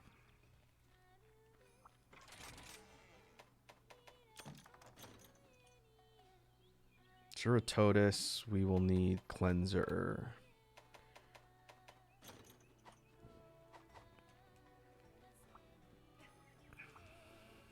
Oh, sweet. I've been waiting for you.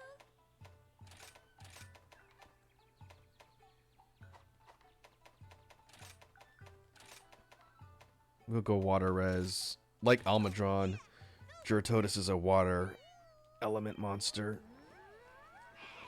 And a muddy monster too.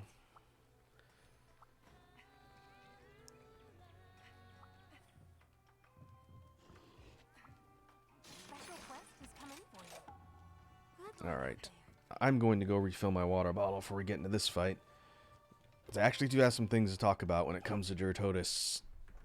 So let's let this sit here and I will be back in just a minute.